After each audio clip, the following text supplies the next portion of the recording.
my foundation to welcome Dr. Moody and you all from different backgrounds.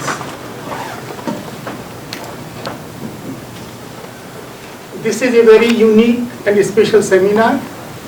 As Dr. Moody said, it is his life's work, and my objective is that as group we want to evaluate that his new approach, would it help us to understand the consciousness and life after life. And you all know my name is Moody. You got many emails from me. So now there are a few things. Please, is there anybody out of town here? So let us welcome them. And please turn off your cell phone or put on the vibration mode. The washroom is just here, 10 feet on the left. If you feel thirsty, the bottles are here, water bottles, and there is a water tap also outside. I would like to welcome Chet Swanson to stand up, please. And Rahul, Dr. Rahul, and Meera Trivedi, who has helped to organize the seminar, and let us give them a big hand.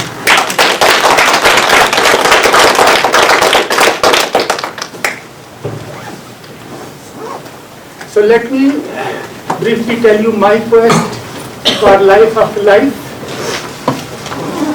This question really kind of bothers me, that we have existed as a human being for last 40 to 50,000 years. And we don't have an answer to this question, what really happens after life. My quest is to find the answer like Earth is round or Earth is revolving around Sun. One day we will have answer to this question, what really happens after life. Because different religions say different things.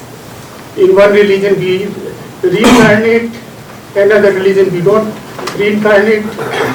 Third says you have to wait for the judgment day and then you get committed to life forever in the heaven or hell, and all these things don't make sense to me. To my simple mind, same thing must happen, same treatment must happen to anybody, everybody after death, irrespective to their religion and belief system. Once I asked my Muslim friend that there are 1.5 billion Hindus on the earth, what will happen to them after death? He said they will all go to hell. So I said to him, the God needs a very big hell. So those are the kind of belief systems we have. Also, when we look around, there are people like Bill Gates on the material side, lot of wealth. There are many saints and swamis and monks on the spiritual side. And there are homeless people, have nothing to eat, and poor people. So somehow this must be related to the souls going through the life cycle. So without much more my talking, I will turn over to Dr. Moody.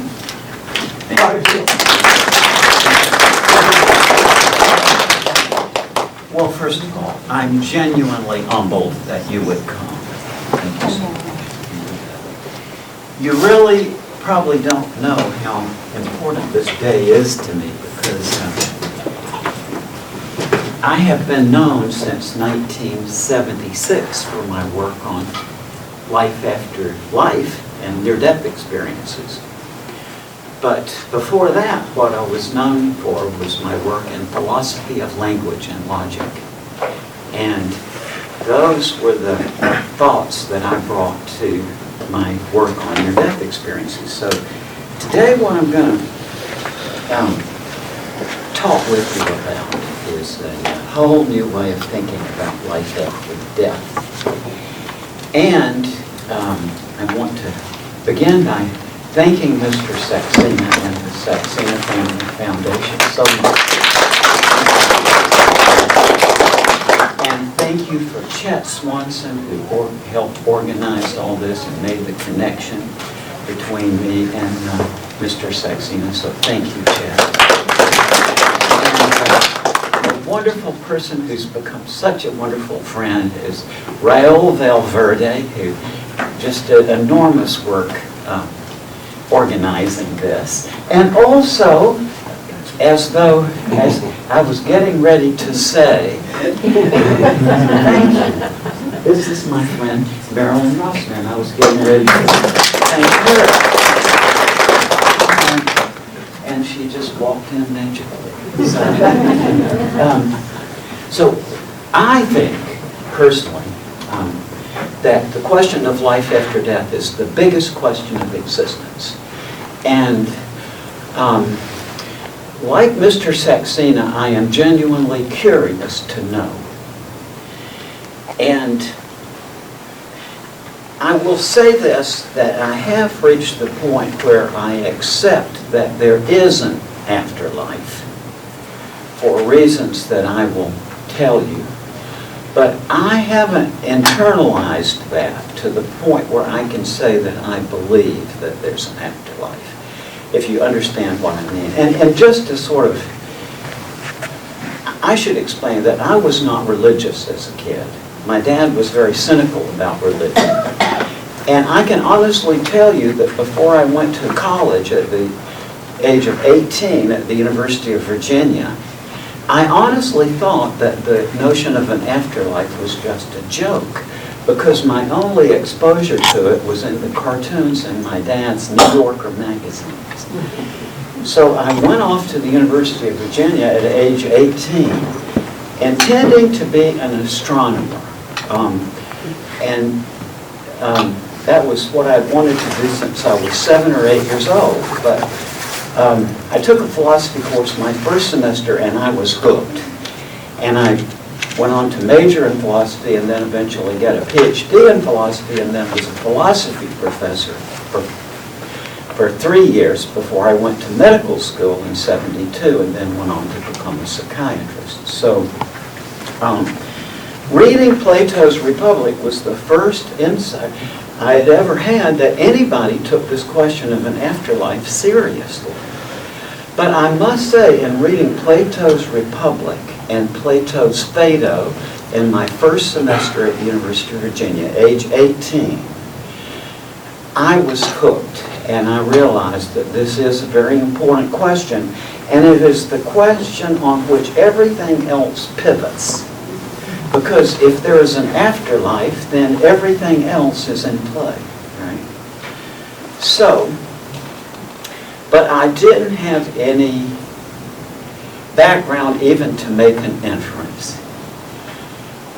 I learned in Plato of near-death experiences, and I quickly learned at age 18 that the Greek philosophers were very interested in these cases of people who were believed dead and revived.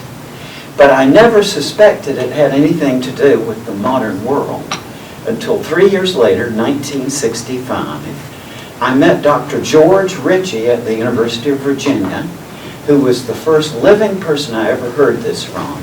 And since that time, I've interviewed thousands and thousands of people. But I didn't really know even how to make a thought about it or a conclusion. When I went to medical school, I had been investigating this for about 10 years. And really, within the first couple of months of medical school, one of my own professors came up to me and she said, "Dr. Moody, I've been wanting to talk with you about an experience I had when I was resuscitating my mother." And she told me that when she was trying to resuscitate her mother unsuccessfully, but she said as her mother died, she herself, this physician, got out of her body and looked down. saw her mother there beside her, and her mother recede into this light, and she saw people emerging from that light that she realized were the dead relatives and friends of her mother. Then this light closed off and she was back in her body. So I knew at that point that this is not oxygen deprivation to the brain, right?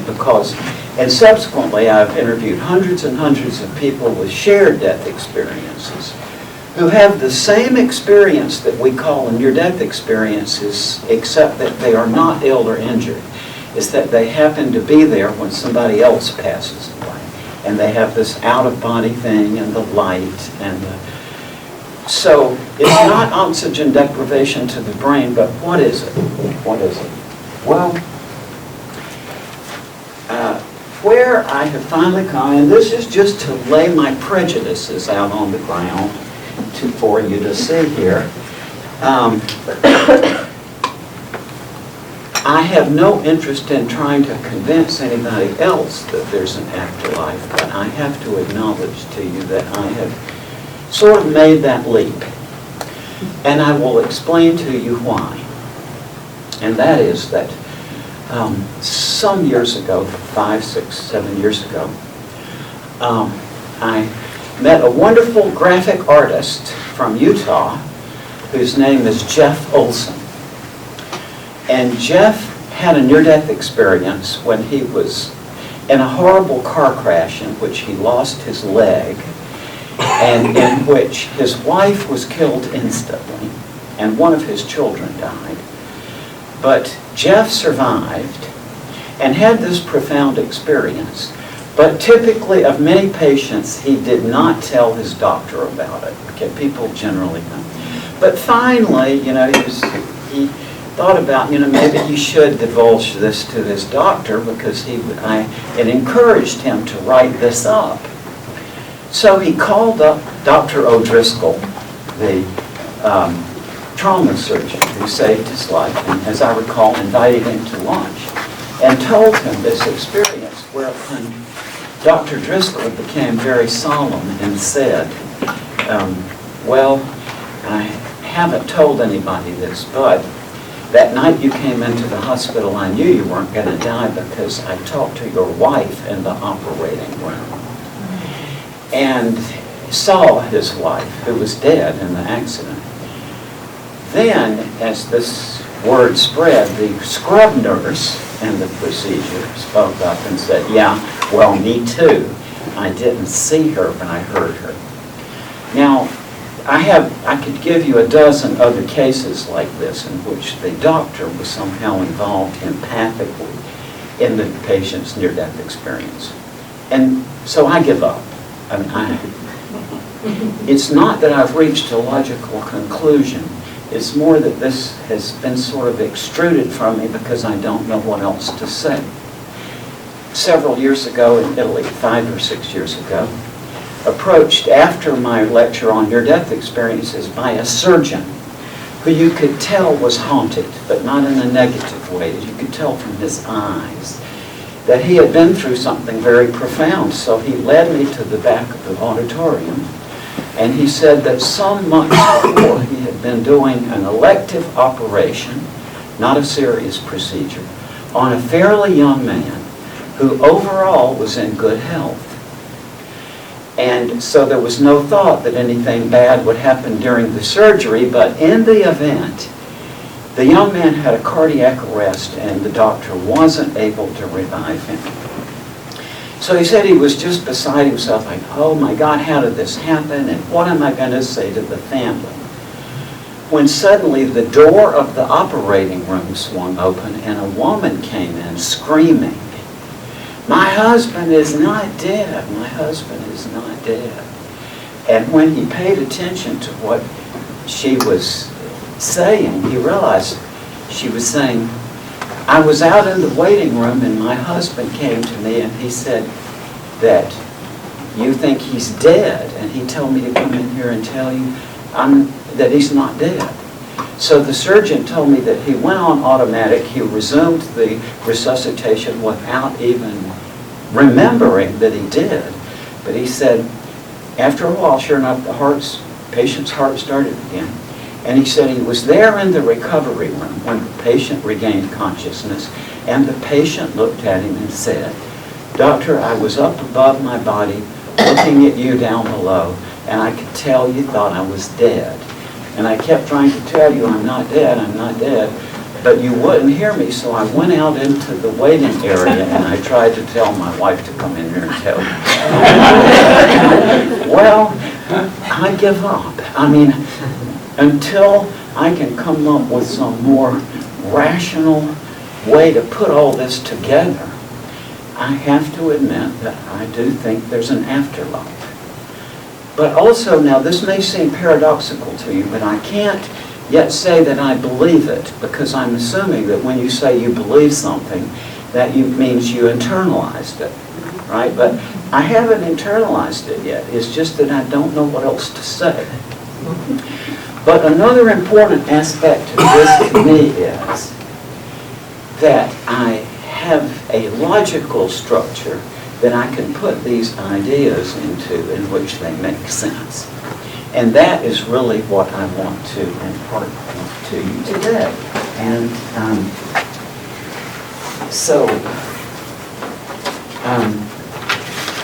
what I want to talk about is the notion of a rational proof of an afterlife.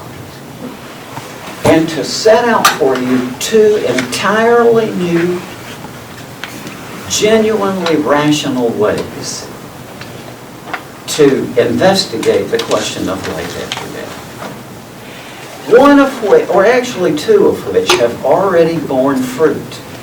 Both of these new methods are already in process, and so I will get around toward the end to describing this incredible case where a man who had been through the seminar that we're going to do today some years before, on October 15th, 2015, I was in Santa Cruz as I was a professor there, visiting professor, and he called me, and he's I'm sure in his 80s, but he's a very old man. I know that he worked with Bell of the Bell theorem and also Philo Farnsworth, who was the man who invented the scanning system on television. So he's elderly, and I had met him some years before. And so he was calling me on this date in October to tell me about his near-death experience. Basically, he had developed H1N1 flu, a terrible case.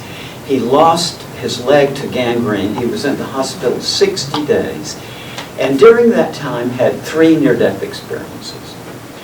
Now, the background of our interaction is that this man had a terrible tragedy in his life that I'm not even going to tell you about, because it's just, I mean, it's the kind of thing you can't describe without breaking into tears, okay? But this man had a really horrible tragedy, and I had known about that before, so as you can imagine, that was the focus of our conversation about his near-death experience. Now,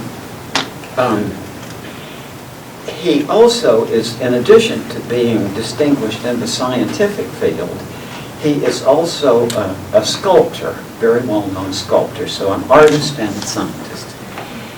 So in the midst of this conversation, he's saying that he had 3 cardiac arrests during his hospitalization. And he was describing how he said, God showed me a holographic video of my life, this life review that people describe. But then, in the midst of this, his voice was shaky, but all of a sudden his voice got clarity. And he said the following words to me. He said, and Raymond, he said, when I was in that state, he said, my mind went back to the seminar we're going to do today. And he said, and I realized that what you were saying was true. And this is exactly how he said it.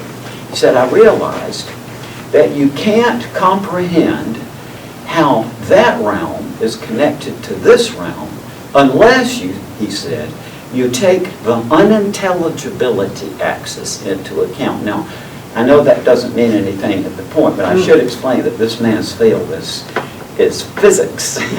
So that's how a physicist would describe it. But we will get more into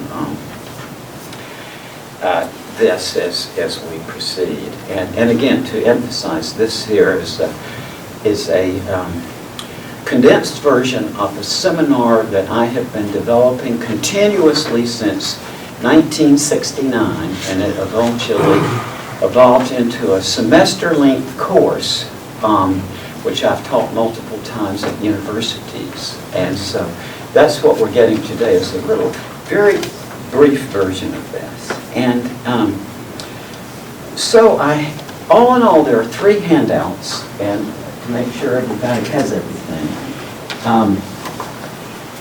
This manuscript here, Understanding Unintelligibility and Life After Life, is a report that I wrote for Mr. Saxena. But you will see it's written out in handwriting, and this is the reason. When I got the messages, the notes from people, and I began to think, I began to realize that this is such a vast subject, life after death, that I wanted to be more interactive with you. So this is like about the first half of this report, and I would appreciate it if it, not now, but sort of look at it. But then, at the end of this day, I'm going to ask you to write sort of whatever questions that you have for me. And you write them up and you give them to me, and I'll take them back home. And it'll take me probably about 10 days or so, but I will respond to everybody's question, and then we'll get this all put together, and then that will make the report. So this is like, in effect, an interactive seminar.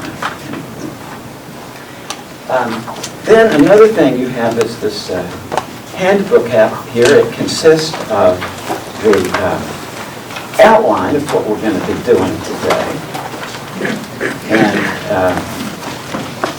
then, as it goes on, you will see it begins to get into a book that I published some years ago called The Figures of Speech Made Simple. And this is a book that you can take home. Again, I've developed this continuously since 1969. And my students have just been very embarrassingly complimentary on this. And so I am giving you this to take home, to work on your own. And when I do my course, this is about the first 20% of the course here, when we talk about figures of speech, and I'll tell you one later. And so then the third thing that you will have is, maybe I've got some more of them, but these are pamphlets called How to Write Like Dr. Seuss. And don't worry, the French-speaking folks, Lewis Carroll will do just as well. It's all the same thing. So does everybody have one of these? Chet, do you? No. So everybody got one of these? Okay.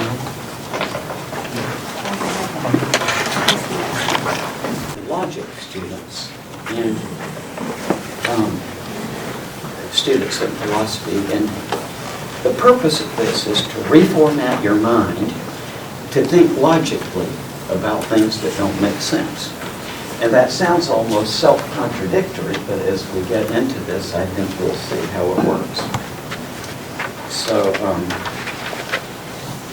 and what this all boils down to is that I, Raymond Moody, hereby say that what we have today is a genuine breakthrough in the rational investigation of life after death. And I want to say that, number one, that I am not saying that to pat myself on the back or to announce a doctrine or new dogma, but rather to put it out there as a challenge, because I can't figure out any way out of what we're going to be talking about today. And if what I am go through today is accurate and doesn't have any flaws in it, then it does represent a breakthrough and rational thinking about the afterlife. But again, I don't propound that as an ideology, but I'm throwing that out as a challenge. That, because see, in philosophical education, paradoxically, what you want to happen is that you formulate your ideas as well as possible, and then you put them out there and publish them. In effect, almost hoping that your colleagues will be able to find some flaw in it, right? Because if you go through that process and your colleagues can't find any flaw in it, then that gives you more confidence that you're on the right track. However, if your colleagues do find a hole in it, then that benefits you too, because you can correct your path. And what I want to know is whether there is an afterlife. I honestly can't tell you that I want there to be. It's only in the last couple of years that I've had to consider that question, because it never entered my mind whether I wanted there to be, because I was just trying to find out whether there is. But now that I'm beginning to suspect that there is, then I'm beginning to wonder, well, do I want that or not? And I don't know that I want that. I honestly don't. I mean, you know, in the ancient world, there was a whole different take on the afterlife. Some people, like Plato, wanted it to be, but other people were saying, no, I'm not so sure about this, because they had all these stories of hell and so on. And so, I'm sure that there's no hell, for reasons I'll talk about later, but whether I want this to be, I don't know. I mean, it's, I'm glad to turn that one over to God, because the concept of a life after death is not well formed yet. But I think that I'm going to have to surrender what I want or don't want, because I think that this is real. I don't know of any other way around it. There are several things that give me confidence that I'm on the right track. One is that I have worked on this constantly since about 1965. This was part of my doctoral dissertation in philosophy in 1969. And I can't find any flaw in it. And I am a great logician. I am. I mean, I tell you the truth. I have so many faults, and I can't drive a car, I can't tie a tie. But I can do logic. So that's one of the things I'm confident about myself. And I can't find any hole in this. Okay? But because of that, I sent this out about 5 years ago to the 14 of the most brilliant scholars I know.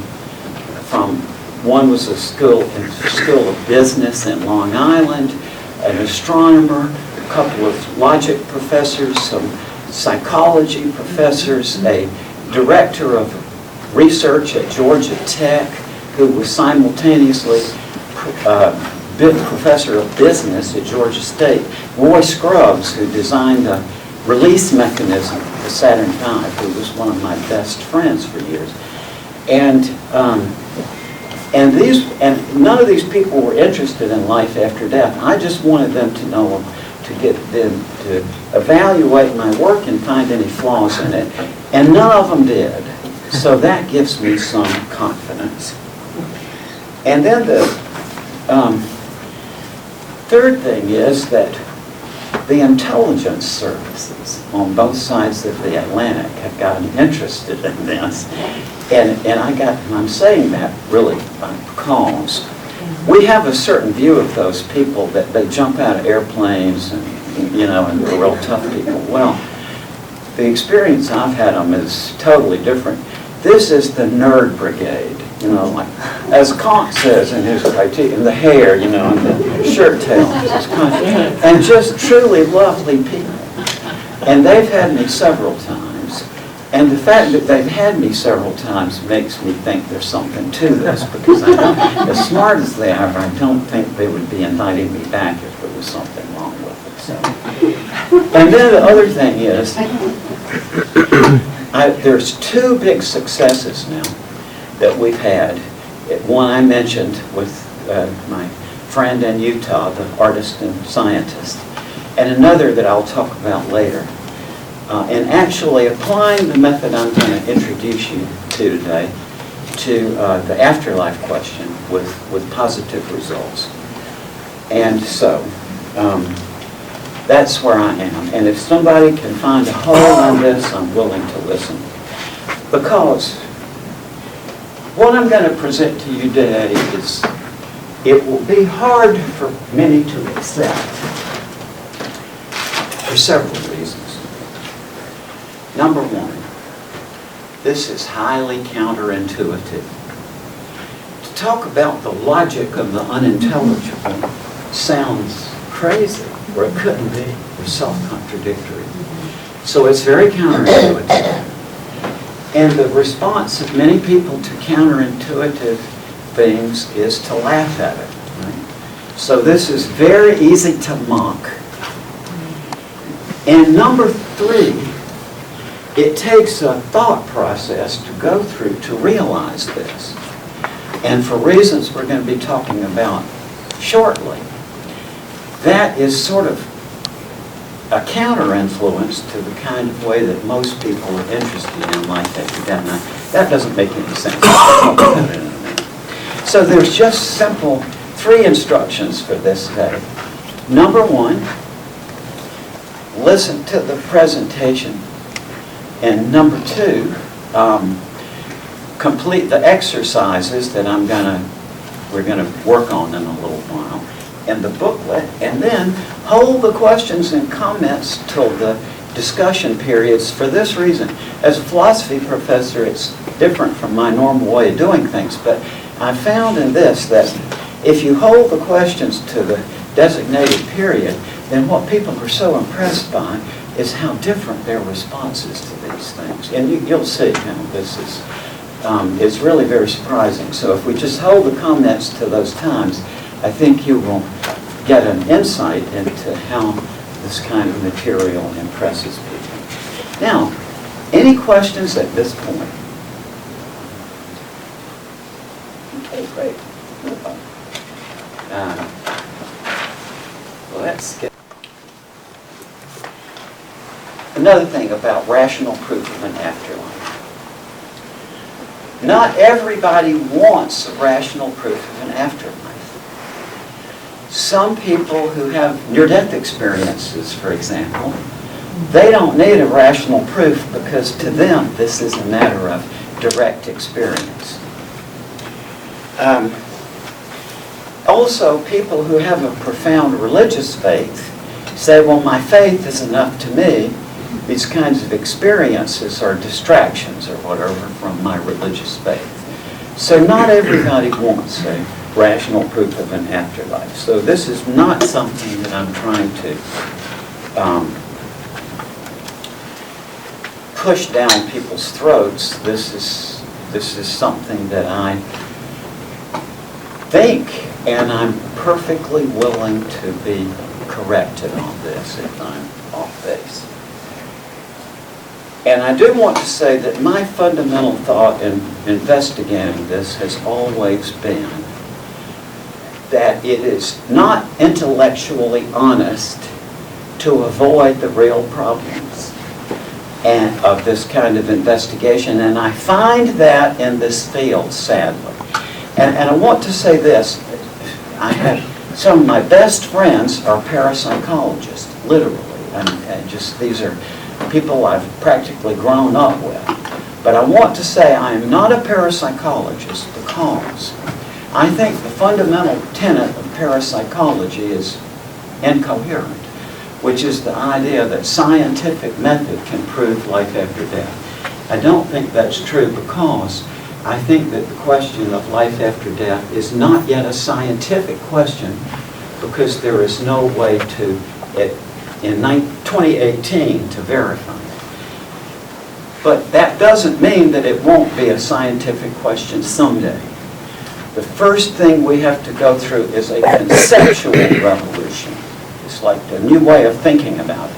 And that will open up, I think, new, genuinely scientific ways to investigate it. And so, in the outline that you have on this book, Thinking About Life After Death, I want to just sort of look at that. Let's talk about some issues there. First of all, this question is important. I mean, again, to go back to this, I do see that Plato was right, that this is the most important question in existence, because if there is some other realm of being or consciousness, then that puts everything else we know about this realm into some different light. And so I think that this kind of research is not going anywhere until we confront the main problems of this kind of inquiry. And if you do, then this contradicts the presuppositions of what I call the afterlife establishment. There is a kind of group already who investigate this, and their theory is this is scientific, that we can investigate it, but it's not scientific. That's the reality in 2018. You've got to go through a conceptual revolution first. And when I was 18 years old, I read Plato's Phaedo, which has turned out to be the defining work of my life. That work has influenced me more than any other book I've ever read. And that is Plato's investigation of the rational basis of afterlife inquiry, and he lays out all the problems there. And I can tell that so many of my colleagues who investigate this, they haven't read the Phaedo, and therefore their research just goes off track, because Plato really did identify the main problems that beset this kind of investigation. Plato? Plato. Name of the work? Phaedo. Thank you for that. It's the work is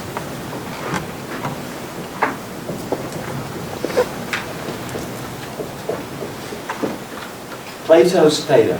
This is his dialogue about the afterlife. And one of the first things he says in this dialogue is he enunciates what I call the narrative concept problem. This is the hardest barrier for most people to get over in investigating the afterlife. And that is that Plato said, accurately, said,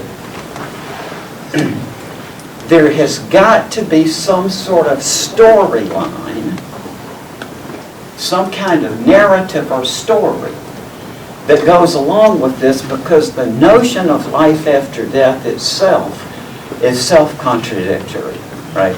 When you say that there is life after death, that's a self-contradiction if you look up the words in the dictionary. But then people go, oh, well, I mean the life beyond death. But whatever phrase you use, it really gets back to this same problem. There is not a clear, coherent idea there to test. So Plato said that we all love the stories. I've heard literally thousands of near-death experiences. I can't wait to hear the next one. And at the same time, I acknowledge that what Plato said is correct. That even if you had 1,000,000 stories, it wouldn't add up to proof of life after death. What you need, he said, in addition, is some set of concepts, some logical, conceptual apparatus to apply to the stories, to connect the stories with the statement, there is life after death. And that is what is lacking. Now, Plato came along before logic even. Plato's pupil Aristotle formulated the logic that we're using right now in this room, right? But Plato realized that the conceptual problem was big, and I won't go into his solution. He gave two possibilities, but he did them in a very skeptical way. He said, well, maybe let's just try this. But he acknowledged the very great difficulty of the problem. And so that is one of the problems, that basically we all love stories, but not so many of us want to think about concepts, right? So that is what is the current barrier to genuine rational investigation in this field. And then the other great person who I think made a very accurate statement about the difficulty of this kind of investigation was David Hume, who lived from 1711 to 1776, who was one of the founders of what we call today the scientific mind. By his analyses of the notion of causation and by his analysis of some of the difficulties in inductive logic. So that is his significance in the whole scheme of things. But his specific contribution to the afterlife mystery was an essay he wrote on immortality. And this is what he says in that essay. And if you follow his words along with me as I say this, I think you will see that he was right. What Hume said was, by the mere light of reason, it seems difficult to prove the immortality of the soul. He said, some new species of logic is required for that purpose, and some new faculties of the mind that they may enable us to comprehend that logic. Now, Hume he loved irony. So I think that what he really meant by that was that it's impossible. It does sound impossible because the logic we have is pretty good. I mean, 2,300 years run, that's a good one. And Aristotle knew what he was doing. And so that logic is the idea that we could come up with some new species of logic, well, that doesn't seem in the cards. And number two, we think that we know our minds pretty well. And so the idea that we could come up with some new faculties of the mind that we didn't know we had, it just seems extraordinary. But I think that by the time that we're finished this afternoon, I suspect that you will all agree that Hume's problem has been solved and that we do have a new set of logical principles which turn out to open new faculties of our mind that we didn't know we had. And I think you will all appreciate that by the end of the day. And let me give you some inkling of where we're going with this.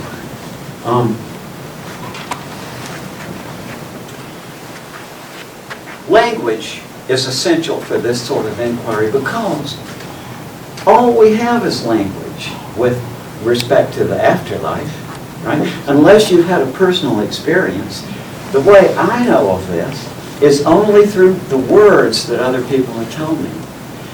And that's the only material I have to go on in making my inferences. And so therefore, as I said originally in Life After Life, my work, that you've got to look at the language aspect of this. And as soon as you do that, we have to go back to high school and think about language.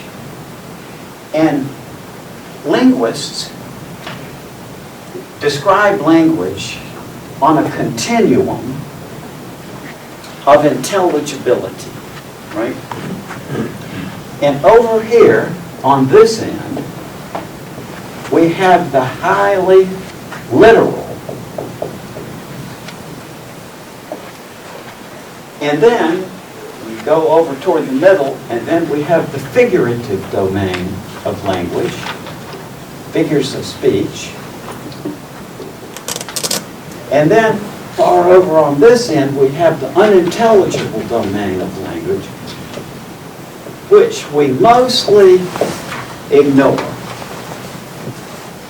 Because of our education in the literal and how to think using literal language, this is conscious here. Very conscious in our mind.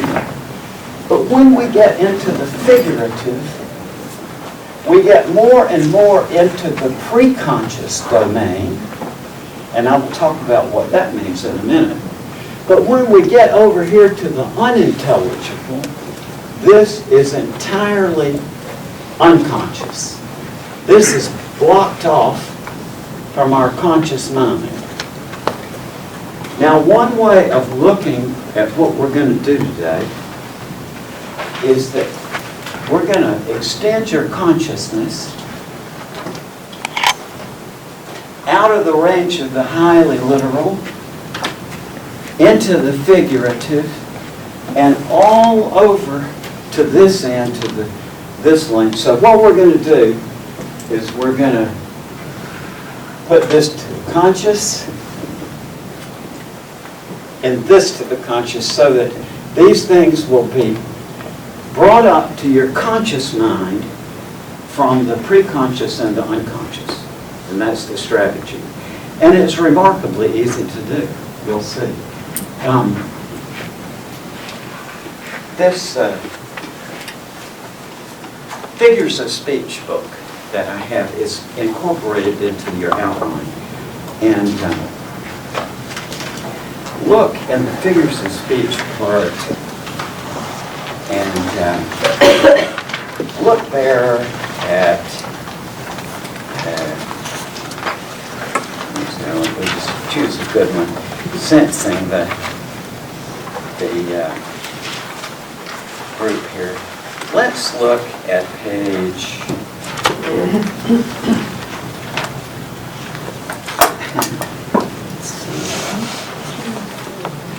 page 50. Just look at page 50. And you can take these from page 50. This book. Yeah, and just take a look at these examples here. Page 50. And look at those examples. Get off my land, stranger, or I'll... This is a farmer, honestly. Or, in the movies,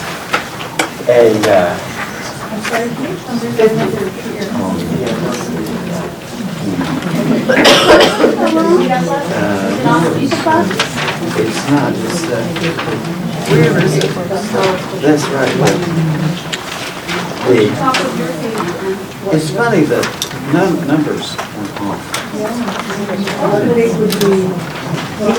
I looked after metaplasm and found metaplasm. They go to one that has a cowboy drawing on it. Yeah, the cowboy drawing. 59. I'm sorry, 59. It was, the number is a little faded. So page 59. And read these examples. I'll read them to you. A farmer says, holding a shotgun, "Get off my land, stranger, or I'll..." Or, in the movie, the character, as he is dying, says, "I buried the treasure under them." Or, at the wedding, a guest holds the glass up to the groom and says, "You've been just such a dear friend." Trails on. Right now, what I want to ask is, do you recognize that as a pattern that you have seen before? Does everybody acknowledge that you have seen that pattern before? And yet you've never thought of it, right? You never even thought of it. But it's a pattern, and you say, well, sure, but you never even thought of it before. But once I bring it to your attention, you say, oh, well, sure, I knew that. And that is what we call the preconscious. When something is preconscious, you know it at some level, but you've never thought of it. But then when somebody brings it to your attention, you say, aha, well, sure. And we know a number of the figures of speech, basically Aristotle's list, that we learned in high school, metaphor and simile and oxymoron.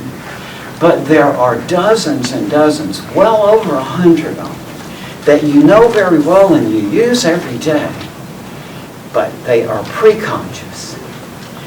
And many of them are involved in trying to understand near-death experiences.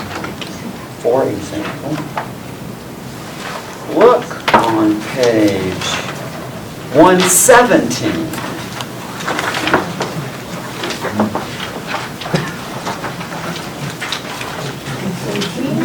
117. When hell freezes over? When hell freezes over? Yes, yes. Okay.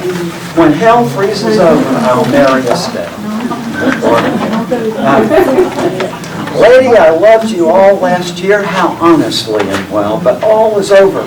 When the sun dries up the boundless main, when black as white, false-hearted one, I may be yours again. Or, if you're a fan like me of near-death experiences, you have heard this kind of thing. I was out of my body and the light was so bright, the love was so real, I just can't describe it to you.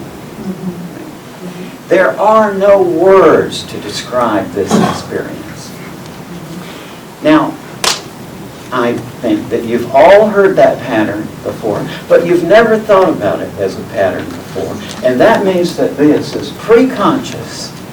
But by doing these exercises, you can bring this up from your preconscious into your conscious mind. And obviously, we can't do all 130 pages of this today. But I'm going to give you this to Mr. Saxena, thank you for giving you this, so that you can take this home and work on it. And I've just had very powerful responses from my students over the years, especially if you're interested in language, I think, or if you're a writer, I think you will like this. But the point I want to make here is, in the real world, you can't think rationally about life after death until you go through this process of bringing this up to the conscious mind, because most of the language that we use to talk about life after death is inherently figurative, is not yet literal, right? Say, well, the life beyond death. Well, but we learn the word beyond in a spatial context. We understand what's beyond that wall. But when we try to apply that concept to the notion of an afterlife, what does it mean beyond death? It's obviously not a literal sense. It's some metaphorical sense. But there's no way to literalize the metaphor, right? We don't know what it means. And so, then, as the spectrum goes on here, we get into the unintelligible, and this has to come up from the unconscious to the conscious mind before rational inquiry into life after death is possible. But once you make that leap, it's perfectly possible, because the real problem in the afterlife investigation was stated very beautifully by David Hume, and subsequently around the beginning of the 20th century by the analytic philosophers. And these include A.J. Ayer, H.H. Price, C.D. Broad, C.J. Dukas, the thinkers that I have listed there, and you can look up their own statements about this. But what they said was, thinking about verification, like how would you verify this sentence? What they said is there's no way to verify it. It may bring very beautiful thoughts to our mind when we say these things. You know, it can bring beautiful images when we talk about life after death. But in terms of cognitive content, there's none. And so these analytic philosophers said that the difficulty is unintelligibility, is that the idea is unintelligible.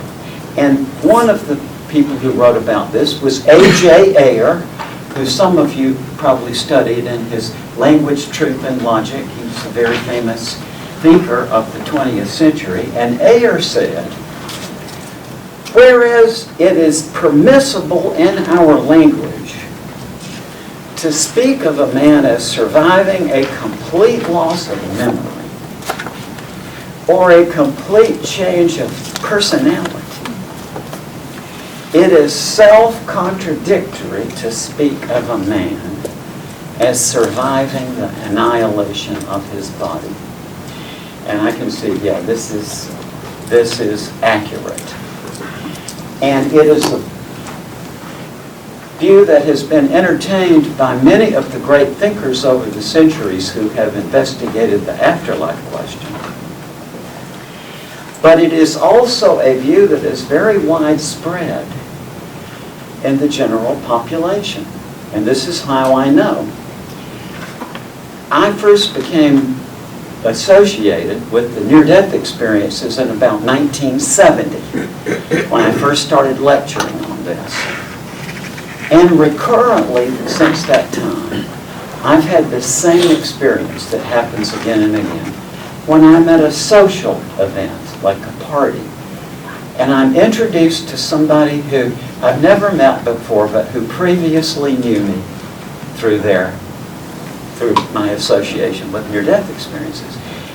And in that circumstance, often people seem to think that I'm out there to try to convince them of an afterlife.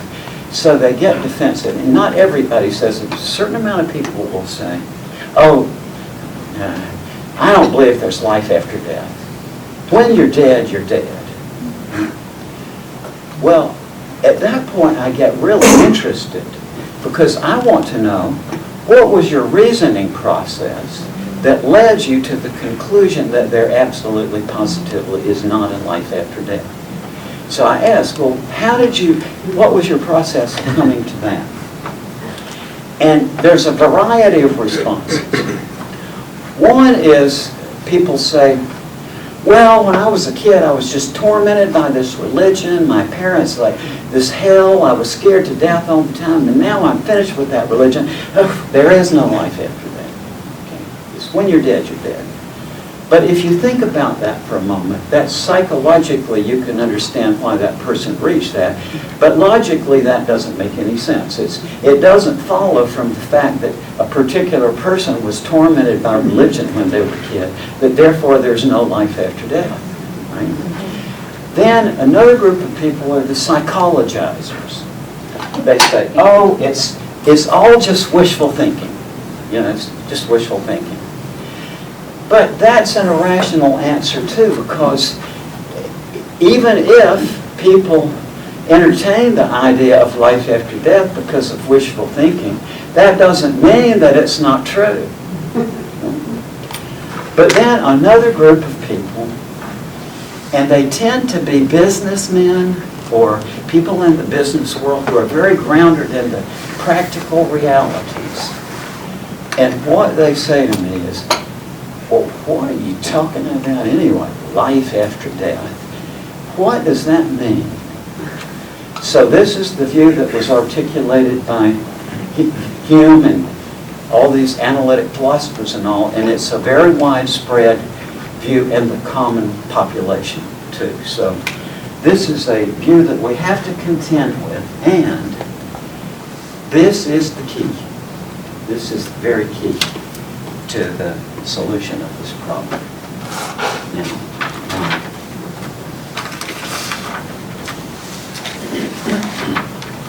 thinking about the unintelligible. once we start thinking about unintelligibility, we get to a whole different plane. And so what I'm going to do for the next time, if you look at your outline there, talk a little bit about life after life at the beginning here. And now in the second part, thinking about the unintelligible, we're going to talk about unintelligibility. And then we'll go through some of its position in science and in spirituality and in the pursuit of knowledge and its relevance to the human mind and psychology and the spiritual life. And then at the end we will come back to life after life. And I will apply these principles that we've sort of brought up to see how specifically this leads to a sort of push through the previous barriers so that now we do have a way that is genuinely rational to investigate this question. So, now, unintelligibility. What is unintelligibility? Well, unintelligibility is just that some idea or language or statement that just is not coherent to your mind. It's not anything you can verify. It's not anything that you have any clear notion of in your mind. But it's nonetheless a very important aspect of language. Why? Well, scat singing. Anybody interested in jazz? And Ella Fitzgerald and Louis Armstrong. Scat singing is unintelligible nonsense syllables, essentially. Right? And back in 1969 or 70, when I was teaching this to my students at East Carolina University, I had a little portable record player, and with a stack of records, I had Ella Fitzgerald and doo-wop music and so on. And I would play the records to the students and get their responses. And when I would play this one Ella Fitzgerald song called Flying Home, and all it's just nonsense syllables. But then I would stop playing it and I would ask the students for their responses. And some students would say, well, I heard her say, there's nobody with me at the bus stop, but I missed the others. And then another student said, well, I didn't hear that, but I heard her say, I just love your mother's pecan pie. And the students quickly realized that this didn't mean anything, but they were projecting these different things they thought they heard into it. Then, doo-wop music is a thing that was very popular in the 1950s. And it's a mode of music that uses nonsense syllables together with meaningful parts, such that the combination is more powerful than either alone. And some of you young folks, I know, this is, that was a long time ago, but you might remember some of them, like sha-na-na-na-na-na, sha-na-na-na-na, get a job. It was one of the famous doo-wop songs, and some of us remember it. Well, I used to go to my classes and I would play these records, and since I was standing at the front of the class, I would see the reactions. And what I quickly realized was the effect of that kind of song depends on how the intelligible and the unintelligible parts are woven together. The specific geometry of it will affect the effect that the song has on people. And there's one, if you're interested in doo-wop, called Little Star. And I observed that that one puts people into a trance. You would start it and the students would just... And what does this have to do with the spiritual things that we're so interested in? Plenty. Shaman songs, for example. If you look at the standard text on shamanism is Mircea Eliade.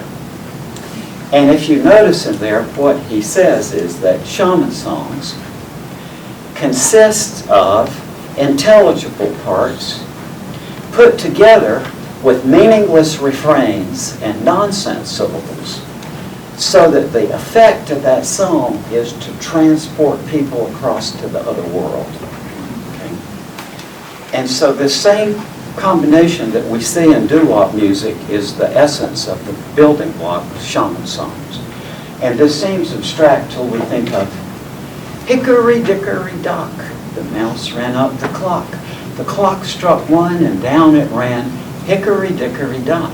We all know that. It's been transmitted unchanged for hundreds of years. But what happens if you drop the unintelligible parts? The mouse ran up the clock struck 1 and down it ran. Would you tell that to your children? No. It's the combination of the meaningless parts with the meaningful parts that give the power of the piece. And that is one of the first things that we can notice that I would say constitutes a logic of unintelligibility. That the combination of meaningful elements with unintelligible elements creates a stronger power than either alone. And that is a verifiable principle that anybody can see for themselves. So I would say that that would be one logical principle, the governing intelligible language. Where is unintelligible language? Well, it is in literature. Lewis Carroll, Edward Lear, Christian Morgenstern, great writers who had a technique for making up language that was meaningless and unintelligible, but nonetheless powerfully moved people. Or we hear it in music, scat singing, doo-wop music. We hear it in manipulative context, in advertising, because unintelligible language makes people pay more attention than ordinary meaningful language does. It's a very interesting finding you can see for yourself. So it makes people pay attention. So this makes it ideal for advertising. I don't know if any of you have noticed the commercial that's been very big in the last few months for the hotel company, Bada Book, Bada Boom. Has anybody seen that? It's not so big here, but in the U.S. it's a standard advertisement now. So unintelligible language is used in advertising to get people's attention. And it is also investigational. Unintelligible language can be used investigationally. And by that I mean nonsense syllables, which are meant to be meaningless. It's 3 letters with a consonant at the beginning and end and a vowel in the middle. Bap, fuzz, and those are used in memory experiments, for example, in psychology. They're a very important investigational tool in psychology. But all of these uses of unintelligible language are deliberate. When Lewis Carroll wrote his books, he meant to be writing things that were meaningless and unintelligible. That was the point of the literature. And we don't need to point out the success of his work. Right? It's worldwide, known worldwide. And this is something I got interested in when I was a kid, and even when I was a kid reading Dr. Seuss, who is an American nonsense writer for children, and Edward Lear and Lewis Carroll. I realized when I was a kid that there were different kinds of unintelligible language. So when I went to college, that naturally led me to philosophy, and I wrote, as I mentioned earlier, my doctoral dissertation on this in 1969. So when I entered medical school in 1972, I already had this information, and as soon as I went onto the wards, I began to notice that patients in various kinds of illnesses like delirium or various kinds of intoxications or severe stress, like people who are brought into the ER and they're not really injured, but they have they've witnessed a horrible accident, and they come in with the victims, and you're trying to get a straight story out of the person who's not injured, but who's just jabbering all over the place, and you can't understand what they mean. So when people are severely stressed, they start talking unintelligibly. Or psychosis. For example, schizophrenic people will make up meaningless words.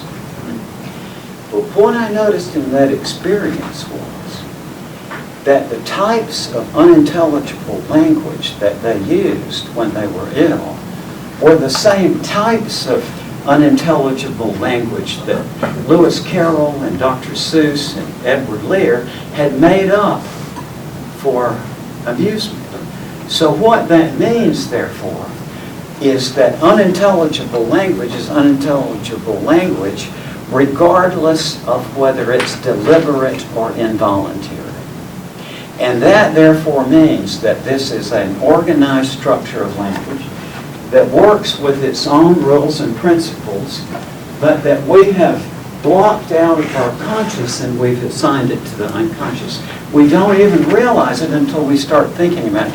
There's a man at Llewellyn Publishers who came across my book recently, and he was saying that after he read this book, he said he sees unintelligible language everywhere. It's part of our environment, but we exclude it because we don't have the basic techniques for thinking about it, right? And, yes? Do you put poetry and Japanese Yes. haikus in? Yes, oh yes, yes. And I went to Japan with my daughter about a year ago, and we had this very conversation. And I should expand it also to China and to India. So when I met scholars in those countries, I talked about them, my ideas about them, and I said, is it same in Chinese or Japanese? And they all said, yeah. That these principles are universal. The unintelligible language has the same structure all over the world. And now, what in the world are we talking about in the first place? So now what I'm going to do is, I'm going to read you some actual examples of deliberately meaningless and unintelligible language. And hearing this is what I want you to do. I'm just going to read this to you. And all of these are standard works. You can get the written out copies, but I just want you to hear this. Okay? And,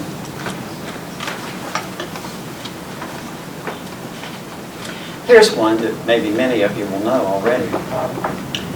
This is a piece of children's oral literature that has been passed down at least 100 years, I know that much. And maybe some of you said it when you were a kid. One bright day, in the middle of the night, two dead boys got up to fight. Back to back they faced each other, drew their swords and shot each other.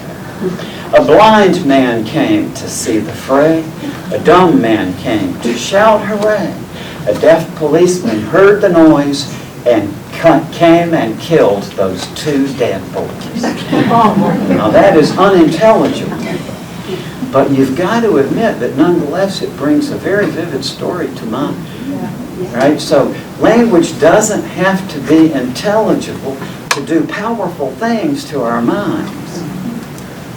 Now, here's one that probably most of you have read or come across, and this is from Lewis Carroll. 'Twas brillig and the slithy toads did gyre and gimble in the wave. All mimsy were the borogoves and the mum raths outgrabe. Now, for those of you French speakers, it doesn't make any more sense to an English-speaking person either, okay? And So this is Lewis Carroll's poem Jabberwocky. And in the book where that poem is given, Alice hears the poem, and the Humpty Dumpty, I guess, asked her about the poem, and she says, well, she says, it's very pretty, and it seems to fill my head with ideas, only I don't know exactly what the ideas are. And that is another important characteristic of unintelligible language, that even though it's meaningless, it nonetheless raises ideas in your mind. Right? Now, another great poet along these lines from the around the turn of the 20th century was Christian Morgenstern, a young German poet who was killed in World War I, sadly. But when I first went to Germany in 1969, every single person that I knew, that I met when I was in Germany, could recite this poem. And this is an English translation of it. This is Christian Morgenstern's most famous poem. There was a fence with spaces between the planks, so you could see right in. An architect came by one day and stole those spaces all the way. He took them to a building site to build a house 2 floors in height. The fence was left there willy-nilly. A fence without a space looked silly. It was an eyesore in the land. The state condemned it out of hand. And as for the thief, he got away to Africa or America. Okay. Now, that is a poem, and it doesn't make any sense, but it brings a very vivid story to your mind. And here is a poet from my childhood whose name was Ogden Nash. Some of you know who is a humorous poet in the United States. And again, for the French speakers, this doesn't make any more sense to an English-speaking person. He wrote, the Sherrett scutters nights in the quastron now. The Dorlum slinks undeceited in the grost. Appetency lights the corb of the guzzler now. The ancient Belvederic is oddly lost. And that doesn't make a bit of sense. But you intend, you might think, well, at least it stirs some kind of ideas in your mind. Now, at this point, I want to stop and make an obvious observation. And, well, I'll go on with one more. This is an interesting one, too. This is from Dr. Seuss, and there is a kind of statement or sentence that logicians are very interested in, and they are called counterfactual conditionals.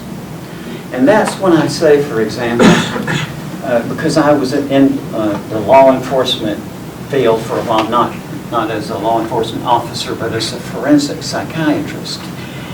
And I often had the thought at this point, you know, that I was entertaining the thought that if I hadn't have been a philosophy professor, I might have been an attorney instead, because I'm interested in the law, right? So, and that makes sense. If I hadn't have been a medical doctor, I might have been an attorney, and that makes sense. But that same form of language, you can change it just a little bit, and you can quickly get into things that don't make any sense. And this is one of Dr. Seuss. We've all had the thought, I guess, of that.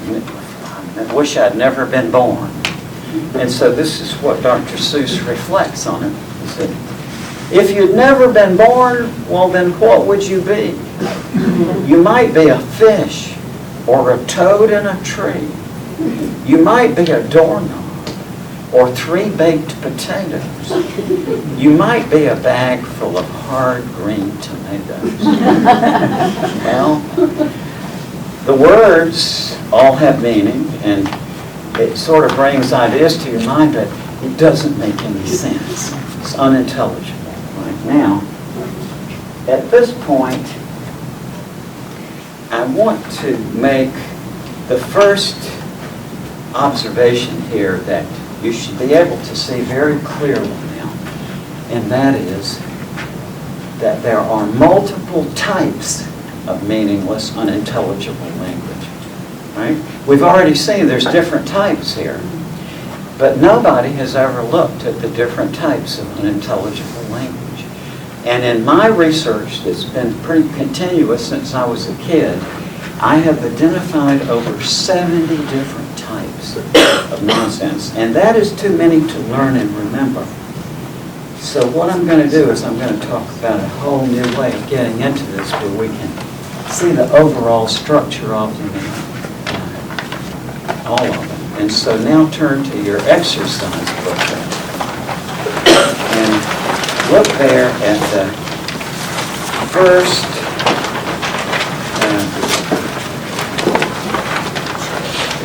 can everybody find the parts that say near English and mixed categories, and then the third would be self-contradictions?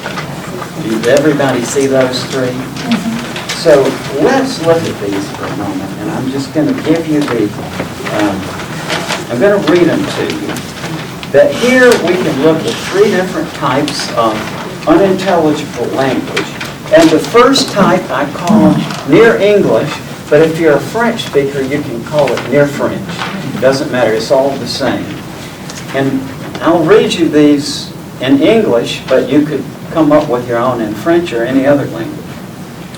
A shining phlasma easily turbled 5 sarbic muffords away. Or some lazy pink troons spoogled darkly on the green lummock. Those don't make any sense, but notice this. Do these words sound like Polish words, the meaningless ones? No. Do they sound like English words? Right? And you could do the same in French. You could make up meaningless words and nonetheless sound like French words. In 1988, I was in Paris and I was talking with a French psychiatrist, and I said, when French schizophrenic patients make up meaningless words, do they sound like French words? And guess what he said? Yes. Yeah. When schizophrenic patients in the United States make up meaningless nonsense words, they sound like English words. They have the phonetic structure of English words. Also, look at this sentence and ask yourself, is that acceptable English grammar? And it is. It's organized by the English grammar rules.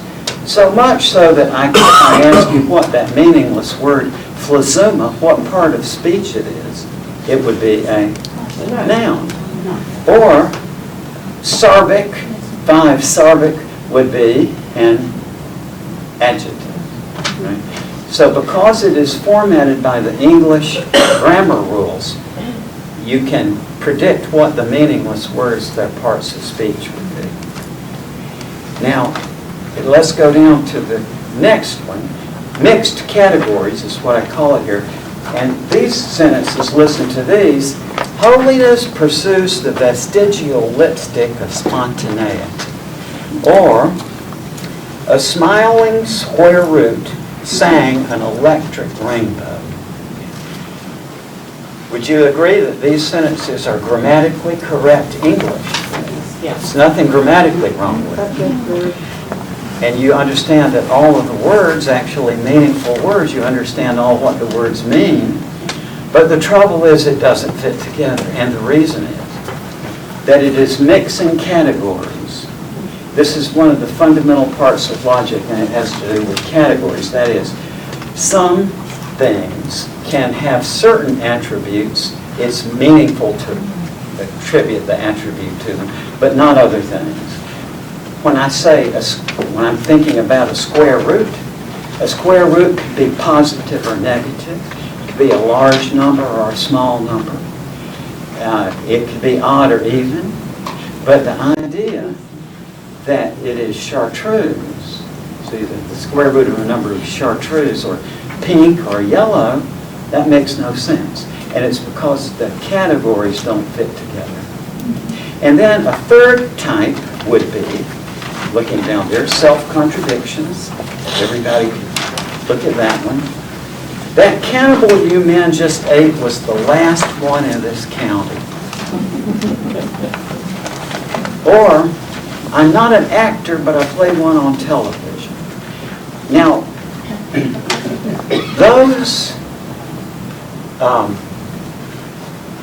those are different patterns of unintelligible language, and such that if I gave you an unknown sample and I asked you which category it fits in, you could do it. If I said, for example, the sentence, when you do this experiment, if you smell an odorless gas, it is carbon monoxide.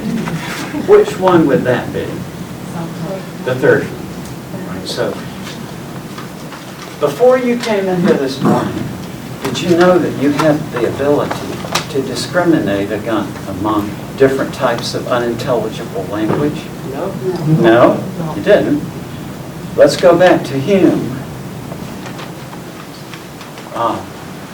By the mere light of reason, it seems difficult to prove the immortality of the soul. Some new species of logic is required for that purpose. We're on the way. And some new faculties of the mind that we don't know we have, which now you recognize. Right? You have these faculties of the mind that you didn't know that you had. And now we're going to let you see another one, and that is, what I want you to do is to take some time and to write an example of each one of those sentences. And you can do it in French if you want, it's fine. And just write sentences, like one sentence of each that goes by that pattern. And I'll just watch and everybody. It looks like everybody's finished. We'll stop and we'll have a little test. Like it's just your evaluation and writing it. How many of you liked that one the best? So we've got 1, 2, 3, 4. 4 of you liked that one. How many of you liked the mixed categories best?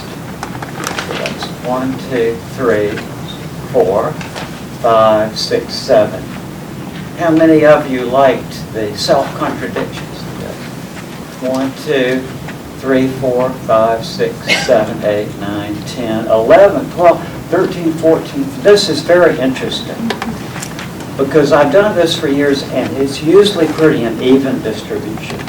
It's like it's about a third for each. But for some reason, I don't know, this is weighted more over toward the And what about the people who self-contradiction. did not like any? That's right. Well, there are people who didn't like any of them. So now, another question I would ask you is like introspect on your feelings as you was doing that exercise. How many of you experienced that when you went from writing one type to writing another type, you felt your shift, like your wheels were turning? It's like, how many had that impression? And this is the general thing. So I want to go back to this thing about new faculties of the mind. I would also venture to say that when you came in here, you had no idea that you can write different patterns of meaningless, unintelligible language according to the rules, and you can come up with your own structure, and you can have feelings about those. So, don't worry. We're not going to learn 70 plus types today, but I will give you this exercise pamphlet and you can take it home. And if you want the book on this, you can get it in French, but not in English. This has been published by Guy Tridaniel Publishers. So my book on this exists in French, but it's not yet been published in English. So, another thing I want to point out here is that there is a universal structural principle that underlies all the different types of meaningless, unintelligible language. They all have some one characteristic in common, and that is each type respects some rules of language, but it breaks other rules of language so that the outcome doesn't mean anything. And in the first case, for example, the Near English, it respects the rules, the English grammar rules. It's all perfectly correct by that. But it violates the rules that when you speak, you use only words that have a lexical determinable meaning. But that breaks this rule because there's meaningless words in there, but they don't sound like Polish words or Russian words or Portuguese words. They sound like English words, so they respect the rules of word formation in English. So it respects some rules, it breaks other rules. When you look at the second one, mixed categories, it respects the grammar rules of English. The sentence is completely grammatical. It also respects the rule that when you speak, you only use words that have a known, determinable lexical meaning, because all those words you know. But what it does, it violates a logical rule that has to do with attaching attributes to things. To say that a square root of a number is purple violates that rule. It doesn't make any sense. Then if we go on to the third type, it respects the grammar rules of English. And it uses only meaningful words, but it puts it together in a format that takes it back at the same time it says it, right? So the net meaning is zero because it goes this way and then that, but it's cancels itself out. Now, just for a little sidestep here, go over to, I want you to do one more here. Toward the end, there is it's number 13, mock language.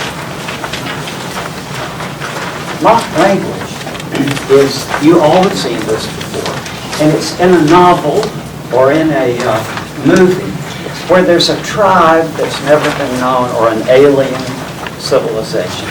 And the author needs some kind of word or language to put down to represent the language of the unknown tribe or aliens. And sometimes they make it real language, like Star Trek. The language of Klingons is a real language. It's an artificial language, but there's grammars of it and vocabularies of it. But most times when a novelist does this, they just make up something. And look there at those examples I have, and I won't try to pronounce them. I just made them up. But, and you notice that number 1 and number 2 look differently, right? It's if you look at that first one, it's self-consistent. The words kind of look like each other. But if you look at the second one, it's different. But neither of them make any sense. So what I want you to do now is just to try to make up a sentence of mock language. Okay? Repeated the word endings. Just look over. See if you've repeated the last sound of the words. How many of you did that? Now let's look at this. 1, 2, 3, 4, 5, 6, 7, 8, 9, 10, 11, 12, 13, wow. 14, 15, 16, 17.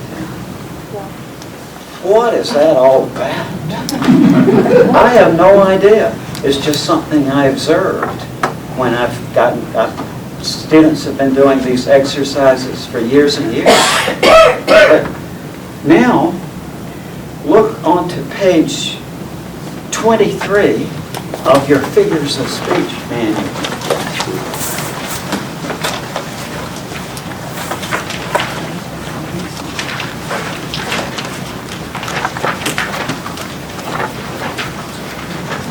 And listen to these examples.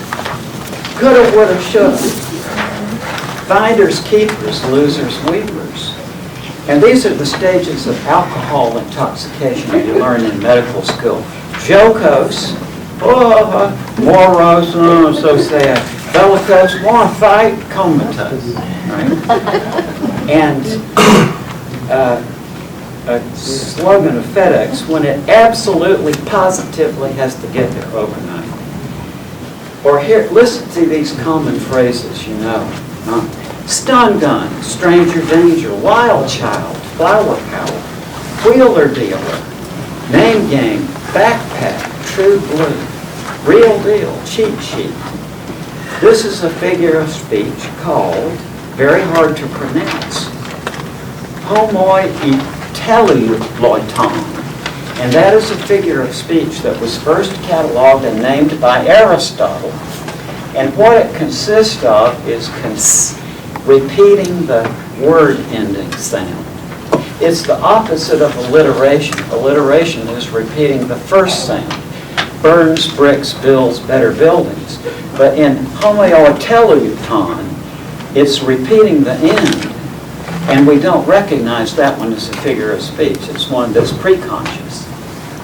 And so why that effect should be not just in the United States, but in Spain and in Greece, that people asked to write mock language will intuitively repeat the last sound. I don't know why that is, but it's one of the many things that shows that far from being something disordered with no commonalities, unintelligible language has a logic of its own. It does. And I want to keep going back to the point here is that in a little while we'll see how that all comes back to the afterlife. Now,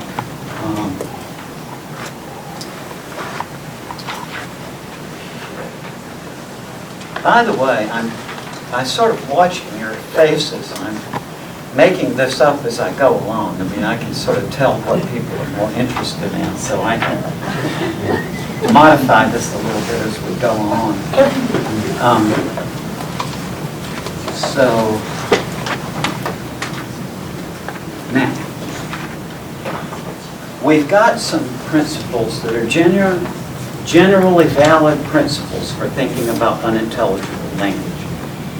Already gave some of them. One is that there are multiple types of unintelligible language. Secondly, that they all have their a common structural principle in that they respect some rules and break other rules so that the combination is unintelligible. So the combination is unintelligible. But now there's yet a third logical principle that is very important in thinking about life after death, and that is that you can take any format of language, by that, any form of language, and it could be syllables or sentences or pronouns or conjunctions or any element, structural component of language that you choose. You can take that format and you can use it as a model to create a form of unintelligible language such that when you do it, even though you know it's meaningless and unintelligible, that format rises to the surface and you get the effects of the format even though it doesn't mean anything. And that doesn't make any sense, I realize. But we're going to give some examples now. Look, for example, syllables. Nonsense syllables are very important. We already talked about those and how those are a valuable tool in psychology. They are in research in psychology. They are also a component, for example, of music, scat singing and doo-wop music and so on. So this is a very important domain of language. Or pronouns. We all understand pronouns and use them every day, but we can take them and arrange them in such a form that makes no sense, that is unintelligible. And let me read you an example of this from Lewis Carroll. And this is from Alice in Wonderland, I think. They told me you had been to her and mentioned me to him. She gave me a good character, but said I could not swim. He sent them word I had not gone. We know it to be true. If she should push the matter on, what would become of you? If I or she should chance to be involved in this affair, he trusted you to set them free exactly as we were. That doesn't make any sense, because it respects some of the rules, it's grammatically correct, but it violates the simple rule that when you use a pronoun, you create a context which makes it clear what that pronoun refers to, right? And that's why this doesn't make any sense. And the general thing it shows is that you can take the form of language pronouns and you can make or unintelligible language out of it. So now let's go on to conjunctions. We all use conjunctions every day, but we can put them into formats where they make no sense. And here's one that I think probably everybody will remember. The time has come, the walrus said, to talk of many things, of shoes and ships and sealing wax and cabbages and kings, and why the sea is boiling hot and whether pigs have wings. And the trouble with that is that the things that are put together by the conjunction and don't have any relationship to each other, right? For shoes and ships and sealing wax and cabbages and pigs, it doesn't fit together. Now, let's go on here and think of definitions. And this one is very important for thinking about the afterlife for a reason that we will get to before, and that is that, we'll get to later, but you can take the format of a definition and you can make it seem like you're defining a word when really you're not giving any definition of it at all. And this is a literary device. Anybody here was a reader of Alfred Jarry, who's a famous French writer of the 20s, I think, and he was one of the surrealists and so on. And in one of his writings, he gives the following definition. Definition. God is the shortest distance between 0 and infinity. In which direction, one may ask? We shall reply that his first name is not Jack, but plus and minus. And one should say, plus and minus God is the shortest distance between 0 and infinity in either direction. Makes no sense, but it's formatted as a definition. Since it's in a literary context, everybody gets it, not to take it seriously. However, there have been many movements in the history of the academic world, and I hope I'm not stepping on any toes here, that have used exactly that technique to create whole academic movements. Derrida, for example. Derrida, the inventor of deconstruction movement, which seized onto academics. I don't know whether it's still going on, but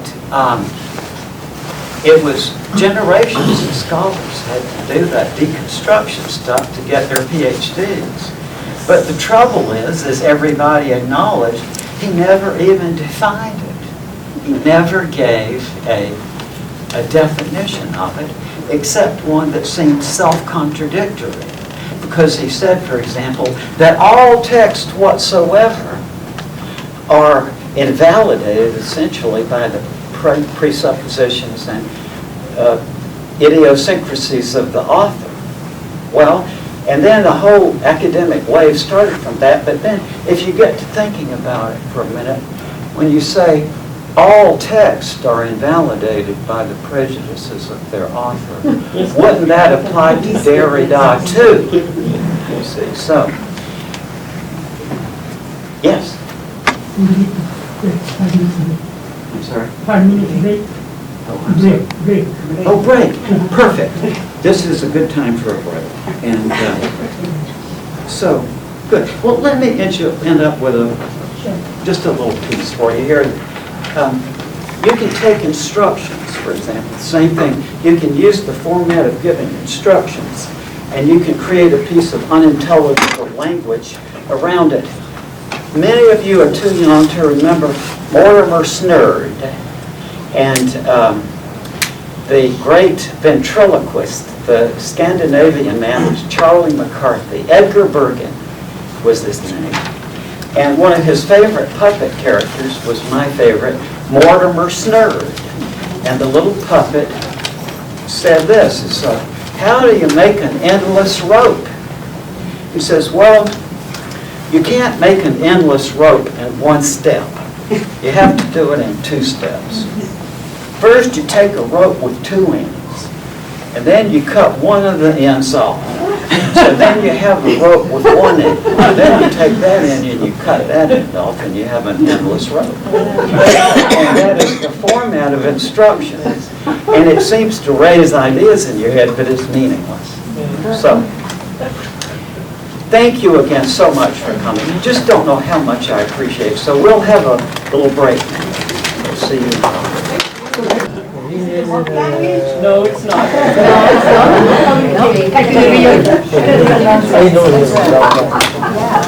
Dr. Moody, all yours, right?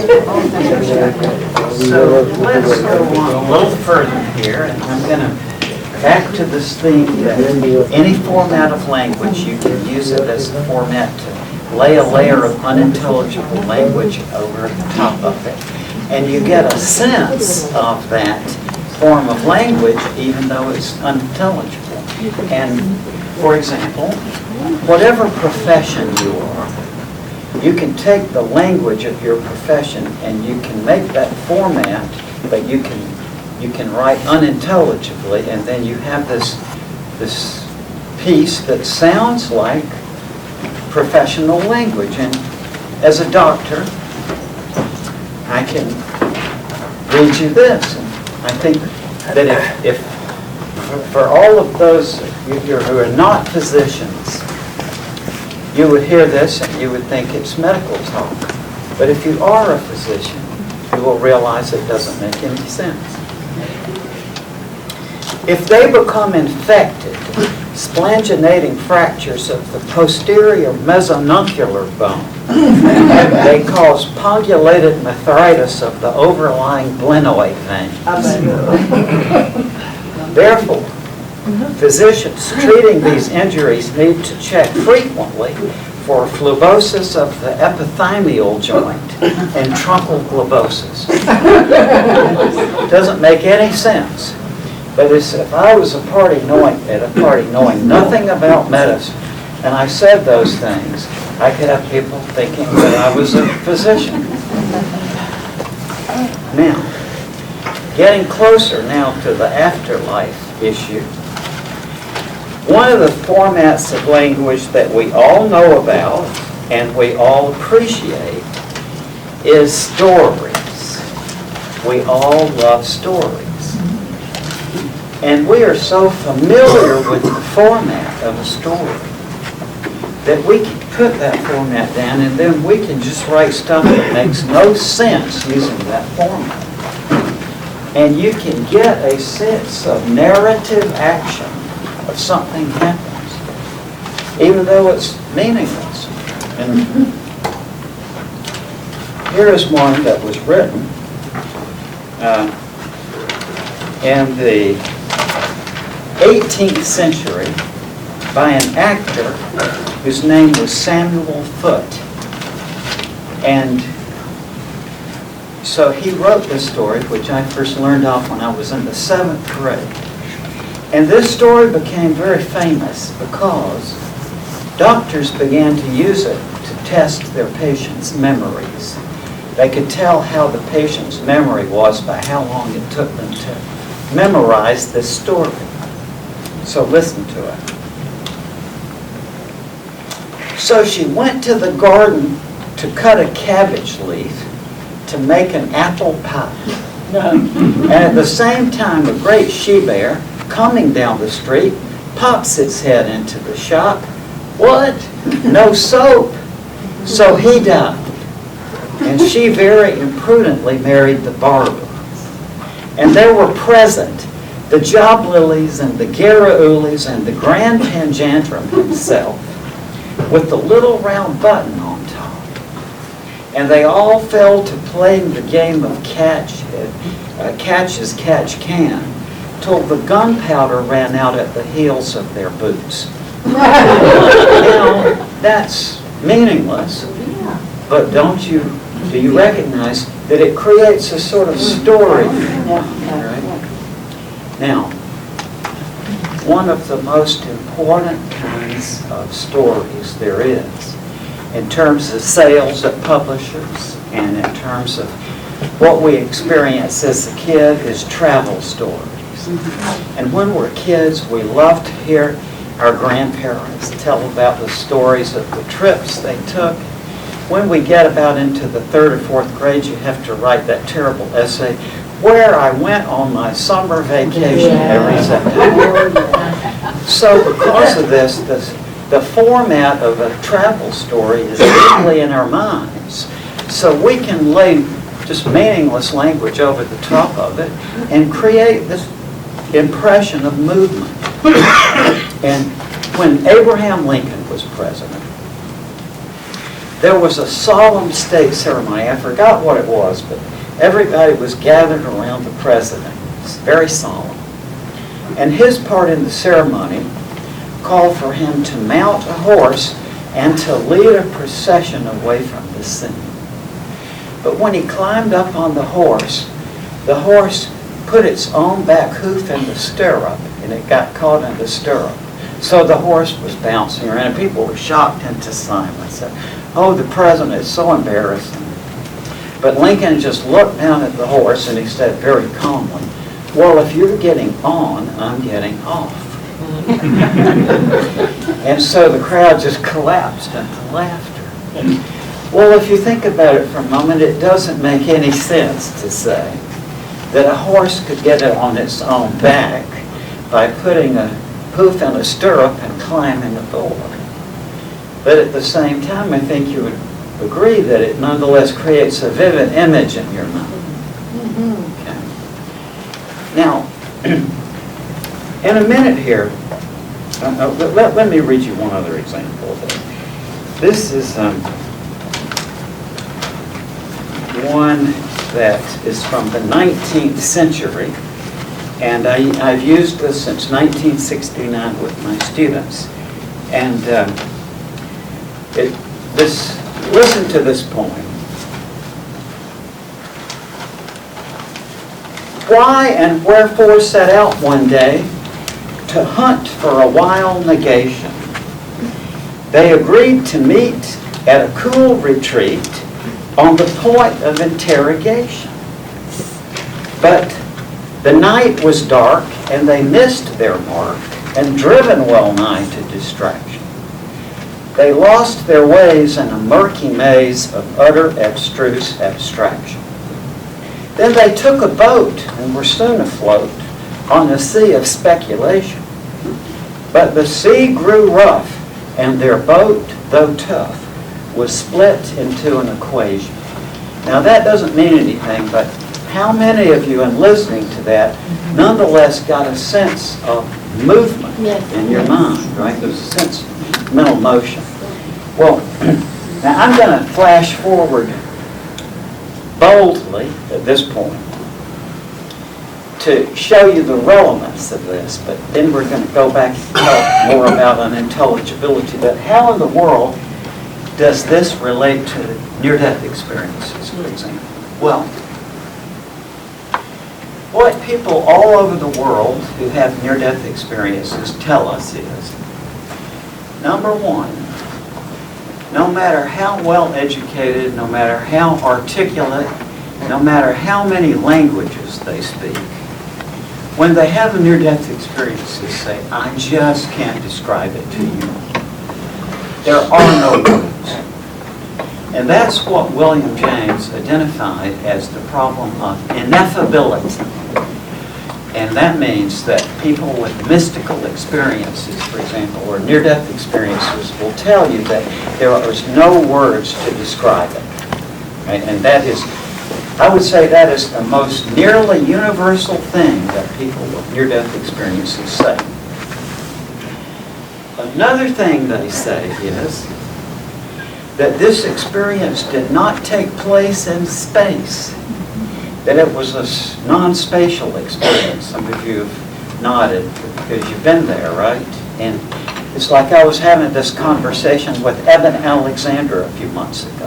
And Eben is a former Harvard neurosurgeon who's my dear friend, and he had a profound near-death experience 10 years ago. And I was asking Evan about this very articulate man, and he said, no, there's no spatial context whatever. And not only that, but no time passes. People will say, for example, that they see every single thing they've ever done in their lives in a holographic panorama, but no time passes. It's a totally timeless experience. And I don't understand it either. I mean, I can say those words, that's what people say, but I can't get the mental image of that, but that's what people tell me.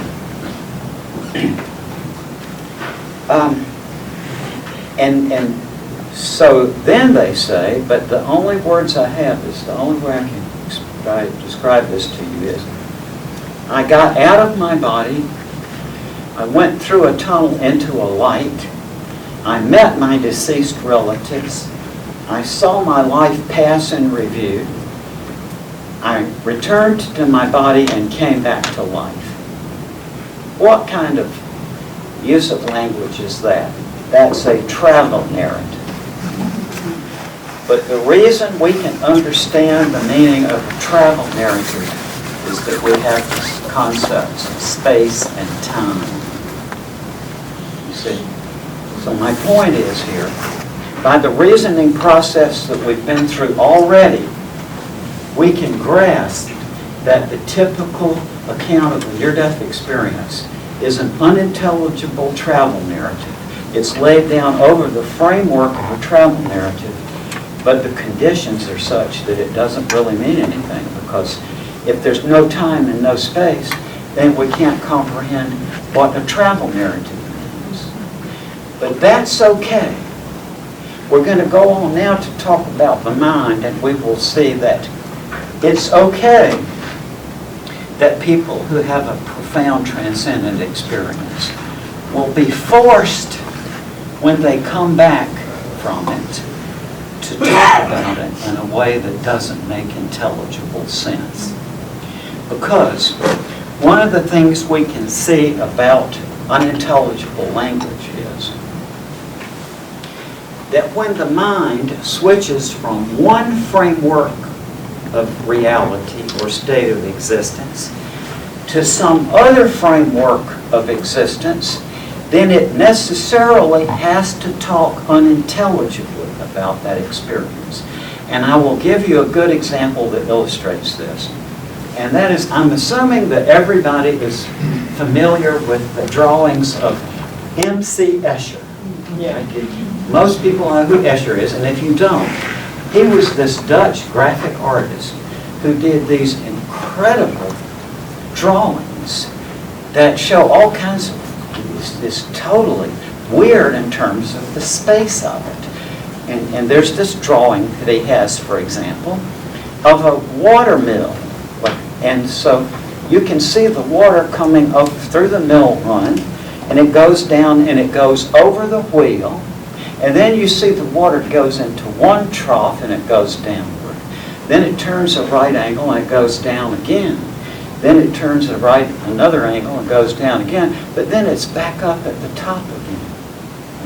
Or another one he has is the endless staircase, and you're looking from above and you see these hooded figures, and they're going up a staircase, 4 staircases. But when you follow one figure, it goes up one staircase, then it turns the corner, it goes up the next staircase, then it turns another corner, goes up the next staircase, then turns yet another corner and goes up the next staircase, and then is right back exactly where it started. Now, we can take 3 instruments, a protractor, a ruler, and what graphic artists called a value scale, which consists of all the shades from the brightest white to the darkest black. Right? And so there's a gradation there. And you could take those 3 instruments and you could take the Escher drawing and you could give a perfectly intelligible and meaningful description of it from those points of view. You could say that this line here is 19.5 inches long, and it comes off this angle, this line here at a 43-degree angle, and so on. It would be a very complicated process, but you could do it, and you could get an intelligible description of that surface. But if you try to describe what's in the picture, it's unintelligible. It's the figure goes up, up, up, up, up, and then it's back to the same place. Makes no sense. So what I'm saying here is that shows that when the mind switches from one framework of existence to some other framework of existence, necessarily the mind has to generate unintelligible language to make that transition. So, now,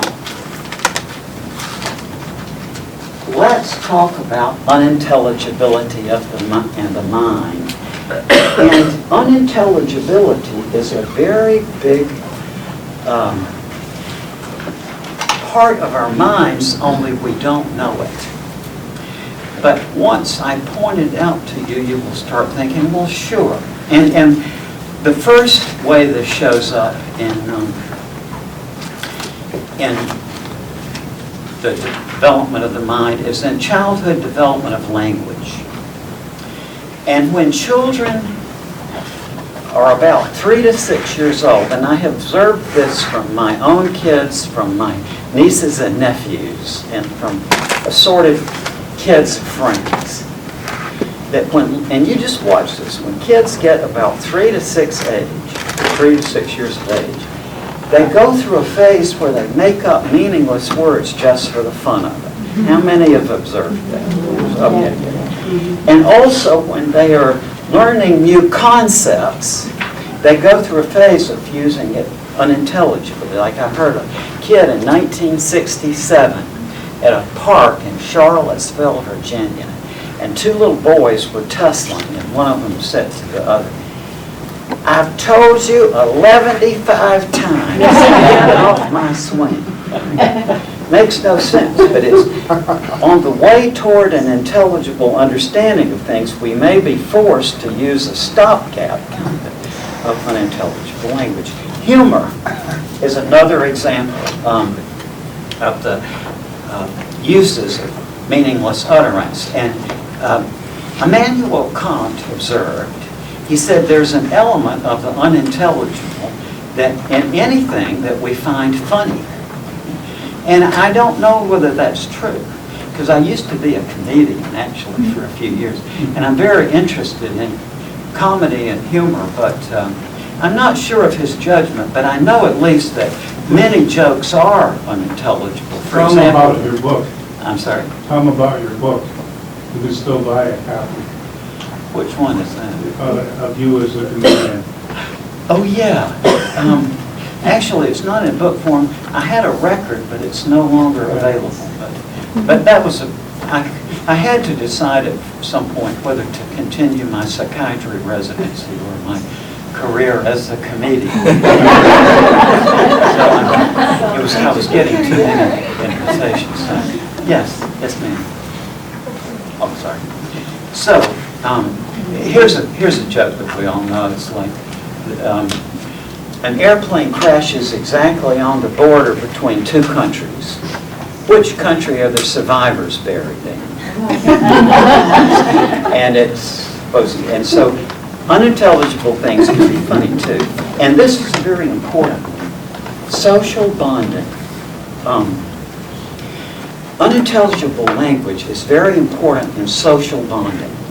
And many kids, when you ask people who are grown now, but when you ask them to think back to their childhood and things like the playground run that we said, like one bright day in the middle of the night, people have very tender memories of those things.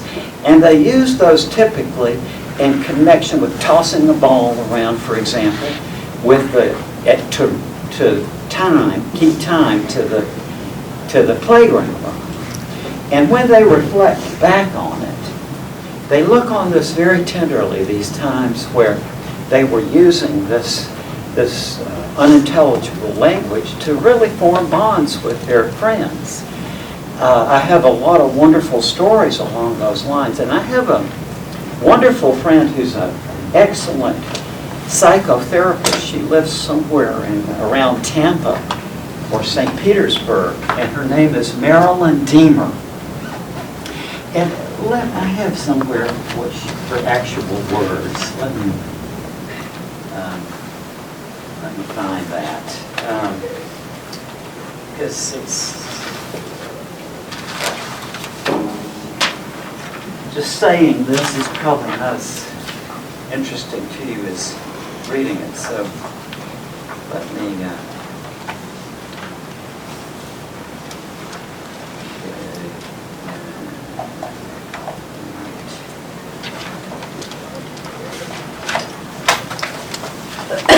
Carolyn said that when she was a kid, her family had a custom that every night when they finished dinner, they would repeat this unintelligible formula. And what they would say is,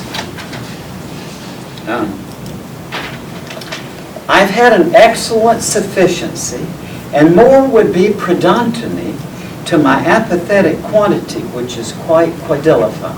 Makes no sense. So Marilyn related that memory to me, and then I started mentioning it in my lectures, and within a few weeks I had a half a dozen people who said, yeah, that happened to me too. Everybody has a different formula, but people had that memory, a tender memory of before they would get up from dinner, at the end of dinner, they would recite these meaningless things together. And they look back on it very tenderly, which gets to my point that this is a very important domain of language for social bonding. And there's some not so good examples of that. During the... I beg to disagree. Oh, yeah? Laugh after laugh, the healing power of humor. Oh. 1978, Raymond A. Moody. That's right. I don't think it's imprinted. That may be the case. Yeah. But there are ways to get to that. Good, yes. I have a copy. Just Laugh After Life, and it's a book I wrote on humor, like the psychology of humor. But, Sorry. oh no, thank you. Thank you for that, Chet. Yes? Isn't irony part of our everyday language? And Yes, it is. let's say if you say of someone who's bragging all the time, you say, oh, him and his legendary modesty. Yes, indeed, yes. We intend Right. that, yeah. That's true. And it's, it's so instinctive with us that we use it without even thinking. Exactly. Now, here is one that I have discovered, and this one you can check out for yourself. And the intelligence people were very interested in this. And one officer who came down to visit me, a few days later he sent us this communication, and he said, I found that my colleagues and I could very easily verify your observations just by going into the local Starbucks. But this is what I found. And this is something that is rather uneasy to me, but I mean, I observe that it happens. And that is that if you get some meaningless language in your mind and you carefully rehearse it, and you just, without announcing that that's what you're going to do, you say it to somebody, what it does is that it starts this unconscious process where they talk unintelligibly back to you, but they don't realize they're doing it. And it's rather a startling thing to see. And it's a little troubling to me. I first observed this in about 1970 when I was a professor at East Carolina University, and I was lecturing on the very topics that I'm lecturing on you today. And I am very socially awkward. I have an extreme social phobia, I should tell you. And I can act otherwise, but really I'm very shy. And so I had a lot of trouble at the faculty parties, and I didn't know what to say. But you couldn't hide in a corner, which I tried to do, but eventually had to. So I would rehearse some unintelligible sentence, like one of my favorites was, holiness pursues the vestigial lipstick of spontaneity. And when I got it, I could say it very fluently. I would just say it at a party. And the 2 years I did this, only one person called me on it. And he had been to my lectures, so he knew. But everybody else just sort of right through. And I remember a good friend of mine who was in the sociology department. When I said that, it's like, holiness breeds the vestigial lipstick of spontaneity. She stepped forward into the group and she said, I've always thought the same thing myself. Now, what is this? If you talk unintelligibly to somebody, it sets off to, I don't know. But you can find out for yourself. I have done this at a lecture in a workshop just like this I gave in Amsterdam a few years ago. The students at the lunch hour went out and tried it for themselves. And they said, so, the bounce back phenomenon. Milton Erickson, the great hypnotherapist, I found in one of the articles of his, he discovered the reverse effect. He was starting at a new mental institution, like a state hospital, as I remember it was.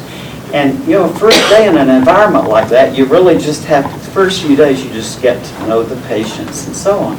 And he noticed that every day when he would go in, there would always be the same patient who was sitting there at the entrance. And when you would say something to the patient, he would say something back to you that made no sense. So Milton Erickson got, well, what am I going to do about this? So he got the stenographer on the unit to sit there and to transcribe this, what the patient was saying, and for a few days, and then he pored over these transcripts and he got to where he could speak that same kind of unintelligible language. And then he went in one day and when the patient, he said hello to the patient said something meaningless back. Then Milton Erickson replied to him unintelligibly. So this went on for a couple of weeks, and then finally Milton Erickson said one day, the patient said, Doc, when are we going to start talking sense? So it works both ways.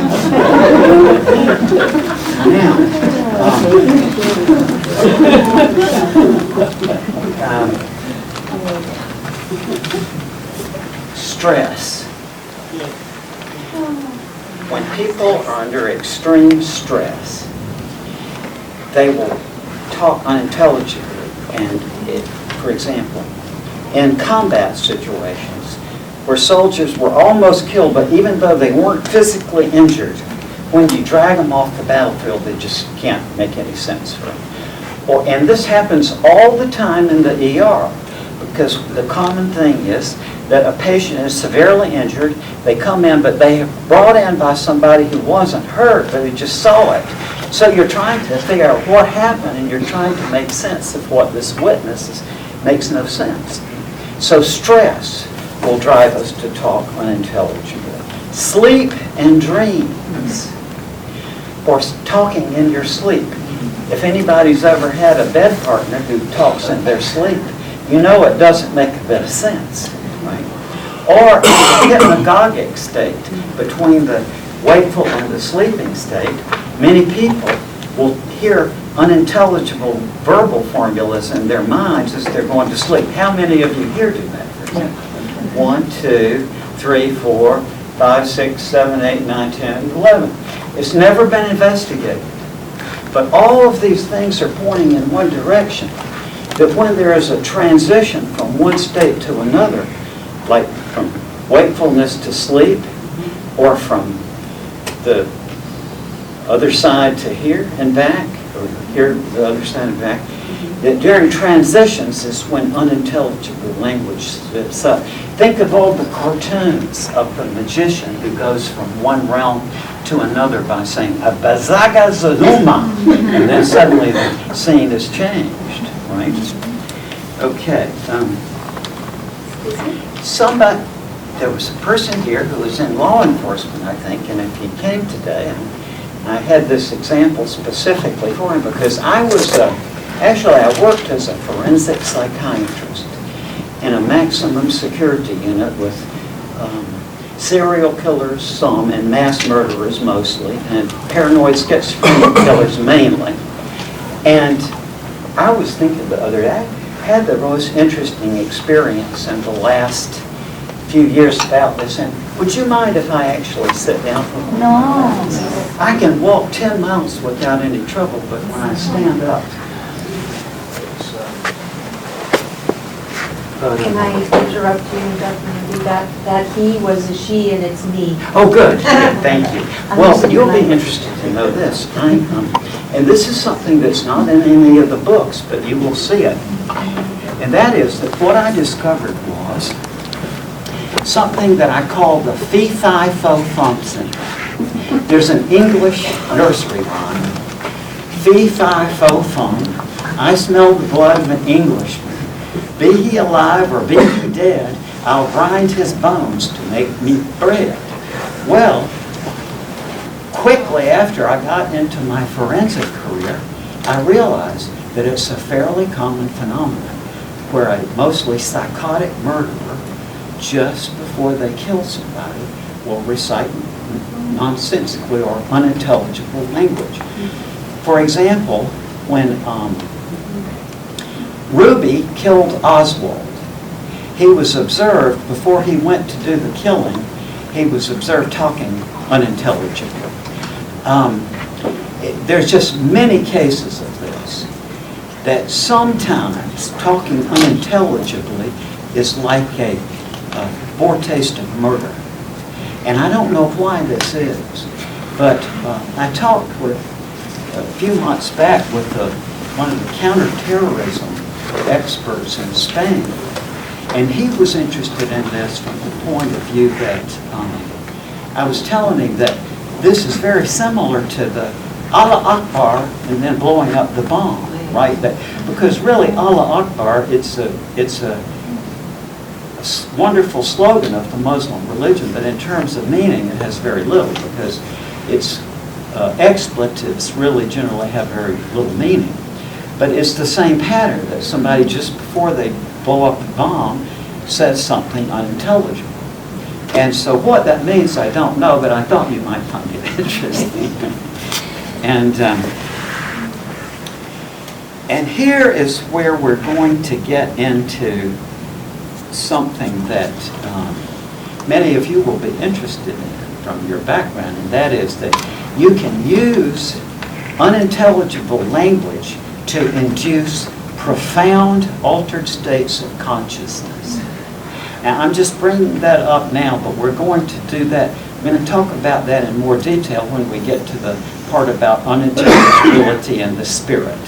But for now, I can just sort of give you a foretaste that you can use various patterns of unintelligible language to put yourself into what appear to be other dimensions of reality. And I have been doing some specific work on this in the past few years because I was going to talk about this at the last part, but let me just introduce you this now. From my interest in Greek philosophy, which has been kind of really a defining interest of my life, I was interested since I was 18 years old in these Greek institutions that are called oracles of the dead. And these were places, according to the historians, where you could go and you could go through procedures during which you would seem to see and converse with your dead relative. Now, I read that first in Aristophanes and in Herodotus. And specifically, at the time of Plato and before, the average Greek person thought that a philosopher was a person who probed into things up in the air, which meant out-of-body travel, and probed into things down under the earth. If you look at Plato's Apology, the trial of Socrates, you'll see that thing. Socrates said, "They accused me of being a person who flies up into the air and who calls up the dead." And now the interesting thing about this was that this is partly true. Some of the early Greek philosophers were participating in these rites, but now I had been interested in this, as I said, since I was 18, but in 1985, I was in Toronto, and there's the most wonderful set of bookstores around the university there. Oh my God, these amazing bookstores. And in that bookstore in 1985, I found a book on the Greek oracles, which was an academic book, and it described the rediscovery and excavation of the most famous of the oracles of the dead. And this is at a place called, nowadays it's called Kanaliki. It's in the northwest corner of Greece, Epirus, directly below Albania. And they had known it was there. It's mentioned in the Odyssey. Strabo, the geographer, mentions it. Herodotus, there's a lot of background that it was there. But since it couldn't be, because there can't be a place where you can go and call up your dead relatives, nobody bothered to look until the 70s. Soterios Dokaris, a very famous Greek classical archaeologist, decided he would go up there and look, and very quickly he found it. And they excavated it.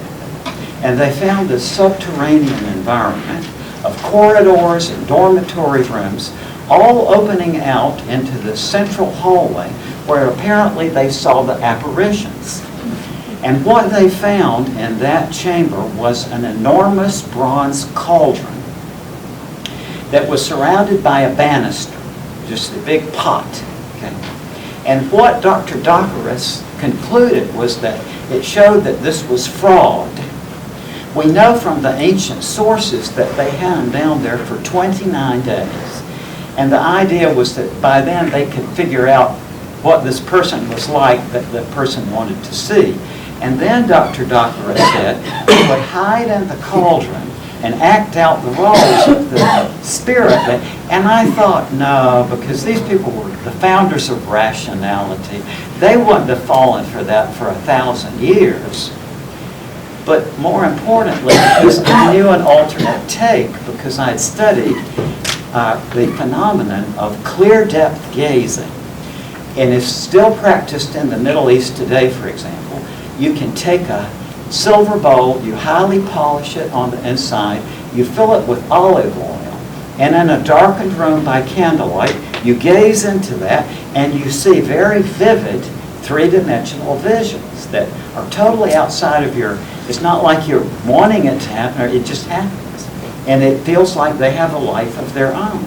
So as soon as I saw that detail about the cauldron, I said, voila, it works, and I knew it would. So I set it up, and it worked. I didn't use a cauldron. I used a mirror. It's a mirror about this size, in a small chamber, a darkened chamber. You put the mirror on the wall such that the person sitting in the chair can't see their own reflection on it, and it's up. The room is dark, and behind you have a little light, okay, which you can adjust by a rheostat or a dimmer switch. And so basically, in 1990, I asked 10 of my graduate students in psychology, most of whom who were older. Some of them had already been therapists. They were just back for more education. And then as word spread about this, my medical colleagues and my psychiatry friends, they wanted to do it too.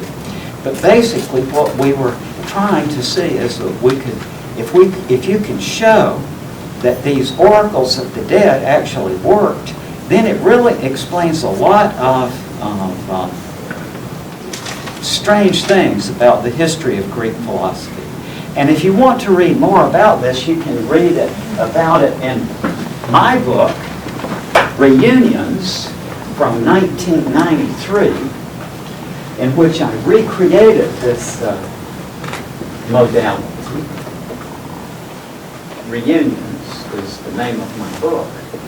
But even better, in I think 2001, from Princeton University Press,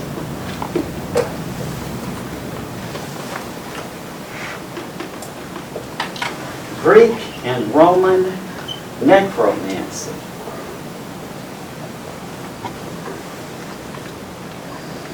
And as I recall, pretty sure this is Princeton. I know it's Princeton University Press, and I'm pretty sure it's the year 2001 it was published, and the author is Daniel Ogden, who is a very eminent professor of classics at someplace in England.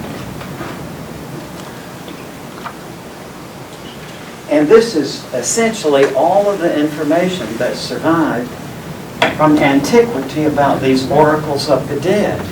And the theme that I'm talking about, you see in the iconography, is you see these people gazing into a mirror and they see the spirit coming out of it. And so basically I set this up in 1990 and thinking that if I did 50 of them over a 10-year period, or a 5-year period, I'd probably get about 5 people who would have it. So I thought it'd be about 1 out of 10. And certainly I just assumed that any student who, or one of my students or colleagues, who would have this experience, since they were already trained in the mind, would say something like, yeah, I saw this image, it looked like my grandma, but was it real or in my mind? I don't know. That was the expectation I had. Imagine my surprise when it worked on the very first time.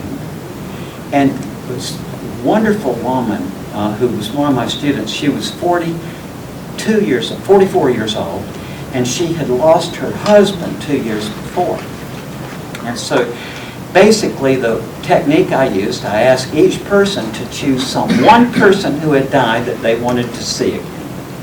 And then they would come to my place for an all-day encounter. It was like one-on-one. They would come about 10 o'clock in the morning. Then we would go through this process until everything was kind of resolved. And basically, I would spend about an hour with them at the beginning, asking, like, tell me about this person who died. Like, very open-ended questions. What are some of your most fondest memories? What are the difficulties in the relationship? This would take, say, about an hour and a half. And when they had, gone through this process, I would put them into this chamber I described. I'd say, just sit there I'm going to leave you in there an hour and a half and just gaze. Now, out of that, and this has been confirmed, by the way, by many other investigators. In 1994, they sent a team from the Institute of Transpersonal Psychology in Palo Alto near San Francisco. And I taught them how to do this, and they took this back to their institute.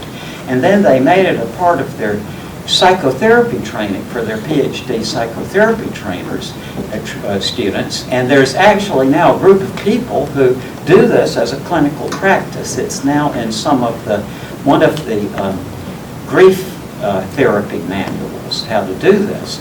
And because, to my great surprise, it really helps. I did not anticipate the therapeutic aspect of it, but people say that this gives them a very sort of satisfaction. And people will tell you that some of them say they see the image in the mirror. Some people say the image appears in the mirror, but it comes out of the mirror fully into the room. Other people will tell you their consciousness goes through the mirror and it's in some other realm on the other side that they see these apparitions. And to my utter astonishment, this is the hardest thing for me to understand about this, is that people interpret it to be a real event. I really did not expect that at all. I thought that these were my psychology students. I thought they'd say, yeah, well, you know, I saw this image, but I don't know, real or not, I don't know. But I just don't know what to say about the fact that people interpret this to be a reality. But what I will say is that this solves a lot of the very puzzling things about the history of Greek philosophy. And so that was my interest in it. Now, what in the world does this have to do with unintelligibility? Well, there is a fascinating series of, or two-volume book from the University of Chicago Press.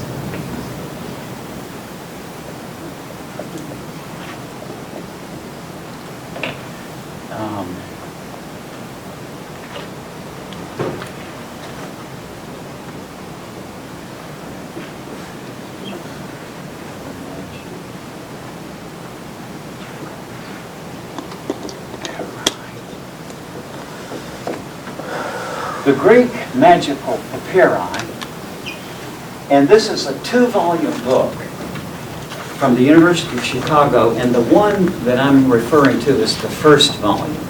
The second volume is the commentary, but in the first volume they have these various documents that were found in the deserts of Egypt because the climatic conditions there preserved documents.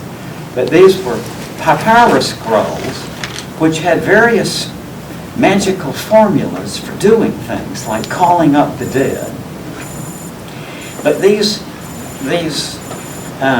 recipes would say, for example, take a white saucer, fill it up with olive oil, light a candle in a dark room, then gaze into the surface and repeat, Eloyana Kubumichi Rabambasu.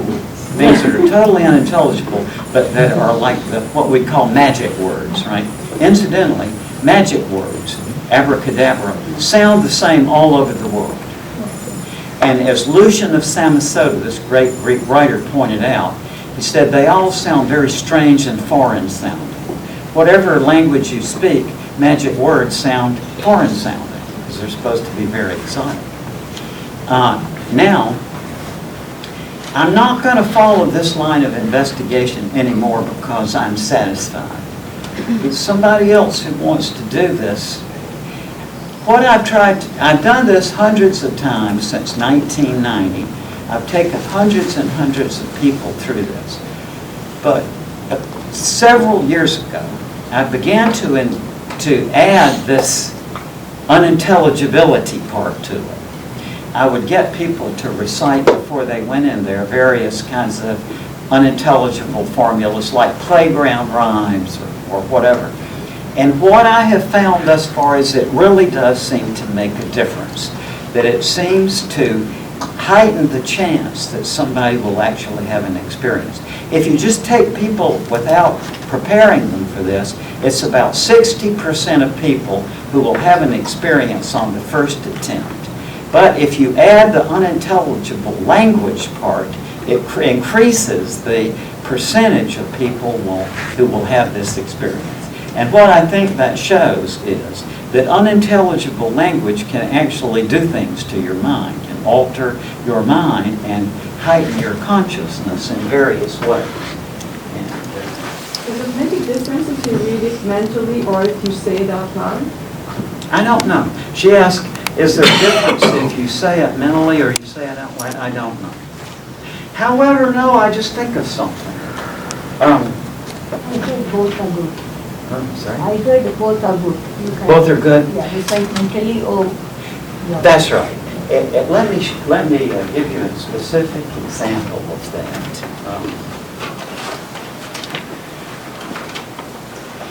How many of you, when you were a kid, played that game where you would repeat the same word over and over and over and over till No. it seemed to lose its meaning?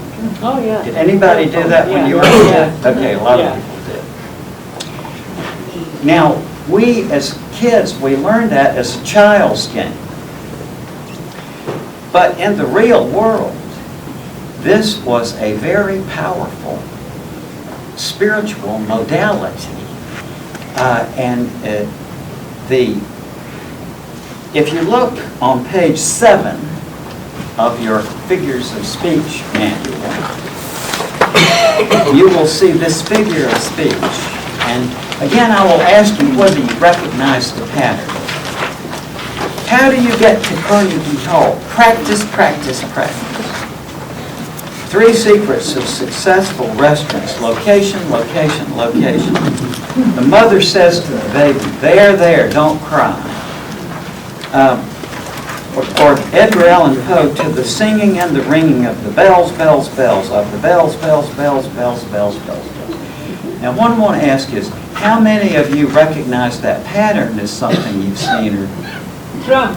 heard before? You recognize the pattern? He's always repeating that.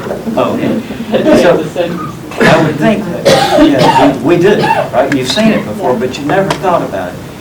But you can read for yourself this thing about the strange powers of epizeuxis, which is this figure of speech. And incidentally, epizeuxis shows up in final words. The great computer man who died a few years ago, Steve Jobs, is recorded, his last words were, "Oh wow, oh wow, oh wow." And that is epizeuxis. Now, in the late 19th century, at Mount Athos in Greece, a priest there named Ilarion was a librarian, apparently, and in looking through the library, he found some old texts about a spiritual movement that occurred among the Christian hermits in the Palestine deserts in the 4th century. And that would be that they would repeat the name of Jesus, Jesus, Jesus, Jesus, Jesus, Jesus, until it would put them into profound altered states of consciousness. Now, this spread among the monks at Mount Athos, and there were over 1,000 monks at that time, but over 600 of them were apparently into this movement. And they would, all day, they would just, Jesus, Jesus, Jesus, and you can imagine it put them into powerful, altered states of consciousness. And they would say, eventually they would get up to the point of this where they would say, the name of God is God. And that became what's known as the name worshipers movement. Now, when word about this got back to Moscow, right, well, the hierarchy wasn't so keen on this. So they tried, this was toward the latter part of the 19th, early 20th centuries, and they tried to get Nicholas, the emperor, on their side, or the Tsar. And he was sympathetic to the name worshipers, so he didn't want to do it. But finally, he just, all right. So finally, he sent 2 Russian battleships down there to invade Mount Athos. And they went down there and they broke up this movement. And they took a lot of them and they shipped them back to Siberia. Now, That was, say, 1905, somewhere around there. You can read about it in this book. But then, some time afterward, mathematicians began to probe the mathematics of infinity. And there were all kinds of very counterintuitive things that came up in this this movement. And the ways to find out, to solve these problems quickly devolved onto either it was going to be the French or the Russians. But the French, with that inherent rationality, they just couldn't make that leap, you know. But some of these name worshiper monks had been exiled to Siberia, were mathematicians. So the mysticism was no obstacle to them, so that's why the Russians won out in that race. So now back to the point you were making about whether it has to be oral or... Yeah, because or, both emits energy. When That's you right. speak, it's energy, when you think also it emits energy, so both are waves and yes, equally good. yes. And Tennyson wrote this, and this is to your point. Tennyson, at a certain point in his life, he wrote the following memoir, something in his memoirs. He said, "A kind of waking trance, this, for a lack of a better word, I have frequently had, quite up from boyhood, when I have been all alone. This has come upon me through repeating my own name to myself silently, till all at once, as it were, out of the intensity of the consciousness of individuality, individuality itself seemed to dissolve and fade away into boundless being. And this not a confused state, but the clearest, the surest of the surest, utterly beyond words, where death was an almost laughable impossibility. The loss of personality, if so it were, seeming no extinction but the only true life. I am ashamed of my feeble description. Have I not said the state is utterly beyond words?" And he said to a later person who asked around about this, he said, "By God Almighty, there is no delusion in the matter. It is no nebulous ecstasy, but a state of transcendent wonder associated with absolute clearness of mind." It's very much what people with near-death experiences tell me. Now,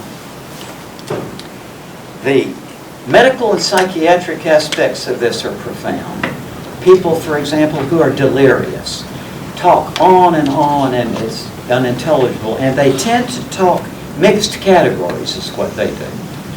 People with schizophrenia will make up meaningless words that nonetheless sound like the words of their own language. I had, in my forensic career, I guess the scariest patient I ever had was this man. He was 26 years old when I was my patient. And he had done just one of these horrible crimes like you read about in the National Enquirer. And he was paranoid schizophrenic. And his delusion was that he thought he was a lion. Now, that is called a zoanthropic delusion, when somebody thinks they're a lion. If you go back to 1000 AD, that was one of the most common kinds of delusions.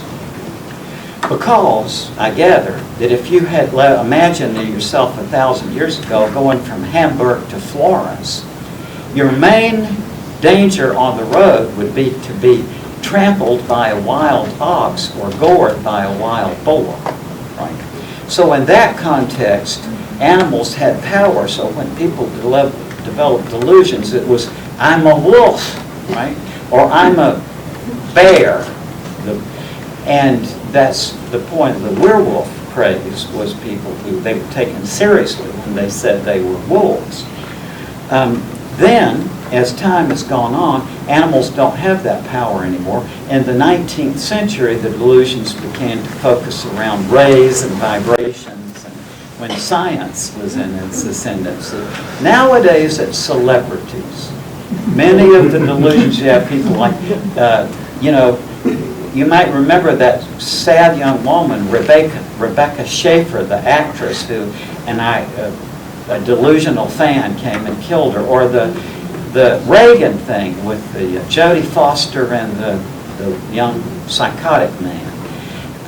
And this is called de Clerambault syndrome, or erotomania, and it's the fact that many people develop delusions that a celebrity is in love with them. It's a common kind of delusion. But so this young man had a zoologic, or like a zoanthropic delusion, and he thought he was a lion. And his hair was the color of a lion, and he let it grow out, and he would shave himself here, so he really did look like a lion. And so, in the Christmas before he became my patient, they had let him out of the state hospital in Atlanta, because, the 3-day rule. Well, in reality, he had no support. He wouldn't take his medicine. He was homeless. They just turned him out onto the street. So it was cold, and in his mind, he remembered a friend of his that he had played football with in high school. Now, that was 8 years before. It was the last he had seen this guy, but nonetheless, he went to this young man's home. And the young man had long since moved away, leaving his 2 elderly parents at home. And this man moved in with them for 6 months and terrorized them. And so that's how he came to us. Finally, the woman was in a wheelchair, and the man had Parkinson's disease. But finally, the man was able to call the police, and that's how this man came to us. But he would write these long epistles addressed to nobody in particular that just made absolutely no sense. But one of the interesting things about this was that these letters would consist almost entirely of obscenities, but they weren't any actual words. They were just obscene words. For example, thuckabussy and puck-cucky, things like that. Words that were obviously obscene, but nonetheless, they were unintelligible too. And what that means, I don't know. But attention, we've already talked about.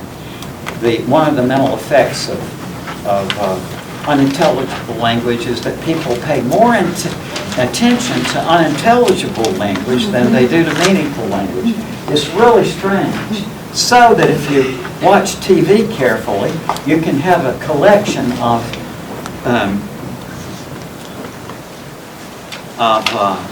examples that show exactly this. And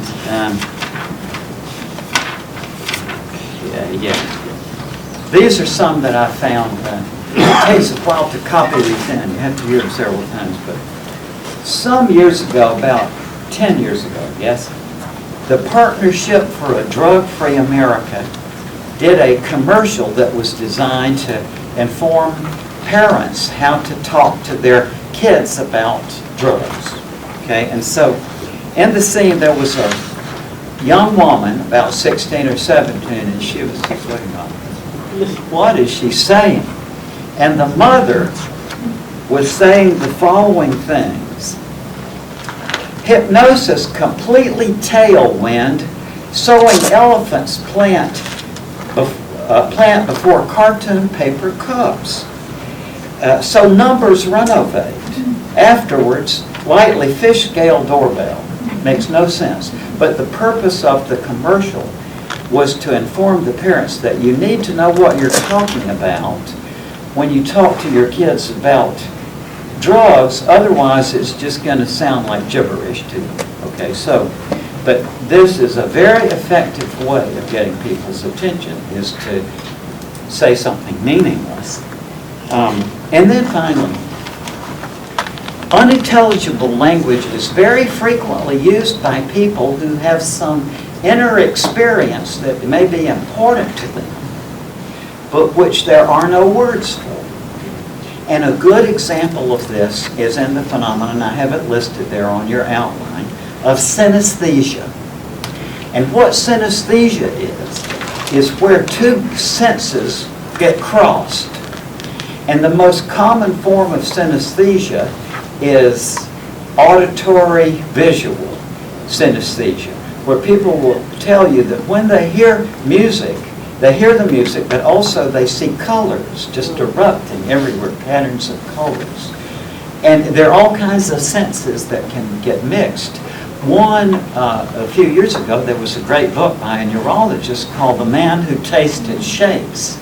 And it was about a chef who was forced to say that this chicken tastes pretty round today, or that kumquat is a little bit cubical today. And to the rest of us, it makes no sense. But he was genuinely trying to describe his inner experience.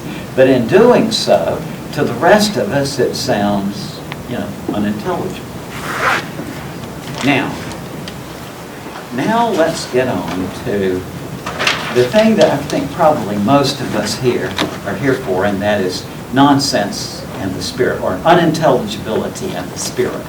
Okay? And there are many very important roles that unintelligibility plays in the spiritual life. And I won't talk about all of them, but I will talk about the one that is most personally meaningful to me.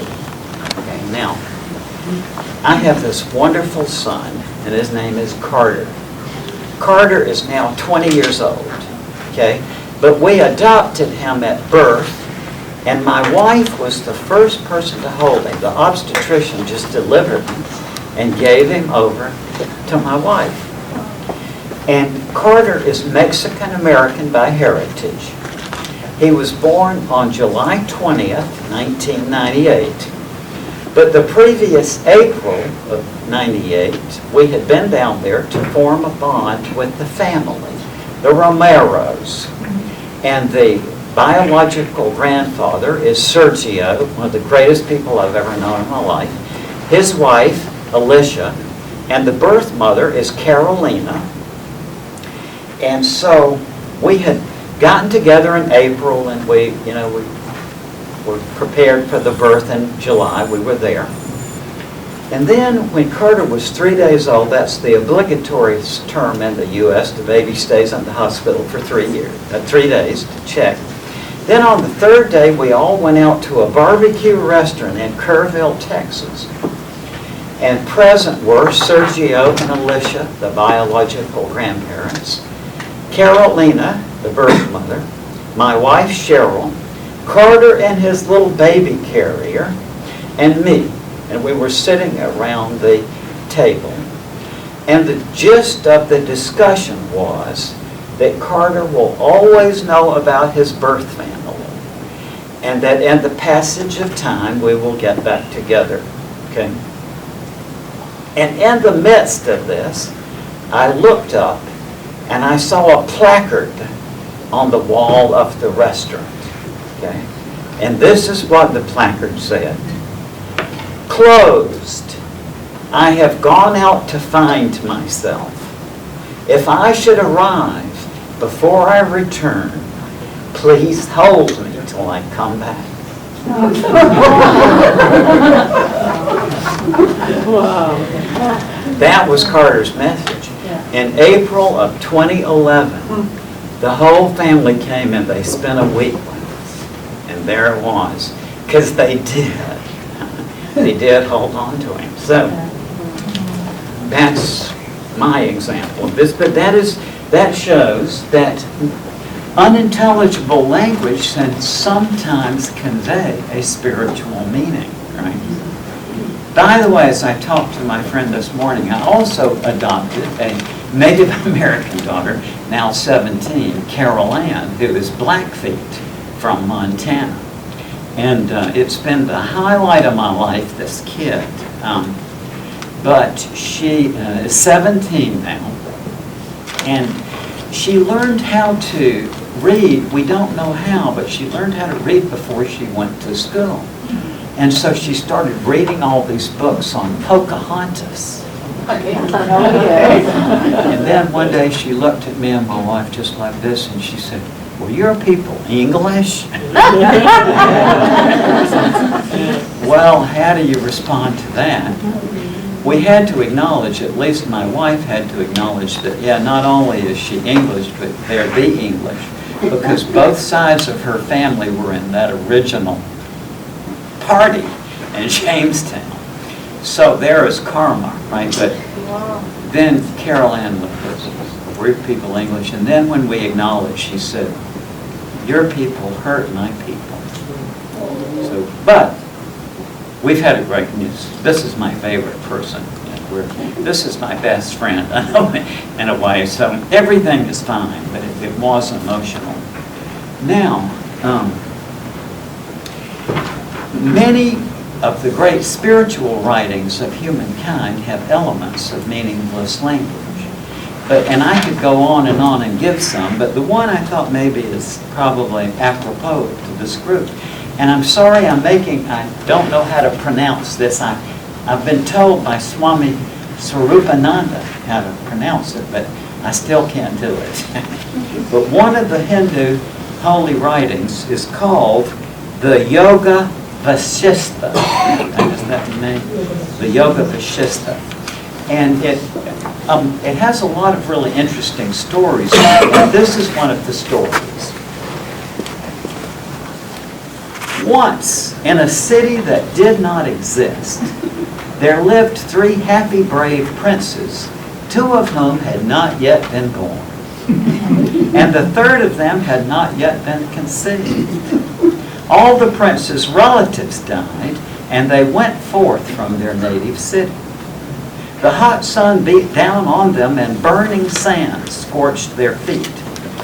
They found shade under 3 trees, 2 of which did not exist, and the 3rd of which had not yet been planted.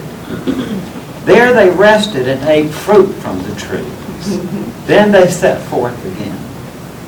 They came to the banks of 3 rivers. 2 of the rivers were dry, and there was no water in the 3rd river. To refresh themselves, they bathed in the rivers and then quenched their thirst there. Then they set forth again. Soon they arrived at an enormous city that was about to be built. They entered the city and found 3 palaces of unsurpassed beauty. 2 of the palaces had not yet been built, and the 3rd of them had no walls. Well, you get the picture, and it goes on and on. And this is the specific type of unintelligible language that is called erasure. And it was invented by a fascinating man named C.J. Lichtenberg, who was a German philosopher and scientist in the 18th century. And he invented it out of whole cloth, but it was existing in the Yoga Vasistha a long time before, which shows again that unintelligible language is something that has its own reality and its own structure, right? So, let's see. There are all kinds of other spiritual implications of unintelligible language. My book on this is available in French and will someday be available into English, so and you can find these things anywhere anyway. So, at this point, I'm going to stop for questions. Then after questions, we'll go on and we will take this specifically to the afterlife. So, questions or comments? Yes, Jeffrey. You didn't talk when you were discussing rational political afterlife and near death are all reincarnation. Yeah. So how does that play into this whole schematic? Reincarnation. Yeah, I did talk about that in the manuscript that you have, because specifically I was thinking from the messages I got from you all, I realized that some of you would be interested in that, and I want to get more of a picture of what people are interested in. But I do have some reflections, Jeffrey, on reincarnation. And what this really raises is a question that Mr. Saxena is very interested in, and I am too, because it's one of the basic problems of philosophy. I almost wrote my doctoral dissertation on this very problem, but it's the problem of personal identity. And that is, what is it that constitutes your identity as a person? And the real answer is we don't know, but the history of this is very interesting. And around 600 BC in Greece, there was a man named Hermotimus.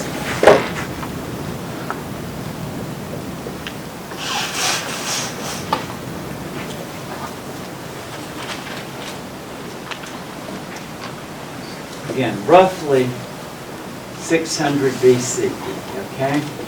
Approximately. And Hermotimus was well known in Greece because apparently he had the talent of being able to leave his body at will. And the significance of Hermotimus to Western thought is that the fact that everybody knew about Hermotimus, matter of fact, Aristotle mentions him 260 years later. So he was very well known in Greece. But the fact that this guy could apparently leave his body and go someplace else got these early philosophers thinking about the question of identity, like what constitutes us, our body or the immaterial part. And the first philosopher to identify yourself with the immaterial part was Heraclitus. I'm sure you've all sort of heard of him. And he was the first one to say that the essence of the person is the immaterial soul. And then the person who picked this up and injected it very strongly into Western thought was Plato. Okay? And Plato said that the soul, the immaterial part, is intelligible and is connected with knowledge, but that the body is always in flux and always flowing and has no real reality to it.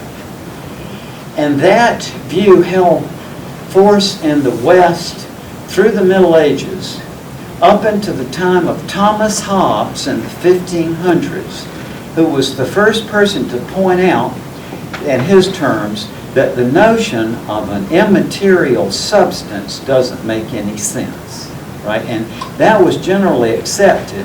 And then sometime later, John Locke tried to solve the problem by saying that what we consist of as a person is our memories. Okay? And then that has gone on. I mean, there's still a lot of difficulty about it, but I'll say where I come in with this. I do have an opinion, but I think that what this thing that we're in is like a play. And the closest analogy we have to understanding this existence we lead is the theater. And the way I came to this was, before I did forensic psychiatry, I did about a year of geriatric psychiatry. And I had a lot of patients who had Alzheimer's and stuff, but I also had a lot of patients who were mentally sharp.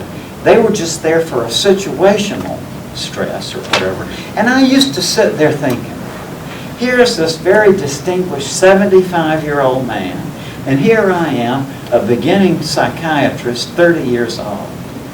And I'm sitting with him, and he respects me to the degree that he thinks that I can help him. That was really quite a wake-up call. How can that be? Especially, these were very, very eminent people. But in that context, I heard the same remark just constantly. People would say, you know, Raymond, the older I get, the more the impression develops of me when I look back at my life that this has been a script or like a play. And then I heard Joseph Campbell, the mythologist, say that same thing. And so I accept that that is just part of the aging process, that at a certain age, you look back at your life and you see it like as a dramatic structure, right? Well, so that got me thinking. And Elie Wiesel, that was back in the 60s, but there was this great writer, Elie Wiesel, who had been in Auschwitz. He was a wonderful scholar. He wrote these great books, which I greatly enjoyed in the 60s. And in one of his books, Elie Wiesel said, God made man because he loves stories. And that's kind of startling. But then you get to thinking, what is your life but your story? I mean, isn't that your personal identity? Isn't it your life story? So that's where I have reached on this. Now, as a professor of logic, my hackles immediately come up because I run that back through as a logician and I say, just a minute here, that's a logical fallacy, because what I'm doing is I'm taking one aspect of human life, namely the theater, and I'm projecting that out as the whole, and that's a fallacy. But no, I don't think so. I think it happened the other way around. I think that the reason why we have the theater is that old people naturally get into the point where they say, oh, my life is a drama. And how the origin of the theater took place is really remarkable. It was in Athens, and there was a leader named Pisistratus, and they had this folk festival that had gone on for a long period of time, in which they had the chorus that would tell these stories. For reasons unknown, on one of these performances, one person, Thespis, stepped forward from the chorus and spoke his own lines, and this created a sensation. Well, what were the Greeks all about to their contemporaries? Competition, right? It's like the Olympics. People from other parts of the world thought that was just so bizarre that they would create these stadiums to watch people fight. There was a Scythian man who came once and he said, I don't get it. He said, in my tribe, if two young men fight, we pull them apart, we take them to the ground. Don't do that again. Here you build these stadiums, you get thousands of people to watch you. They didn't get it. But competition, okay? So the first thought is, let's have a contest. See who can write the best ones of these. First competitor, Aeschylus, first winner. Second series of winners, it would be Sophocles, right? And then third, Euripides. 50 years after the origin of this, the theater was a profession, okay? And the theaters were temples to the gods, okay? So, my theory of how the theater originated was that people like Aeschylus and Sophocles and Euripides were thinking people just like us. So they probably got to thinking about this. Hey, my friend Alexis told me that when you get old, so let's just create a flat place and put this on. And it was an instant sensation. One of the difficulties that the scholars of the theater have for understanding this is how they could get people to sit still for so long. See, that was really, because at the Olympics, people were jumping up and down. How did they get them to sit still for so long? But what I'm saying is that I think the reason the theater originated is that we already have this thing in us where at a certain age we look back at our life, and that Aeschylus and Sophocles and Euripides had picked up on that, and that's why they were such great dramatists. Yes? I want to be careful with my English. Based on what you said about the personal identity and you mentioned a story, Yes. a possible reality is that the soul is constantly remembering certain pieces of knowledge and it's reoccurring. Would you say that then the purpose of a soul or being and soul is to support the knowledge of existence, or do you think there's like a final destination of consciousness? Like, do you think it's cyclical, or do you think it's linear? This is a wonderful question. She's asking, do I think that consciousness is cyclical, or the other option would be that it's Progressing. progressing? Yeah. Is consciousness progressing to some big overall goal? And just to be honest, I have no idea, but I have thought a lot about it. And I do have come to accept, too, that there's reincarnation, but not because of anything I've read. Ian Stevenson at the University of Virginia is kind of regarded as one of the experts on reincarnation from his books. And I knew Ian very well, and he was a dear friend of mine, and I loved him dearly. And he and I had very open conversations. So what I'm saying to you is, it's not anything behind his back. He's passed away anyway, but it's these were just conversations I had with Ian that Ian, as long as you got the footnotes right, he thought the scholarship was okay. But Ian had very little ability in critical thinking. And so I don't accept the validity of his work. But where I have come in my own process is, and this is really, it's not a valid argument, but I'll tell you how I got there, is that the reason I think that there's reincarnation is that my 2 adopted kids have told me so. And my wife and I, we're not religious. We don't take these kids to religious things. What we talk about at home is what's for dinner, what's about the homework, what's at the movies this weekend.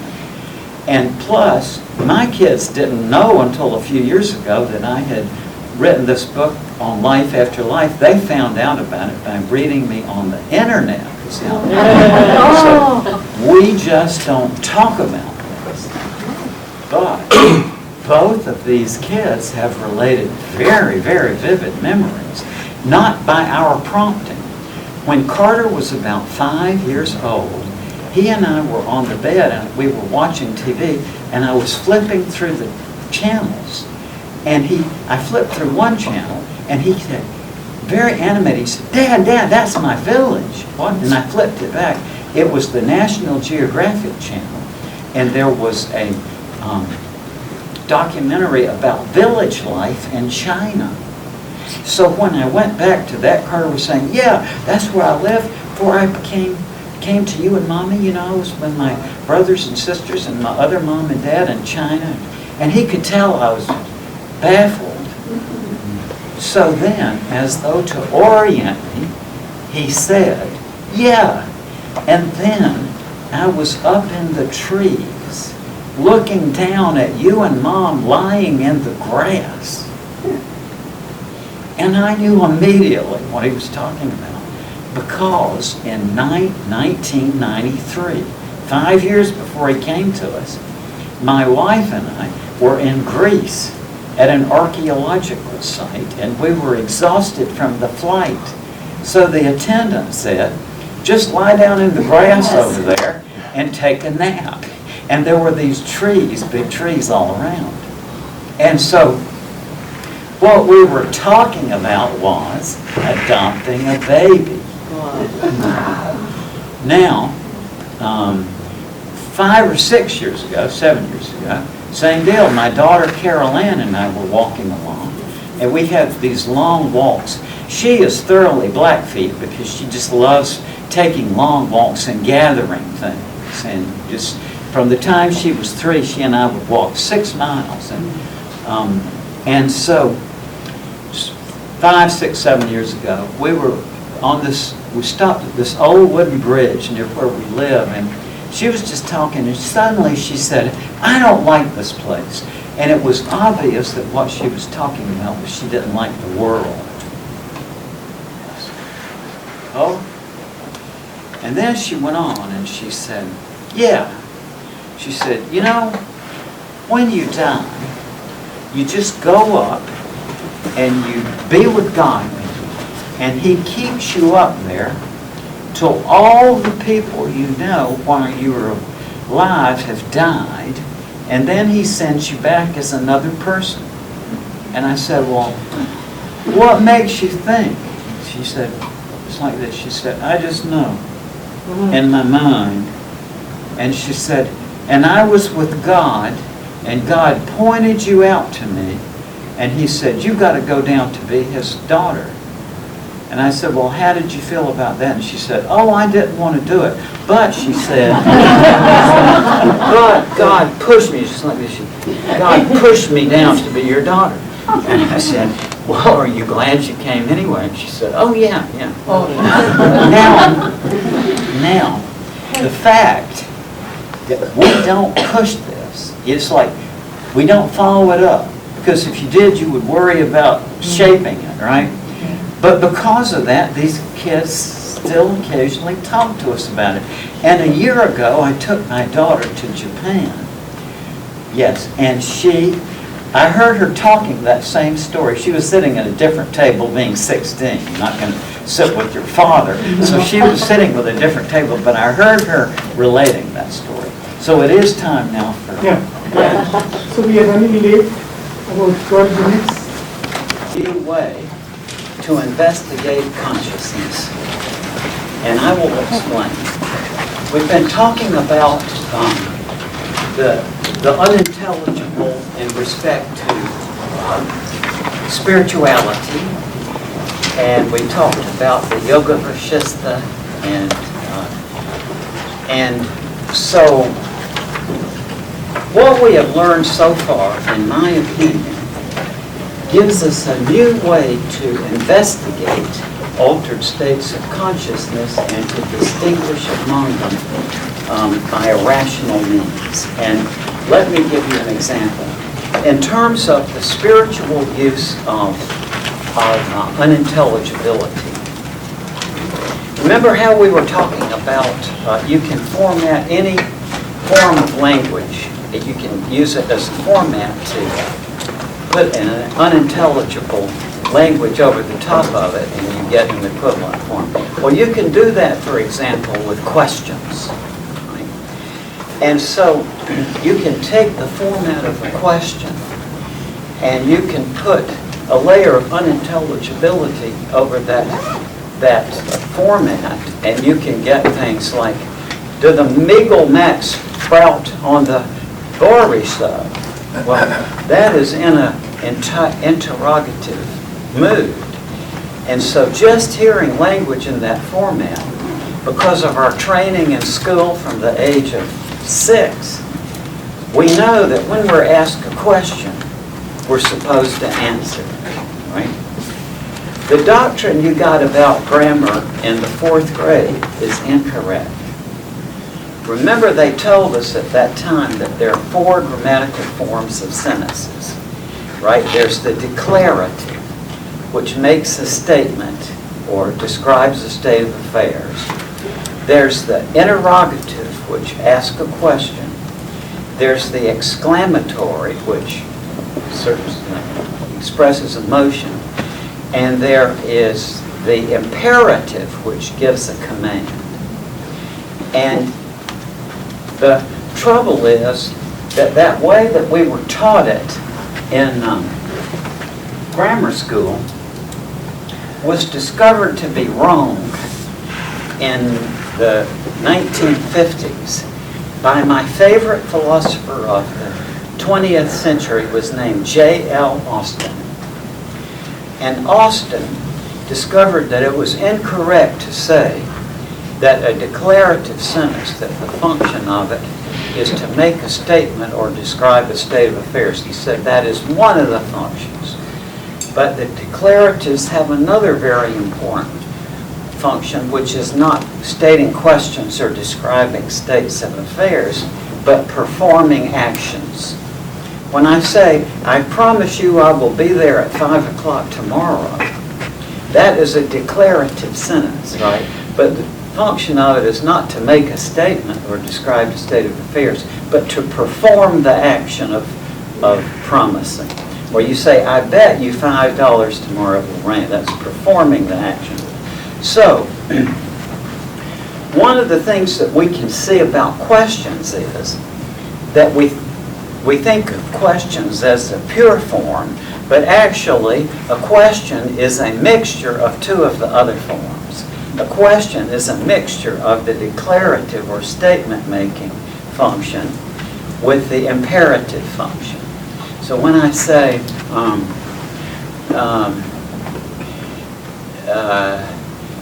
any question you want to know, you can analyze it into what the person is conveying to you.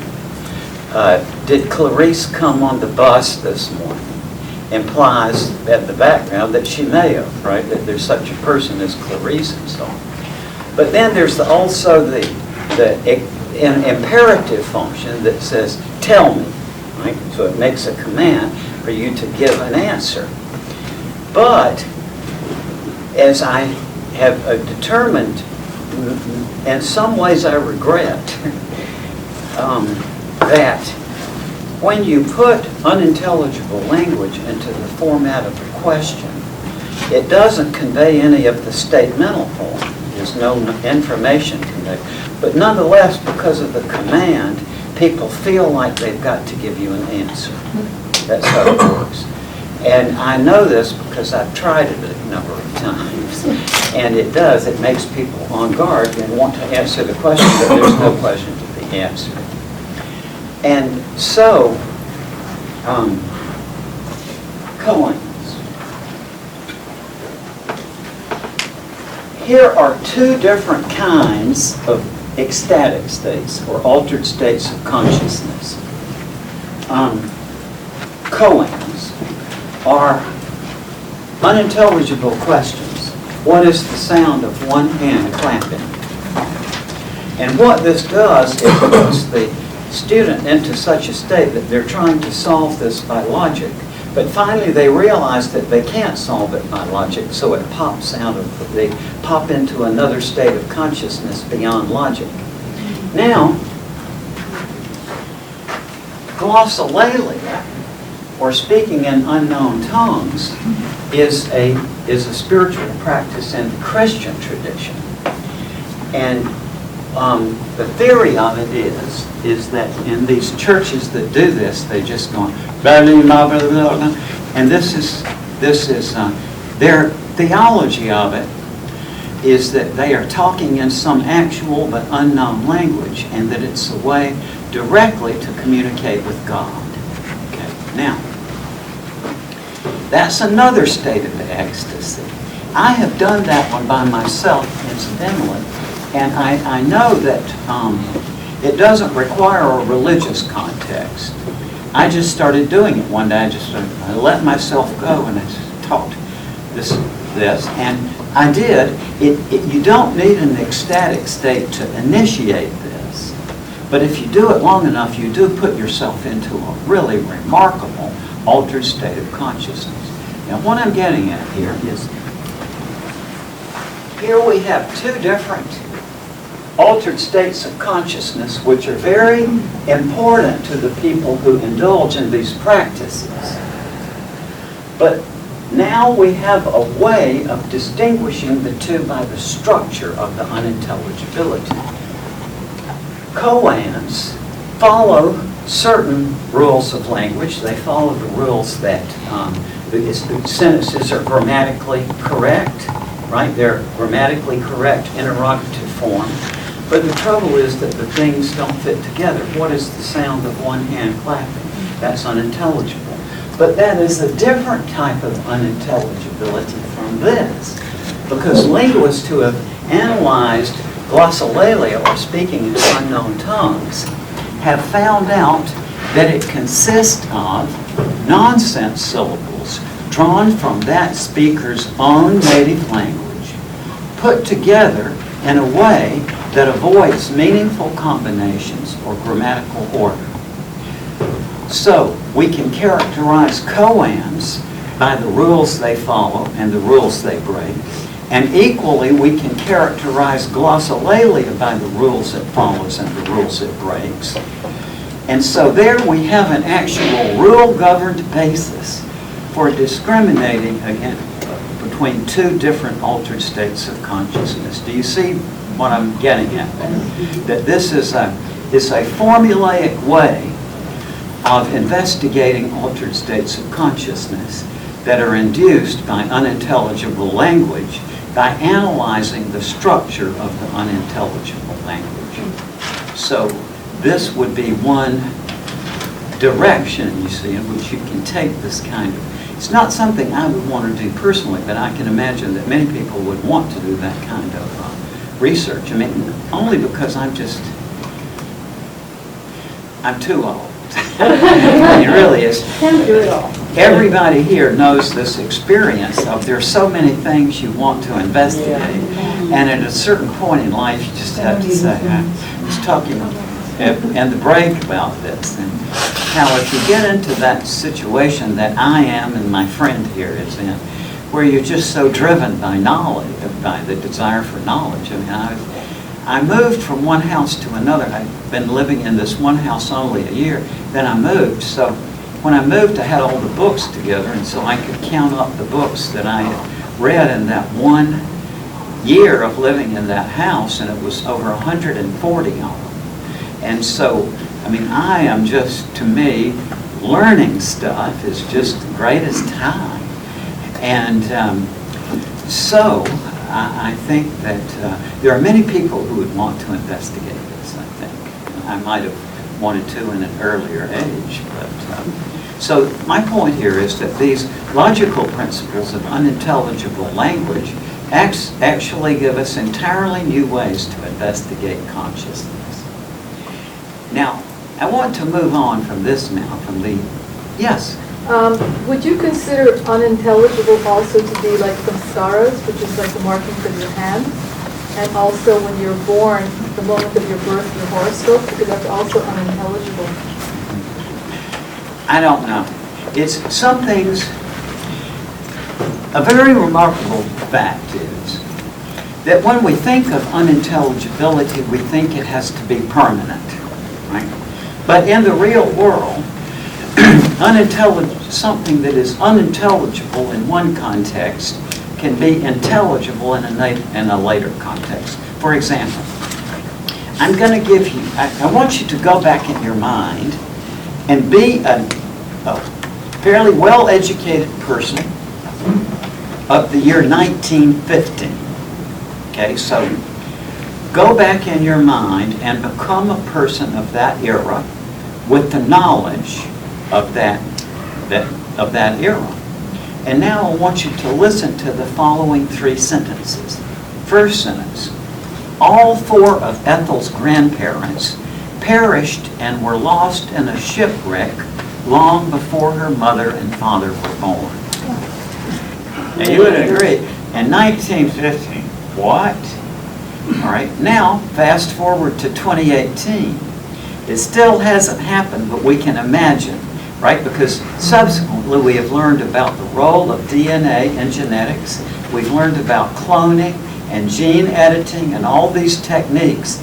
So although it was unintelligible in 1915, now it is intelligible because we can imagine a scenario. Now listen to this. In 1915, 2 women got married to each other at City Hall yesterday. Definitely unintelligible. Now fast forward, it's the law of the land. Now listen to this one.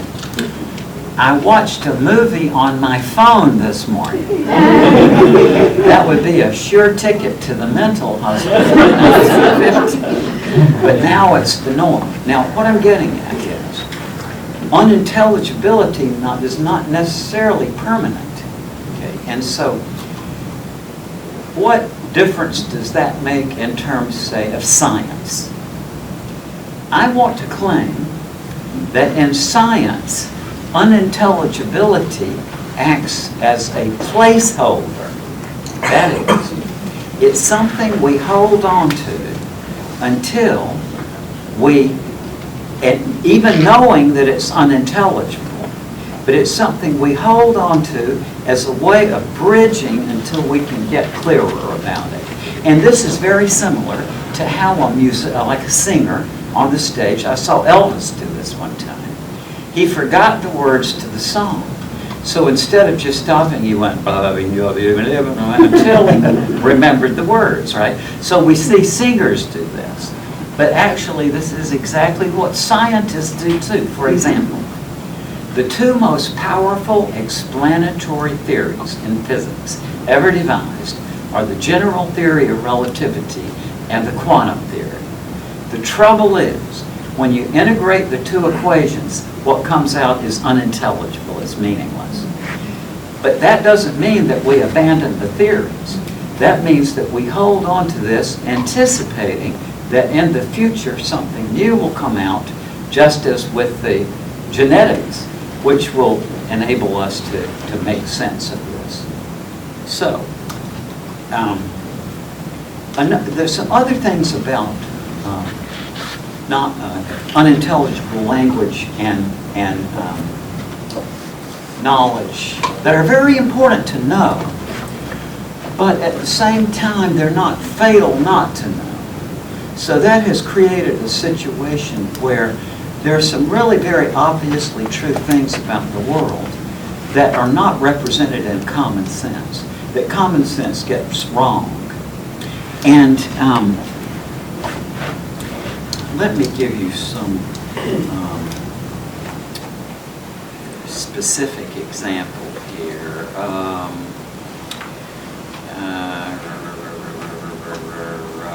Okay. In ordinary language, we think of unintelligibility and falsehood as the same thing. If you look in any science journal over a period of time, I have a notebook this thick full of quotations like this that I've gathered since about 1965. And it's a common thing in scientific discourse where the people will say, oh, that's unintelligible. Professor Smith's new theory is just unintelligible. It makes no sense. And that was said, for example, about the continental drift theory. It was said about the Darwin theory. So people can say that something is unintelligible, but in the passage of time, these things can be accepted. And but in that context, people use falsehood and unintelligibility as the same concept. When we say in that context that Professor Smith's ideas are unintelligible, that's another way of saying that they're false. Right?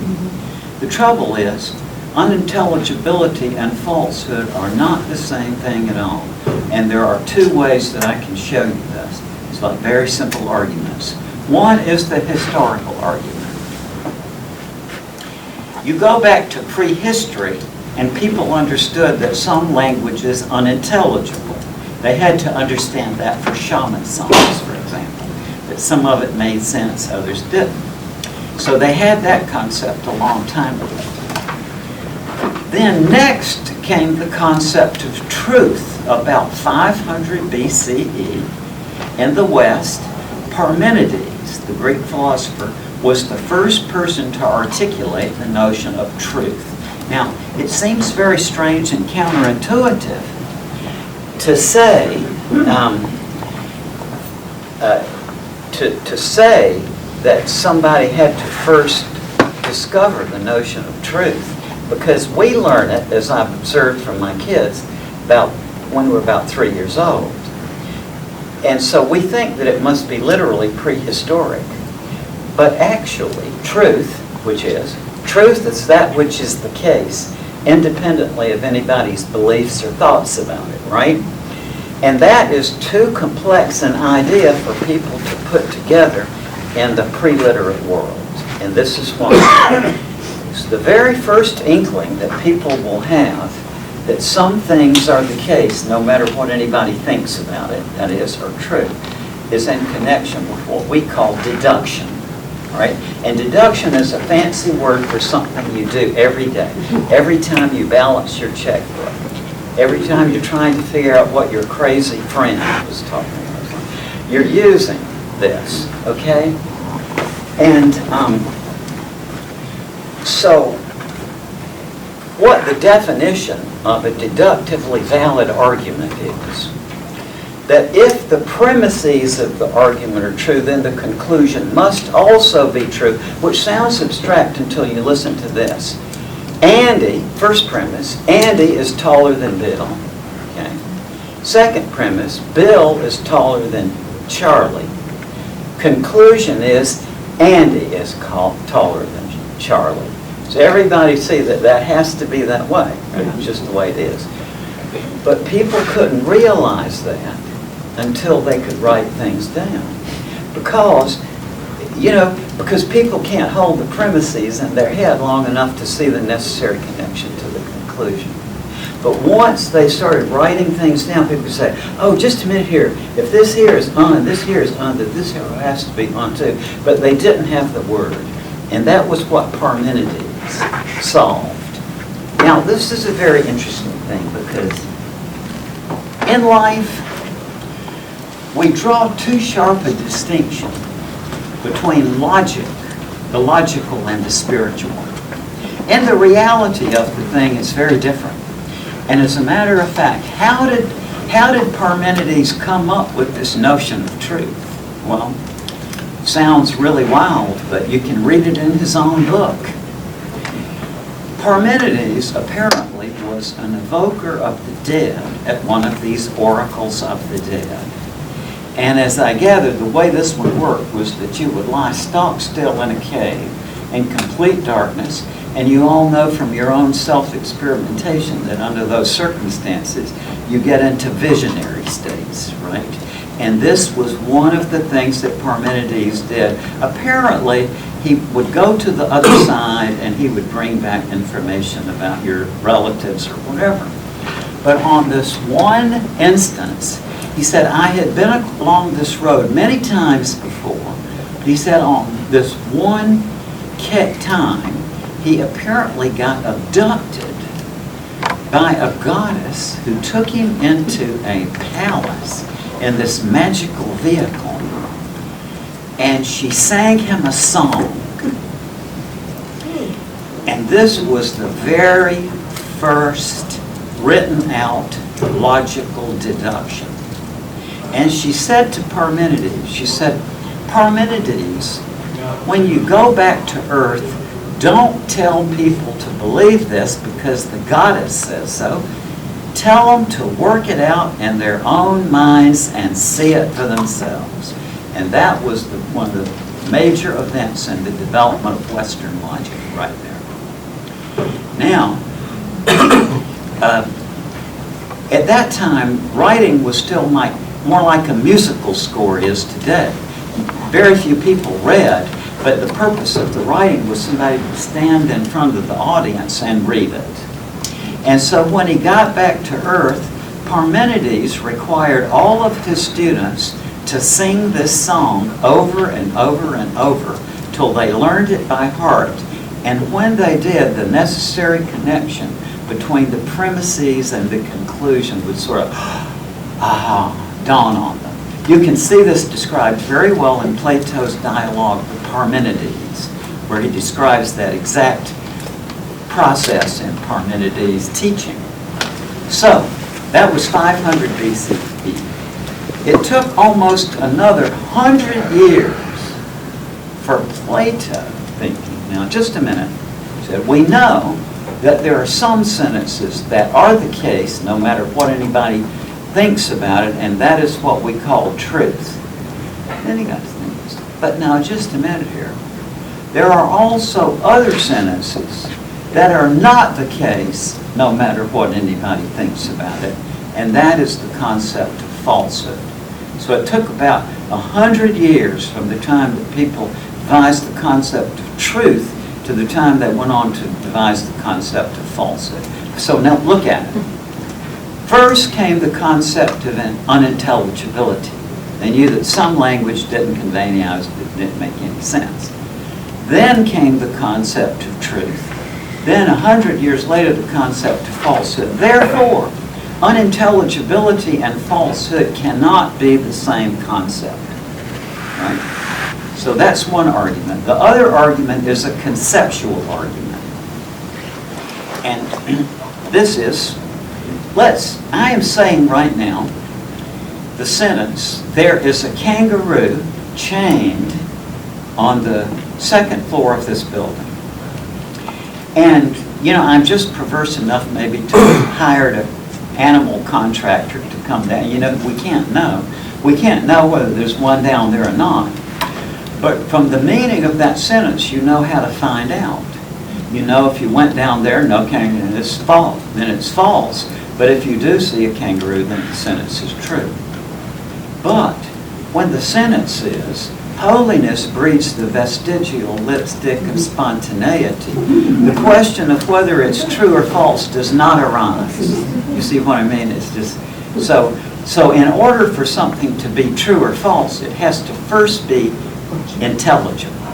So what we have in the real world is that over here we have the Aristotelian logic, which is predicated on literal meaning.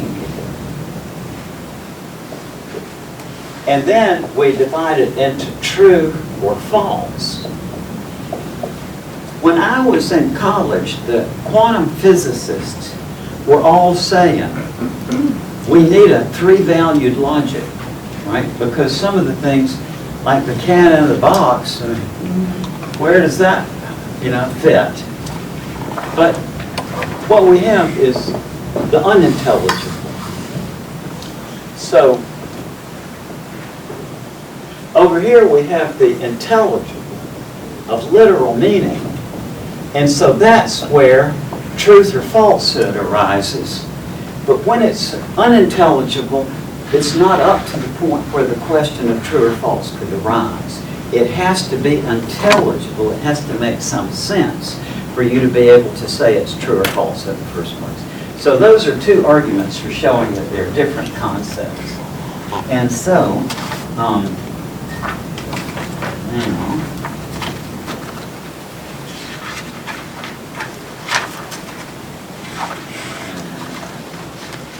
I've said several times today about the placeholder function. I did talk about that one again. So, in the quest for knowledge, unintelligible language serves a placeholder function. It's something we hold on to until we get to the point where we can make intelligible sense of it. Now, with that, I will say that's the survey of unintelligible language that I had sort of outlined for you there. And now we can bring that back to the big question we're all interested in: is there life after death? And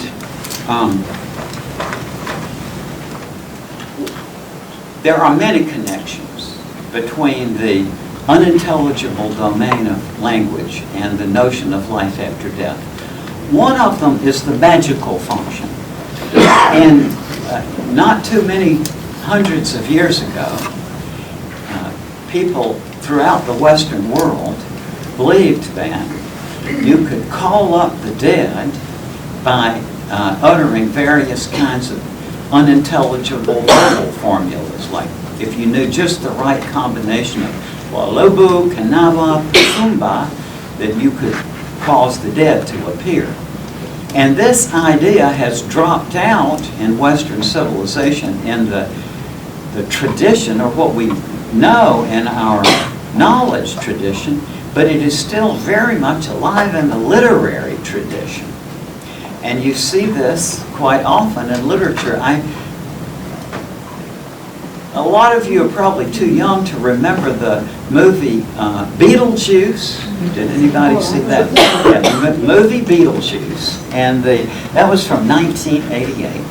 And the premise of that movie was that a young couple had this beautiful Victorian house. Just this great house. And then we get to know these people, very nice couple. But then very early in the movie, they go off the covered bridge and they're dead. But they don't realize they're dead, so they come back into their house, not fully putting it together that they've passed away. And all kinds of strange things happen, like they see a book on the table that says, Guide for the Newly Deceased. So then a family comes in and occupies the house, but the spirits are still there, and they have sort of various haunting manifestations. So finally the new couple, call in a medium to call up the spirits in order to see what the trouble is. And in order to do it, and I had to sit through that movie 3 times. This is interesting because this was 1988. It took 6 months for the VCR to come out. And I wanted it, and so I sat down 3 times to get it. And this is what the medium said to call up the dead. Hands vermilion, start of 5. Bright cotillion, ravens dive. Nightshades promise, spirits strive. To the living, let now the dead come on. So you see that literary connection, and you can find all sorts of them. But they are there. And what that means is that is deeply in us as human beings. It's something we've forgotten on the knowledge tradition, but it's still inside of us. And just as the ancients thought that they could, that you could call up the dead by the right combination of meaningless language, they also thought that you could propel yourself over to the other side with the right combination of meaningless language. Now, at this phase in my life, just sort of being 74, just say what I think, and I would normally have held back on this one a little while, but 74.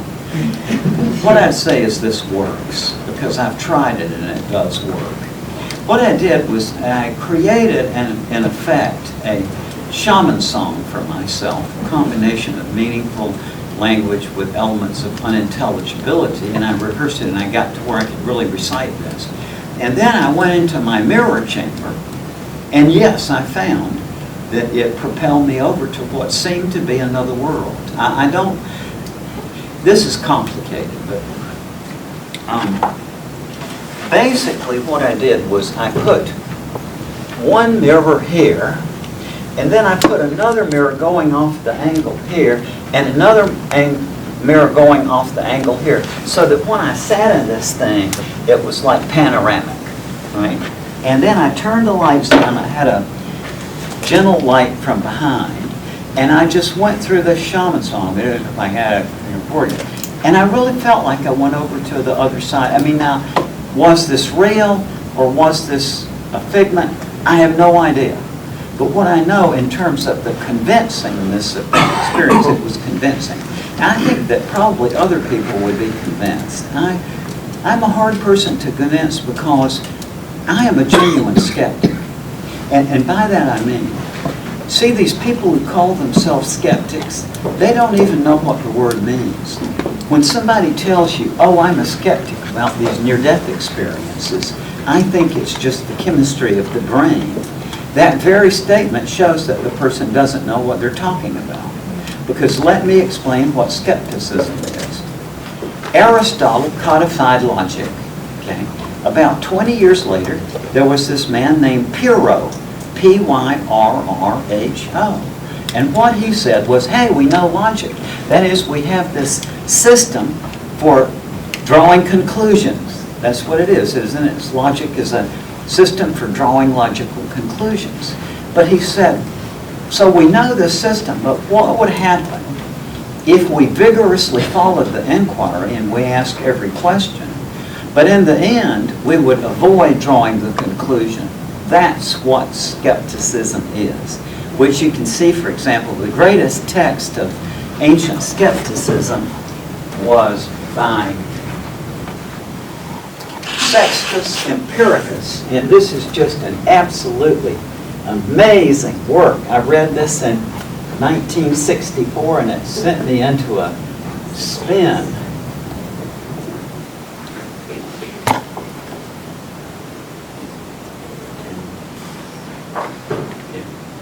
Here we go. And it's called Canons of Skepticism. And he says in there at the very beginning, he says there's three ways to look at knowledge. He says one is the academic, and that was Plato. And he said they have concluded that knowledge is impossible. Because that's what academics is, right? It's like the motto of it is, wisdom consists in knowing that you don't know. Then he said, there are the Aristotelians, and they think that they have acquired knowledge. Aristotle was just confident, hey, I've discovered the truth. And he said, but the skeptics, we go on inquiring. Right? Why did they do this? Because they noticed if they practiced it assiduously, two things would happen. Number one, they would have an experience of mind expansion. And number two, if you think of it geometrically and everybody else is rushing in this direction to get to the conclusion, but your method is to avoid the conclusion, then you see the periphery, right? You see things along the sideway that everybody else has missed. And that's what the skeptic is. Now, if you play back to yourself what you hear from these people, oh, I'm a skeptic about near-death experiences, I think it's just the chemistry of the brain. If you unpack that, what they're saying is, I'm a person who doesn't draw conclusions, and my conclusion is such and such. So, and now I've lost the track of my thought. What were we? That was part of a. But anyway. I think you were going to sing your song. Oh yes, yes. So I had this experience, but I don't know what to tell you about it. It was just like I went through the looking glass, like in Lewis Carroll, and I was in this other world, and I saw people, I mean, not in a human form, but they were spiritual beings, and they were all around, and I could communicate with them. I just don't know what to make of my own experience, but what I'm getting at that I am confident about is that you can, with these techniques, you can put yourself into altered states of consciousnness which seem to you to be another world. And that much I'm confident. Yes. In our culture, there is mirror gazing.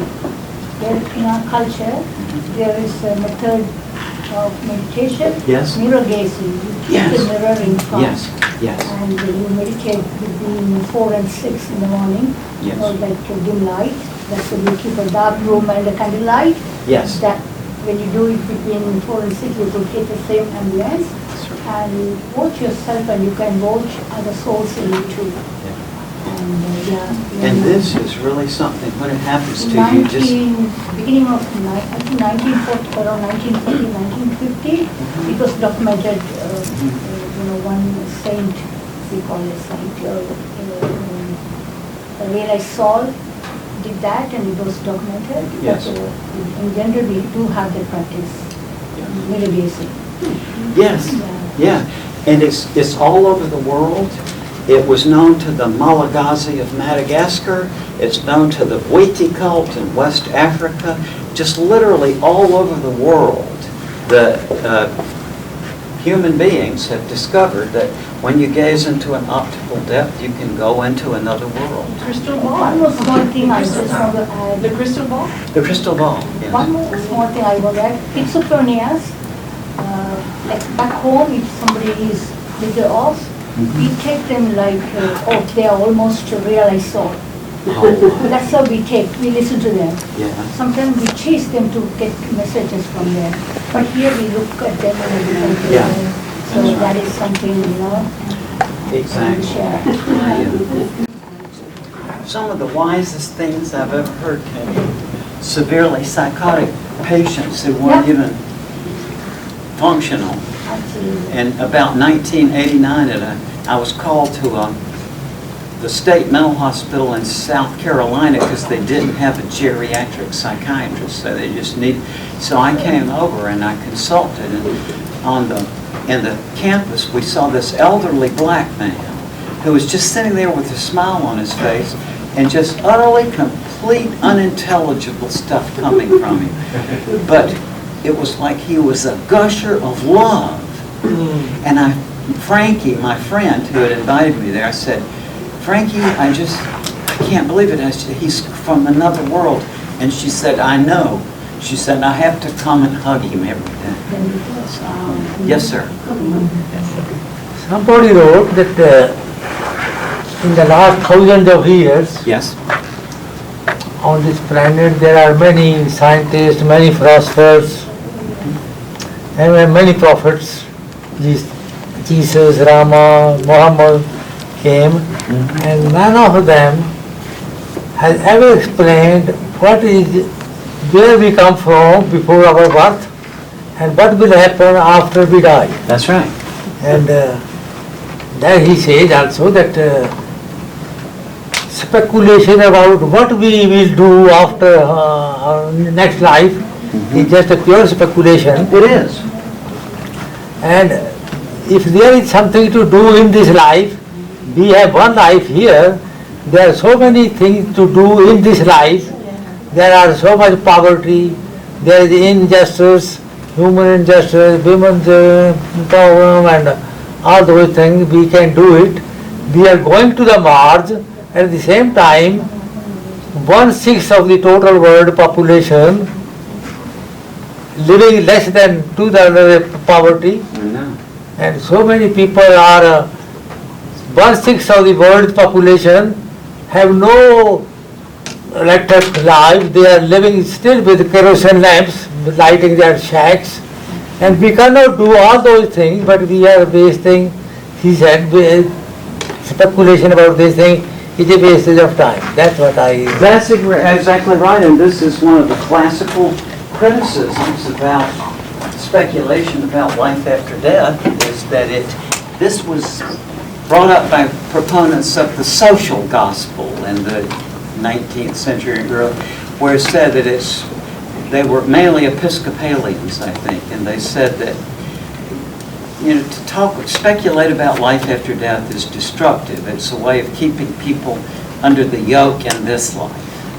And then, on the other hand, is the fact that it may be, and I sort of, myself, I think it is. And so for that reason, and it is something that people have been concerned about all the time. And so what I would say is that now we have entirely new ways to look at it from a genuinely rational point of view. Now, to follow along the role of the unintelligible in connection with the afterlife, one thing is we can think back to what we talked about, unintelligible definitions. And again, in the real world, what we have is not a clear concept, but we have words like life after death, or the world beyond death, or survival of bodily death. But all of these terms, when you analyze them, they just break down into unintelligibility. For example, survival of bodily death. Well, Woody Allen said, if you can survive death, you can survive just about anything. It really doesn't make any sense. But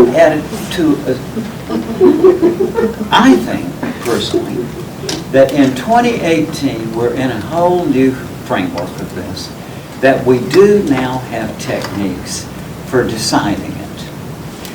The trouble is that it's up against the Humean limitation. We can't do it with the logic we have. We can't do it with the mind that we have. But I think probably a number of you have seen that, there is a logic to the unintelligible. There are actual principles by which it works, which we can rationally discern. And also that we have mental faculties that we didn't expect we had, like the ability to discriminate among a lot of different types of unintelligible communications. And we have the ability to create original examples of those by patterns and so on. So there are these abilities that we have enable us to compute this a little bit vis-a-vis the law enforcement. I guess I might have been one of the first people who ever went from being a philosopher of language to being a forensic psychiatrist. And my brother, Randy, I had a law enforcement family. My uncle, two of my uncles, one of my cousins, my brother. And so when I started my forensic psychiatry work, everybody in the state knew my brother and my uncle. And generally speaking, law enforcement is a little suspicious of psychiatrists. But I was an exception because I spoke English with a southern accent, and my brothers and uncles were all in. So I had the great advantage that law enforcement would come to me sometimes with very puzzling things. And one of them was that I turned out to be the guy who was supposed to analyze the threat notes. And when around the state they would have threat notes, then they would send them to me, do you think this is serious? Or anything? And how do you know? But I did the best I could. But several times it happened that the police would bring to me things that were left at the scene of a death, whether murder or suicide, they didn't know. But there would be these nonsensical things written there. And most of the time I could have some sort of opinion for them. One of them was this man was found dead and they didn't know if he had been murdered or whether it was suicide or what. But they found this thing in his pocket that was just gibberish. So they gave it to me and they said, what do you think this is? Well, I noticed immediately that it was mock language because it had the repetition of the word endings. And so that seemed to help the officer. But why somebody would be writing unintelligibly on the verge of death seemed initially to be a mystery. Then I got to thinking. A lot of the work I did, even as a medical school, had to do with terminally ill patients. And I quickly observed that in the last few days or hours of life, people will talk unintelligibly. They will say all these weird things. And so I got interested in this, and then a few years ago, a woman named Lisa Smart appeared at one of my lectures, and I was talking about this.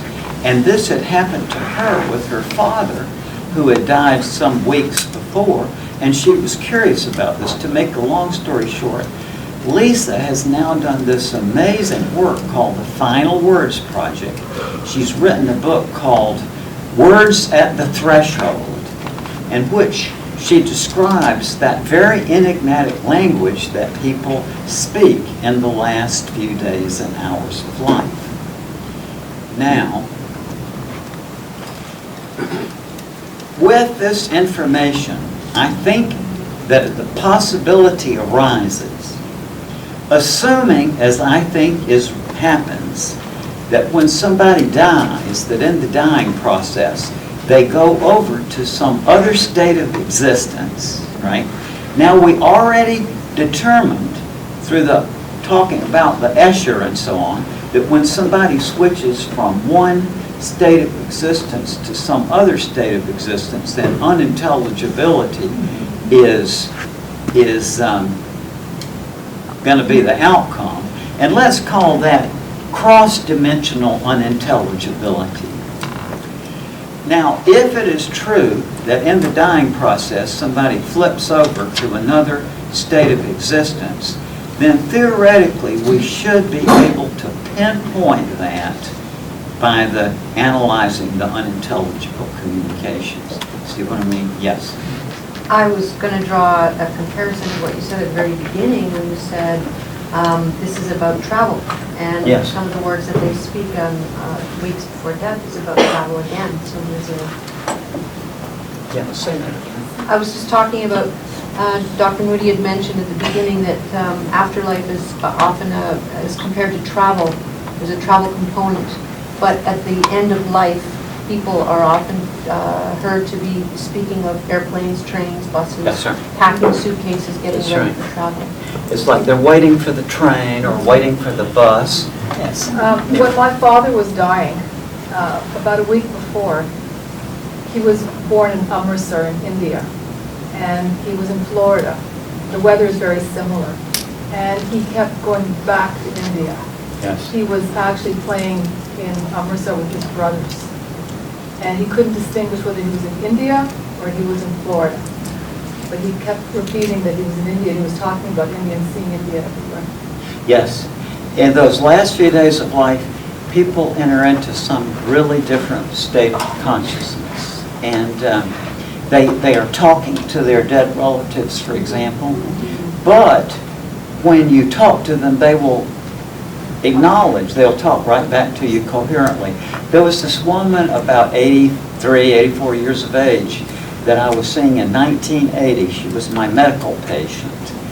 And I walked in and she was talking to dead relatives. So I sat there at the bed for a minute and she looked at me very coherently and she smiled and she said, "Dr. Moody, I know you think this is just in my mind," she said, and that's all right. But she said, "I really am talking," and I said, no, I get it. I said, I told her about my work with near-death experiences and I understood that. But you see it all the time, and these people are completely coherent.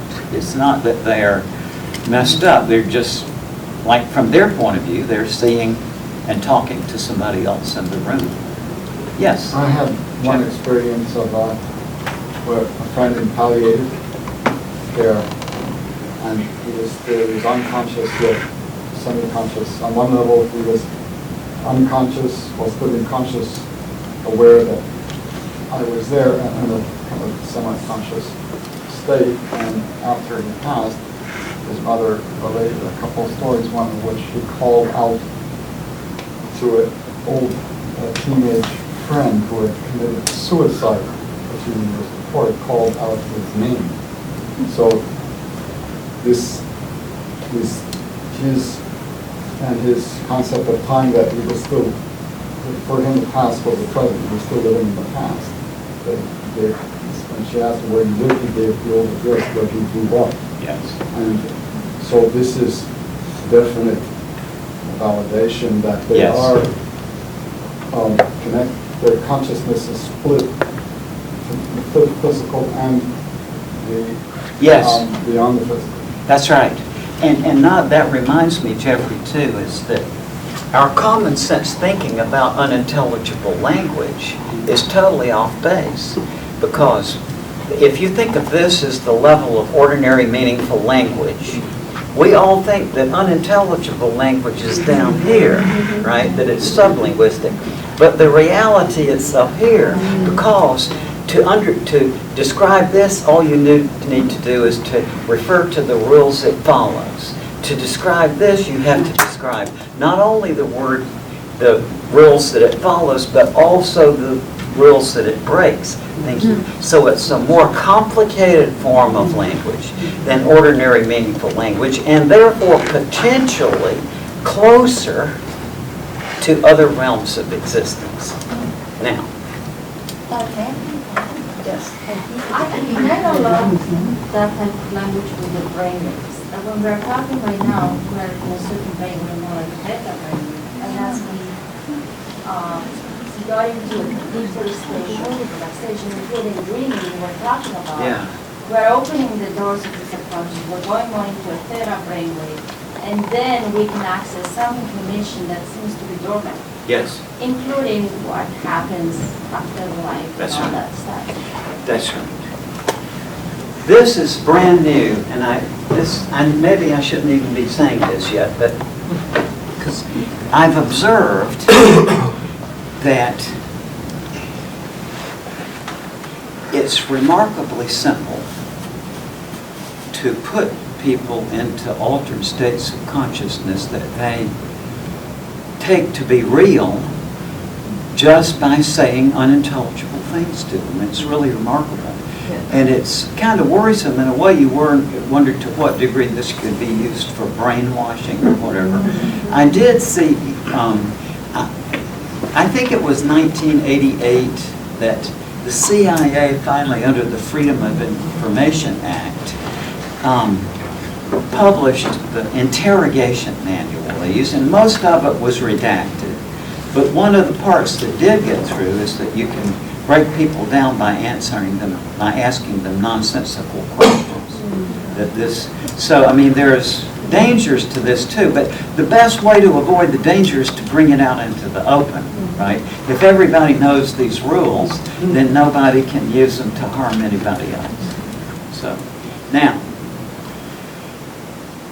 since way back in the 70s, I have been teaching this information I'm portraying to you today, and especially in the last 20 years. I was a professor at UNLV for 4 years, back 98 to 2002, and I really developed this into a really, we taught the course a lot, and it was very well accepted. And I want to put in one more piece of information here, and that is that when somebody who is in a clear state of consciousness lapses into talking unintelligibly, if you bring it to their attention, they will correct it. For example, the coach says, "You guys pair up in threes." Well, if you go to the coach and you say, "Just a minute here, coach, what the pair means is two," right? He gets it and he said, "Oh, I get it," and he won't do it anymore, right? And you see this all the time in teaching philosophy. Okay. Now, one of the courses I really enjoyed teaching as a philosophy professor was epistemology, which is the theory of knowledge. What is knowledge and how do we acquire it? And so for the first couple of days of the course, I would just ask the students, what do you think knowledge is? And I can just guarantee you from experience, an average class of North American kids, they're going to say, "Oh, it's science." Right? It's science. Okay. And so I said, well, let's get a little clearer on it. What are you talking about here? And eventually what they'll come up with is they'll say, scientific method is the only rational means of establishing knowledge. Okay? So I'll write that up on the board. Scientific method is the only rational means of establishing knowledge. So I say to the students, is that what you think? And they say, yeah. So then I draw a rectangle around that. And I say, well, how do you know that? How do you know that scientific method is the only rational means? Well, there's two answers. Number one, you could say, I know it by the scientific method, but that's reasoning in a circle. It's just assuming what you set out to prove. But on the other hand, you say, scientific method is the only rational means of securing knowledge, and I know that by philosophy or history or literary theory or the law. That's a self-contradiction. So, as plausible as it may seem, that sentence, scientific method is the only rational means of securing knowledge, is unintelligible once you think it through. So what happens at that point is the students will try to modify their position. Right? They move it away. They say, well, what I'm really getting at here is that scientific method is the primary rational means of. But then I say, in what sense primary? Philosophy and literary theory came along, and the law came, history came along a long time before science. So it's not primary in that sense. So finally what they get to at the end is they say, well, scientific method is one among a number of means, rational means to secure knowledge. Now what I'm getting at is that once they realize that something is unintelligible, they start modifying to make it toward the intelligible. Now, we've already seen that when people tell us Yeah, I almost died, and I don't have any words for it, and it wasn't in space and time, but I got out of my body, I went through a tunnel into a light, I met my deceased relatives, I saw my life pass in review, I returned to my body and came back to life, and we know from our reasoning process that that's unintelligible, right? That it's an unintelligible travel narrative. And so, I've known for a long time that eventually somebody who's already been through this process is going to happen to have a near-death experience. So just like the coach, they're not going to be comfortable into putting this into a travel narrative form, but they're going to use some other form that makes it closer to the intelligibility. And at that point, we have the possibility of parallax. Now, this is a concept drawn from astronomy, but I think it works here. What is parallax? Well, we all have heard that it's 4.3 light years to Proxima Centauri. Right? We've all heard that. But how in the world did they figure that one out? You can't put an odometer on a homing pigeon. How did they figure out on that one? Well, it's called parallax. Now, as a true compulsive, I have to say that this method I'm going to describe only works out to about what, 10 parsecs, which is like 30 plus light years. Beyond that, they have to use something else, which are called Kevia variables. It's a certain kind of star where the brightness is constant. But up to a certain point, they use this parallax method. And that is that they knew, say, by the 1920s from the Newtonian mechanics that the distance across the orbit of the sun, of the Earth around the sun, is about 186 million miles. So, here is the sun.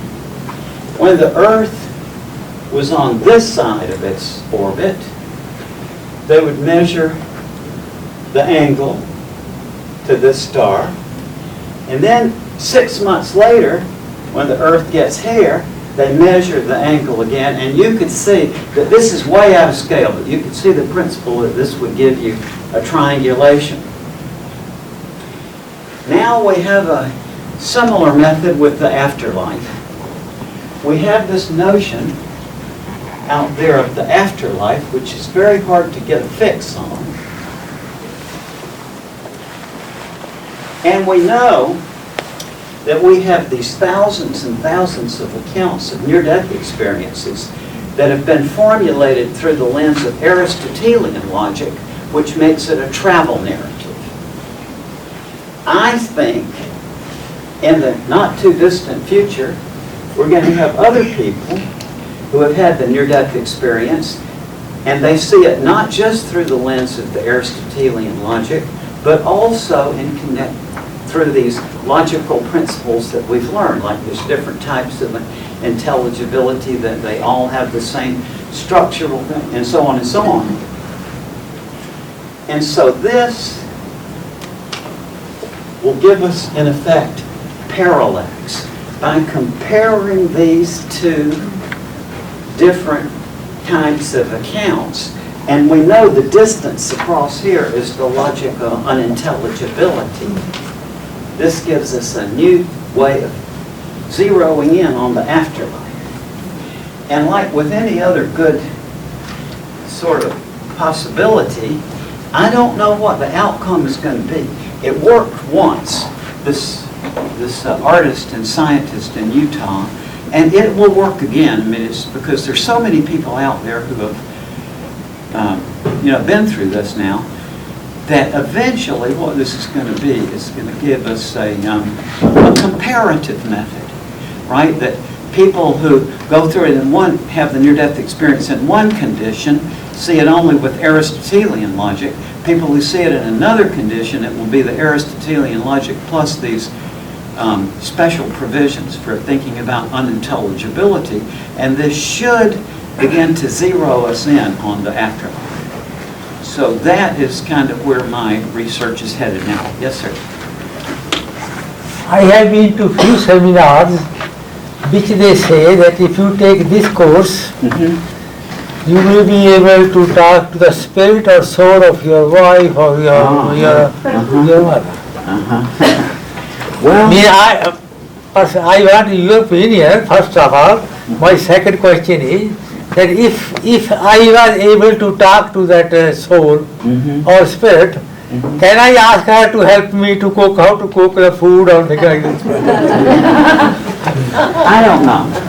I talk with a lot of people who talk to their dead relatives. And Very important questions to ask. I've got it maybe, I don't know, hundreds of Something you people. can see, Google and see, there are tons of YouTubes to see those things. Things that we can't see here or read, then you ask. There's something very surprising that happens in this. Like I said, I've guided hundreds and hundreds of people through this psychomantion experience with the mirror. And a very interesting thing that happens is when people go in there, they imagine that if Grandma appeared, they would ask, "Where are you?" or "What's it like where you are?" And that's kind of, if I tried to imagine it, I would think of that. But in the actual event, it just, people that don't even think about that. It goes right to the relationship. That's what plays out in this. It's all about the interpersonal relationship. And What's so I come from the analysis of the language of the dead relatives? I mean, to your point, a lot of it is emotional and probably not structured in a way. It's funny, Chet. Some people say they actually hear an audible voice. It's about 30% of them. Almost all the rest of them say that it's not audible and it's not words, but it's heart to heart or mind to mind. But the kinds of things that come up are just really love, and some of it people are not so, they don't want to talk about it. It's very personal. So the ones that are a voice, do they follow the rules of unintelligibility? I mean, if you analyze, and maybe there's not enough of a sample. I think there's not enough sample, but... And how do you find out that? Well, I think there's been a lot of research on this psychomantion. They've done several papers of it, and if you want to, my book was 1993, but in, 2012, if you look on the internet for the Journal of Transpersonal Psychology, I don't remember which issue, but the author is Arthur Hastings, and they came to my place and they learned how to do it. They took it back to San Francisco, and they've done several major studies of it, but that would be the one that's most accessible. That's one, and then the other is reports of those who come back from near-death experiences that describe what their, let's just use the example of dead relatives say, and then there are other through mediums who are communicating with those that are there and stay there.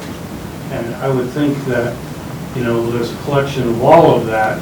There should be some kind of sorting out of the process to see whether it is like your logic of unintelligibility here on Earth, or is there a different life?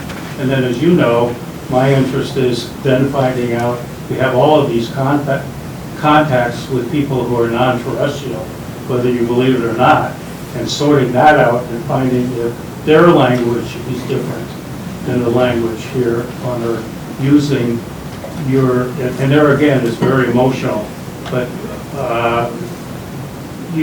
using the analysis of unintelligibility as a way to get, in all cases, as a way to get deeper. That would be interesting, and I think in terms of your questions about who is the guy in California they're listening with radio, I forgot his name. Yes. But,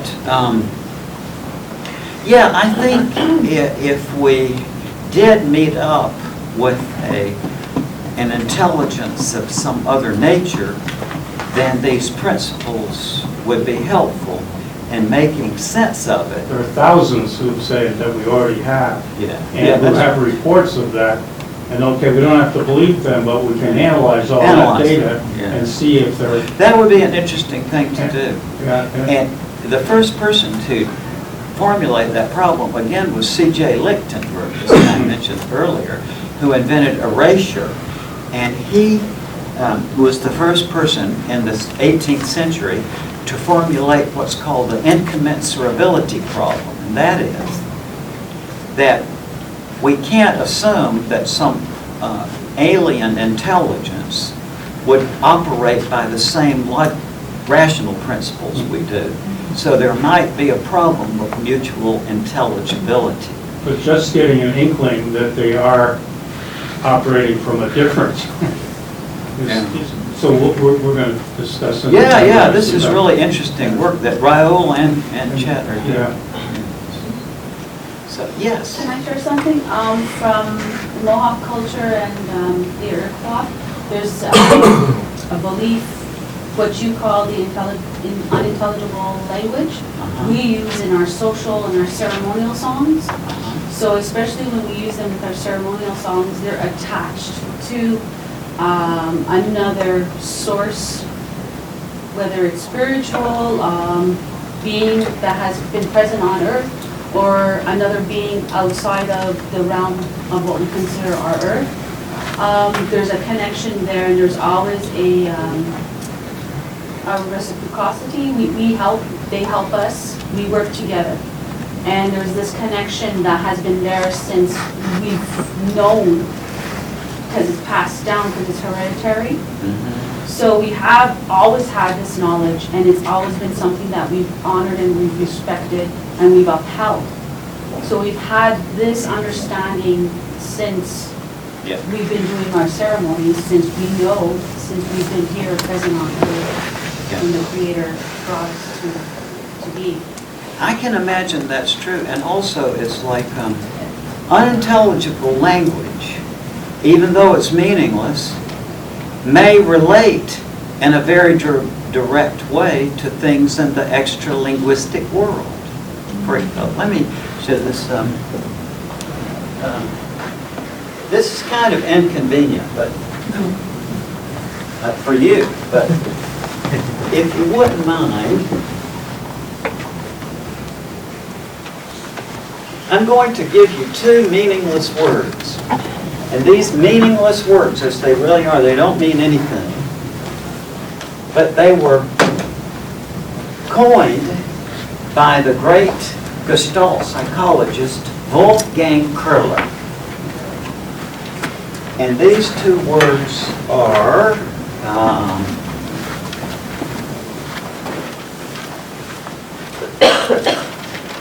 teketa .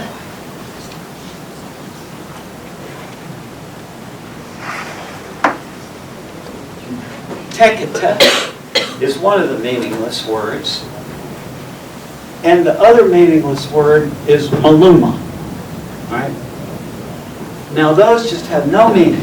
Okay, now, and this is the inconvenient part, but would you just look away for a while? Just look down and don't look at the board for a couple of minutes here. Just look down. Let me draw something. And I'll tell you when you can look up.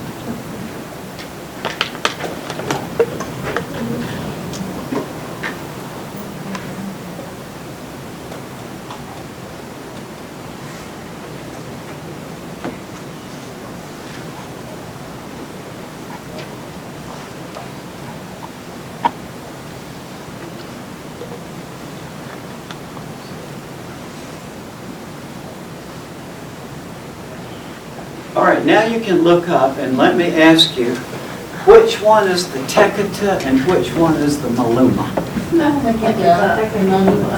Everybody agrees.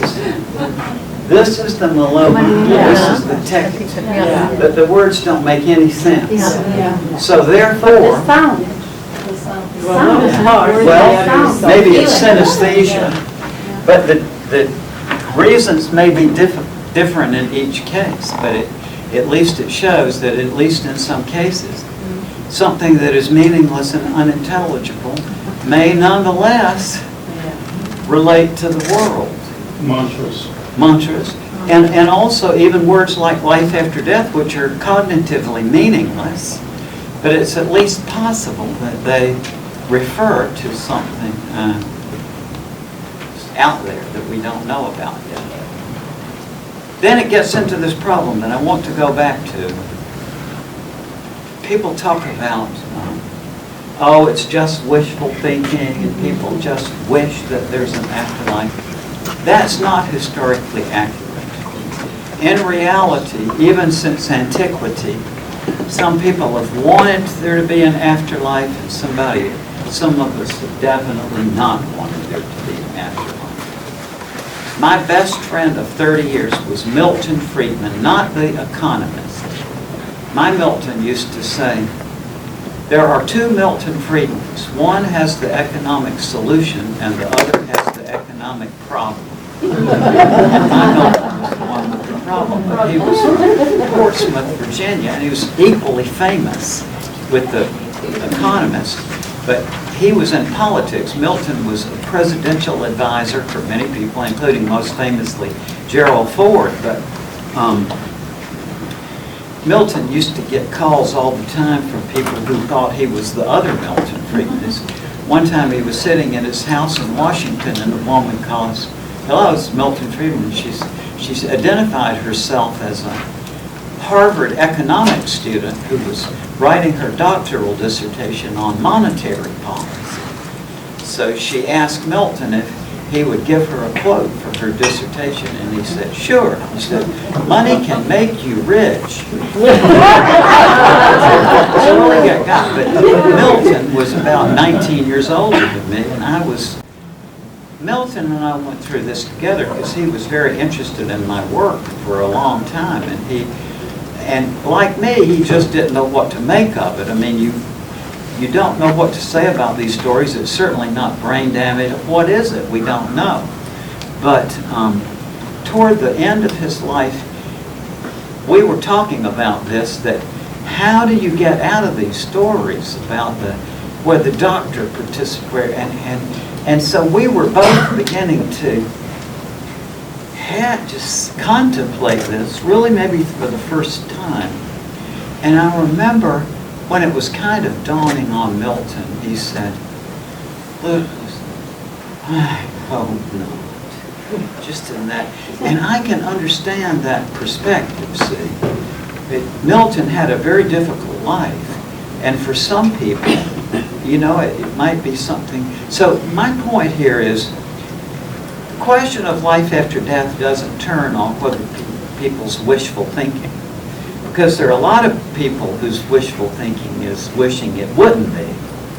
So regardless of what people wish or don't wish, what do you make of these things? And what I would say is we don't yet know what to make of them. But personally for me, and this is after 50 years of thinking about this now, it does look to me like these principles of unintelligibility is a new way to investigate the problem. Let me give something this. In the parapsychological framework, the way they think that life after death can be scientifically confirmed is that if, for example, the medium could say something about some dead person that the medium couldn't possibly have known, that would be an indicator that the message was real. And maybe that sounds intuitively interesting. However, once you subject it to analysis, that just dissolves. Because I know there are a number of clinicians here, or educators and such, and I would ask you specifically just to think about it, and from your knowledge of human beings, how good do you think the average person is at figuring out something somebody couldn't possibly have known about them? We're set up to figure out what somebody can know about us. When I develop a rash, I say, oh, the dermatologist can know about this rash. So I go, if I develop a nerve problem, I say, oh, a neurologist can know about my nerves. So I'm going, if I develop a tooth problem, I go, oh, the dentist knows about my tooth.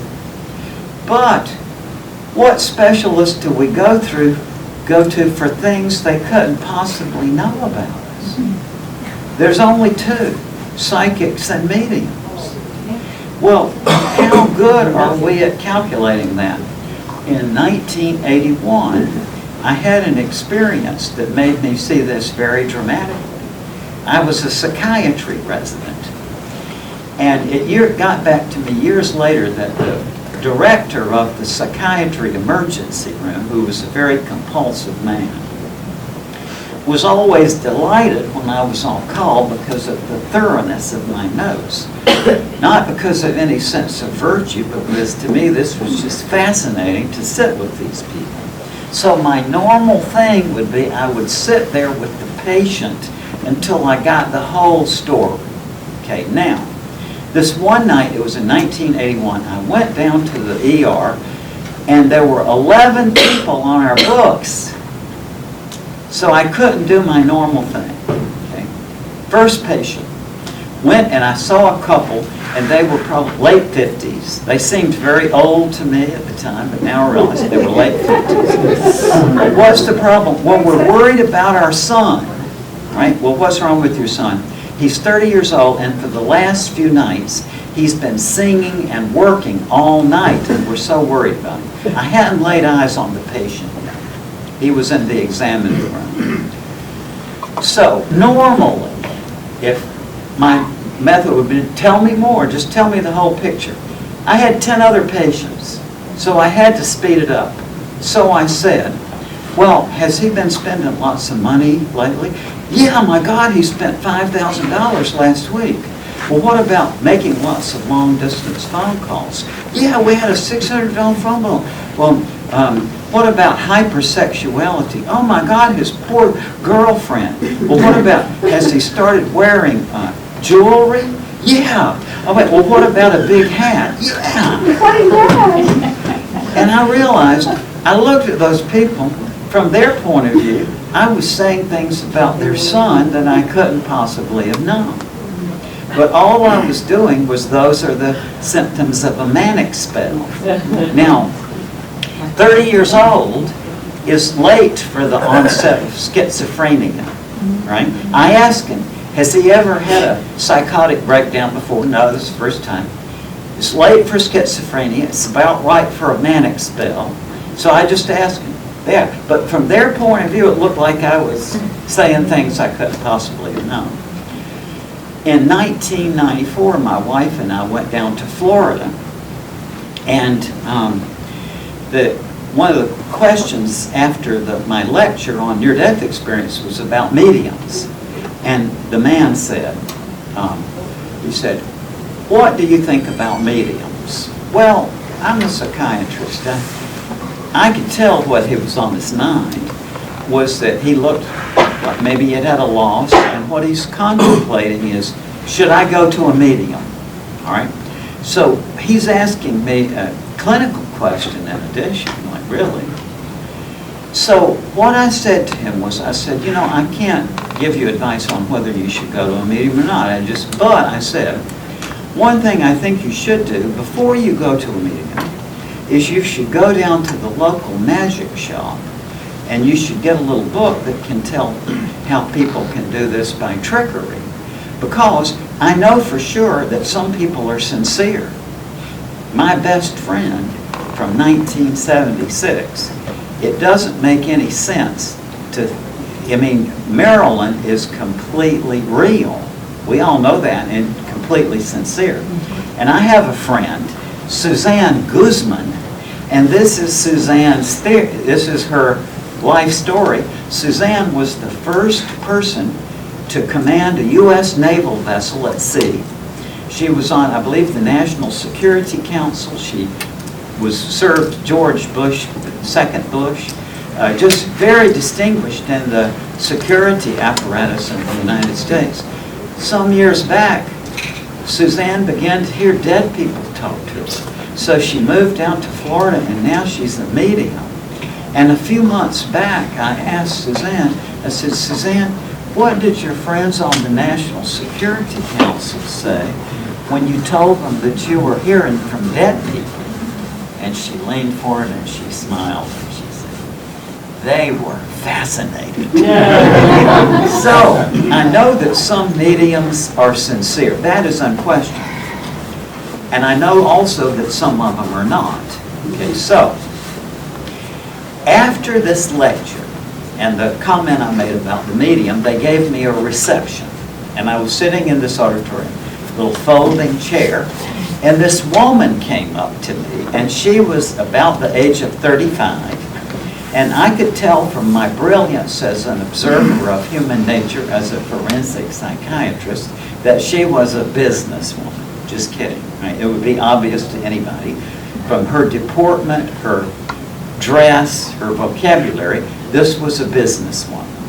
And she came up and she was really on my case. Like, I saw this medium and he told me things that he couldn't possibly have known. So I said, well, now, just a minute.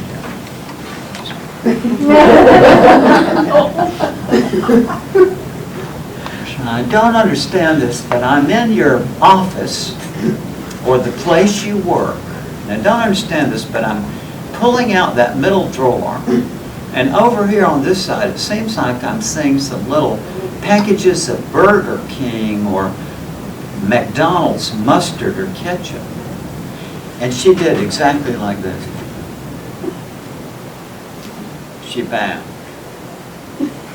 We all know that if at that point I'd said, get on my bus, you're joining my group, we're going to California, she would have been right there with me.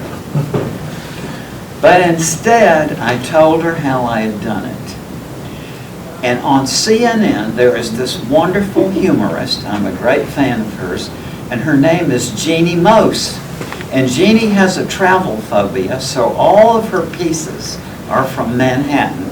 And she's a brilliant observer and a great humorist. And 2 weeks before this appointment in Florida, I had seen Jeannie's piece in which she was talking about, her piece was how she worked in this office complex in Manhattan, and she was right about that time, she was about 35 years of age. And she had just observed, because she was a brilliant observer, that everybody her age who worked in that complex had these little packages of mustard and ketchup from Burger King. And so the point of the story was she was interviewing about, why do you do this? And they say, oh, our parents lived through the Depression, we may need this. So I told that woman this. I told her exactly what I just told you. And I swear to God, she wouldn't believe me. I swear. She wouldn't believe me. And she had her friend there who supported her. She said, well, I don't have any on my desk, but I didn't have the heart to tell this other woman, well, I wouldn't have guessed it about you. Right? But that woman would rather believe that I had some power to see into her personal belongings than to accept my actual story of how I did it. And so this is what we're up against. And the reason I'm saying these things is, this question of life after death is the most important question we face in life, because everything else turns on it. And it's more than theoretical. I mean, I'm assuming that if it turns out to be correct, then it should affect our conduct, right? To how we are in this world. And so for that reason, all of these kind of cognitive mistakes that help us, that keep us from getting to the truth about this, they need to be eliminated. And so what I'm sort of talking about here is a new way to do this. I think that we do now have an entirely new way of looking at this. Yes? Yeah, there are all of these stories about near-death experience, and there are lots and lots of books on that. Yes. But there are also lots of books of experiences of people who have passed over Yeah. and channeled their experiences That's right. to people who are still That's alive right. here. They're not mediums, they don't claim to be. I know, yeah. Right, and they go into detail in language that we speak. I mean, it's not all of this unintelligible language. There are tons of books. Well, So what do you do with those? I don't know. I haven't investigated the channeling phenomenon. I have Yeah. witnessed it.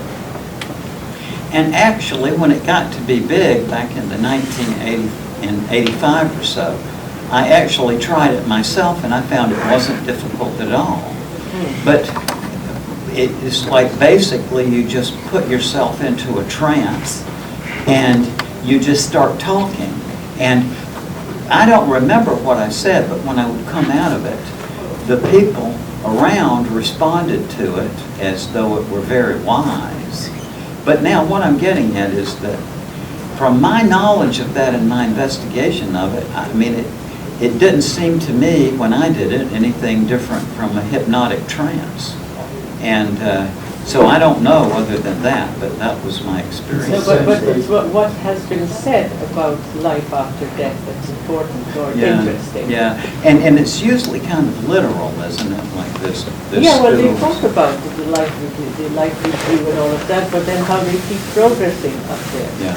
And they're not just sitting on a cloud doing nothing, they're actually given work to do, or they choose. Yeah. They choose what to do, and they keep progressing until they detach themselves so far from here, from this dimension, and that they get into such a higher state of consciousness that at that point they cannot communicate in our language anymore. So that gives a pretty clear picture of where we're going. Well, To me. I would say that the people with near-death experiences have a different version. I don't, like I said, I don't know about the channeling, but I do, having talked with thousands of the people with the near-death experience. But to a certain degree, it's what people will say is that in the extremely lengthy cardiac arrests, like the ones that you can't imagine how the person lived, I mean, those are the ones in which there seems to be a further development of this, and along the line you're talking about, where people have to say that there still are no words for it, but that the metaphors they use, for example, are, people say that at a certain point, they see that they can see into this physical realm that we're in, but they also see in and out among us people who don't quite get it, that they're dead. And that they seem to be repeating some event of their life over and over. And the first 100 or so cases of this that I heard of, interviewed, were from the Deep South. And I can guarantee you that these initial people I heard this from were not people who had read, for example, Homer or the Greeks. But there is a very strong tradition in Greece about this very thing, that there seems to be an intermediate zone where it's kind of like people don't really realize that they're dead, and so they get into what we might call an obsession or a compulsion. George Ritchie said that he saw into this place where it was a regular physical city. But he saw walking along the street was this man about 30 years old. And he said in and out among this young man was a woman who didn't seem to be aware that she was dead. And George said that he figured that she had been his mother in life, and that she wasn't able to stop trying to tell him what to do, or similar things. Well, when I started hearing these things, and the first one I heard was in 1965, George Ritchie's account of that, I immediately went back to the Greeks, because this was, Sisyphus, who rolled the stone up the hill and then it comes back down, or Tantalus, who tries to reach for the food but it eludes from the grasp. But also people will say that this is not such a dire situation as it seems, because in and out among these people, there are enlightened beings who are trying to wake them up, like, hey, snap out of it, look at the light. Then another realm is people saying that you become aware of a level of existence which you have no metaphor for except to say that I've heard one man say, he said, if you took MIT and Caltech and Yale and Harvard and all of them and McGill and just squashed them into one, he said you still couldn't get even a vague idea of what this place is like. He said it's an entire realm where the people inside of it seem to be pursuing knowledge. And my first response was, I heard it all, it was like, well, how do I get a ticket?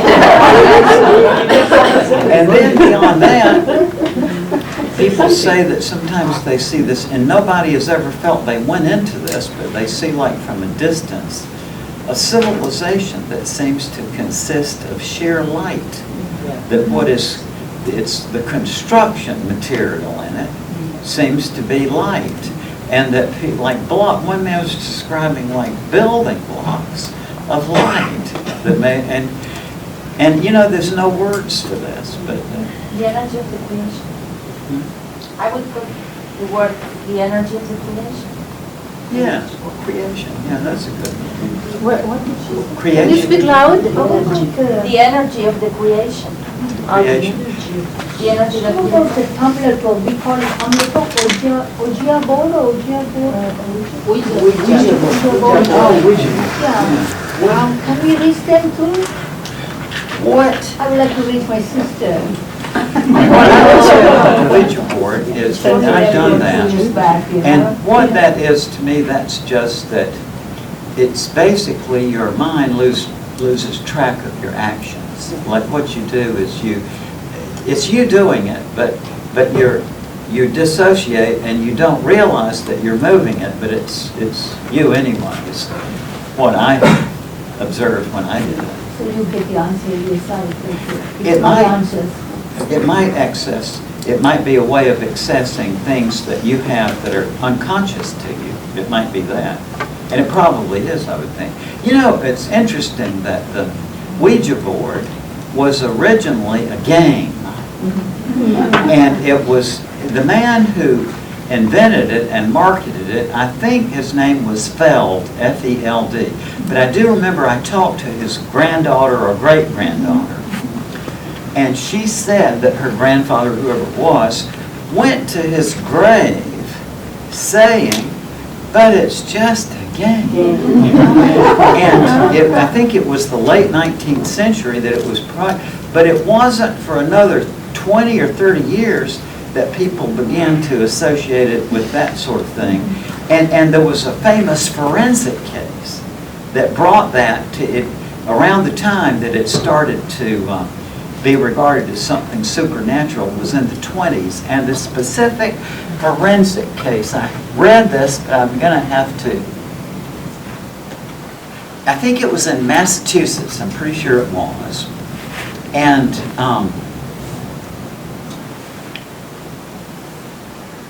a woman killed an artist.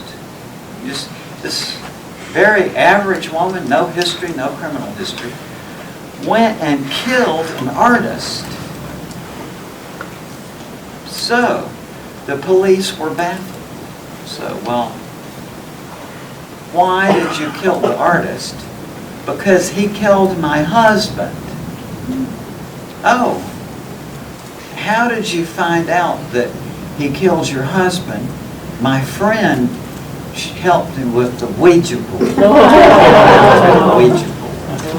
And then in the process of booking her, they asked her to sign her name, and she said, oh, I can't read or write.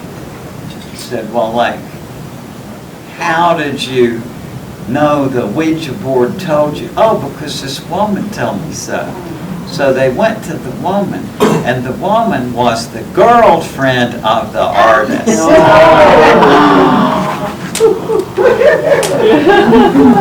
Yes. How it is possible to say 1 week before your death that you will die? My mother has a cancer, and the doctor said, oh, she has from 3 months to 6 months, but 1 week she said, I will be dead next Yes. Saturday. And it was only at the first month. So I know. she has a lot of months to... I saw that all the time when I was working with the terminally ill, and it was just remarkable. My friend Beverly Belk, who was my professor of pediatrics, had a patient back in the 70s who was 11 or 12 years old, and in like about April of one year, he was dying of leukemia, I think, but he said that I'm going to live to the Super Bowl and then I'll pass on. Now that was in April, so January, February is when the Super Bowl is, I think. And she said within a couple of hours after the Super Bowl he was dead. Now how do they do that? I don't know. But it is, you can tell that people do it, but you don't know how they do it. My mother died from a 2-day coma on the 24th anniversary of my first child's, her first grandchild's death. 24 years later to the day. 1 year later to the day after that, my brother Randy had a major heart attack. 6 months after that, died on the 3rd anniversary of my father's death. And in American history, both Thomas Jefferson and John Adams died on July 4th, 1826, the 50th anniversary of the signing of the Declaration of Independence, both in their 80s. And Jefferson saying, is it yet the 4th? And they'd said him, yeah, it was. And then he said, doth Adams yet live? As far as we know. Meanwhile, in Massachusetts, Adams was saying, Thomas Jefferson yet lives. And similarly, is it yet the 4th? So what that is, I don't know, but it actually does occur. But we, in some spiritual approaches, you hear a lot about the one consciousness, the one field, we're all one.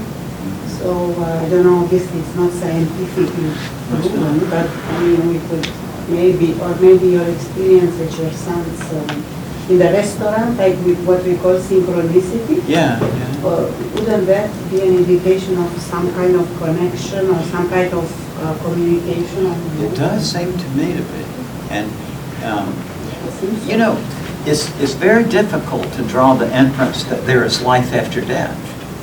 And I tell my logic students what I say is, always when you have a certain amount of information and you need to draw the inference from it, said you will always be safest if you draw the minimal conclusion you can, right? And so, let's not think about the conclusion there is life after death now, but let's just think of what we can draw as a conclusion, for example, from this life review, okay, that everybody has. So now, people say that in this life review they see everything they've ever done in a timeless framework. But each action they did in their life they witnessed not from the perspective they had when they did it, but rather from the perspective of the person with whom they interacted. So doesn't that mean, at least that point, those two people are identical? Right? So, I mean, if I hurt somebody in this life, but then I die, I have a life review and I experience that same thing, that means I am that person. But the identity is transitive. If I am identical to that person at that point, then I'm identical to that person, right? And also, you can draw a very startling inference from this life review, which is amazing when you think about it, is that at least for some of us, life is a two-phase process. Apparently, we lead it forward as the actor or protagonist. Then we turn around 180 degrees, we re-witness the same events from the eyes of the other characters involved. So what that means is, at least for some of us, life is a two-phase process. And the Greeks were aware of this. Heraclitus specifically said, the people who die and come back, he said, are appointed to watch over the living and the dead. So, but 2 points there, but the one point being, that I do think this thing of the interconnectedness is correct. That, and the way I look at it, there is a part of God over there looking at a part of God here, and there's a part of God there looking at a part of God there. It's like, I think that it seems like we are the little tendrils or the little buds of God's fingertips. And Meister Eckhart, the great spiritual thinker, said, "The eyes with which I see God are the same eyes with which God sees me." That does make sense to me in terms of the interconnectedness. Somebody asked earlier about God, and I am writing a book on God, and it's called God is Bigger Than the Bible. It's time for us to write it. What time is it? Is it the end of the It's a 22:04. 3:40. So, Mr. Moody has immense energy. So let us have a big, big hand.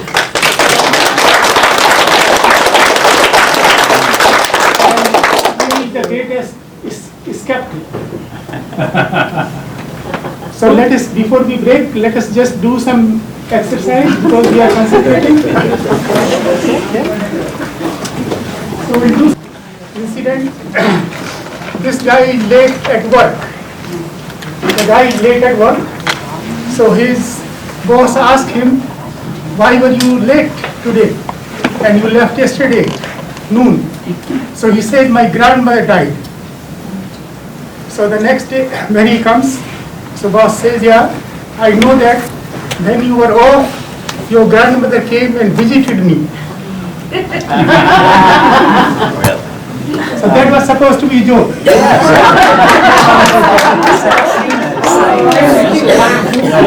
You were prepared for the grandmother really coming, even though she was dead. Right? You know, this is going to sound shocking and counterintuitive at first, but hear me out. What kind of discourse is talking about life after death? Like if you were a literary theorist, where would you have to categorize talk about life after death? What I'm going to suggest will be shocking, but if you think it through, you'll see it's right. Talking about life after death is an inherently comical mode of language. Comical. And don't hear that as putting it down. To me, comedy is one of the highest forms of art. But what I mean by saying that discourse about life after death is inherently comic is, look at the definition of comedy. Comedy is the mode of discourse that portrays a happy ending. What happier ending could there be? Right? Now, it's contrasted to tragedy, in which tragedy ends in a death. So therefore, the comedy that is the notion of life after death is a sort of super form of comedy that goes up and swallows the notion of tragedy. Because tragedy ends in a death, but comedy holds that form is that even death is taken up into this cycle. So it's inherently comic, and that's why there's so much humor about life after death.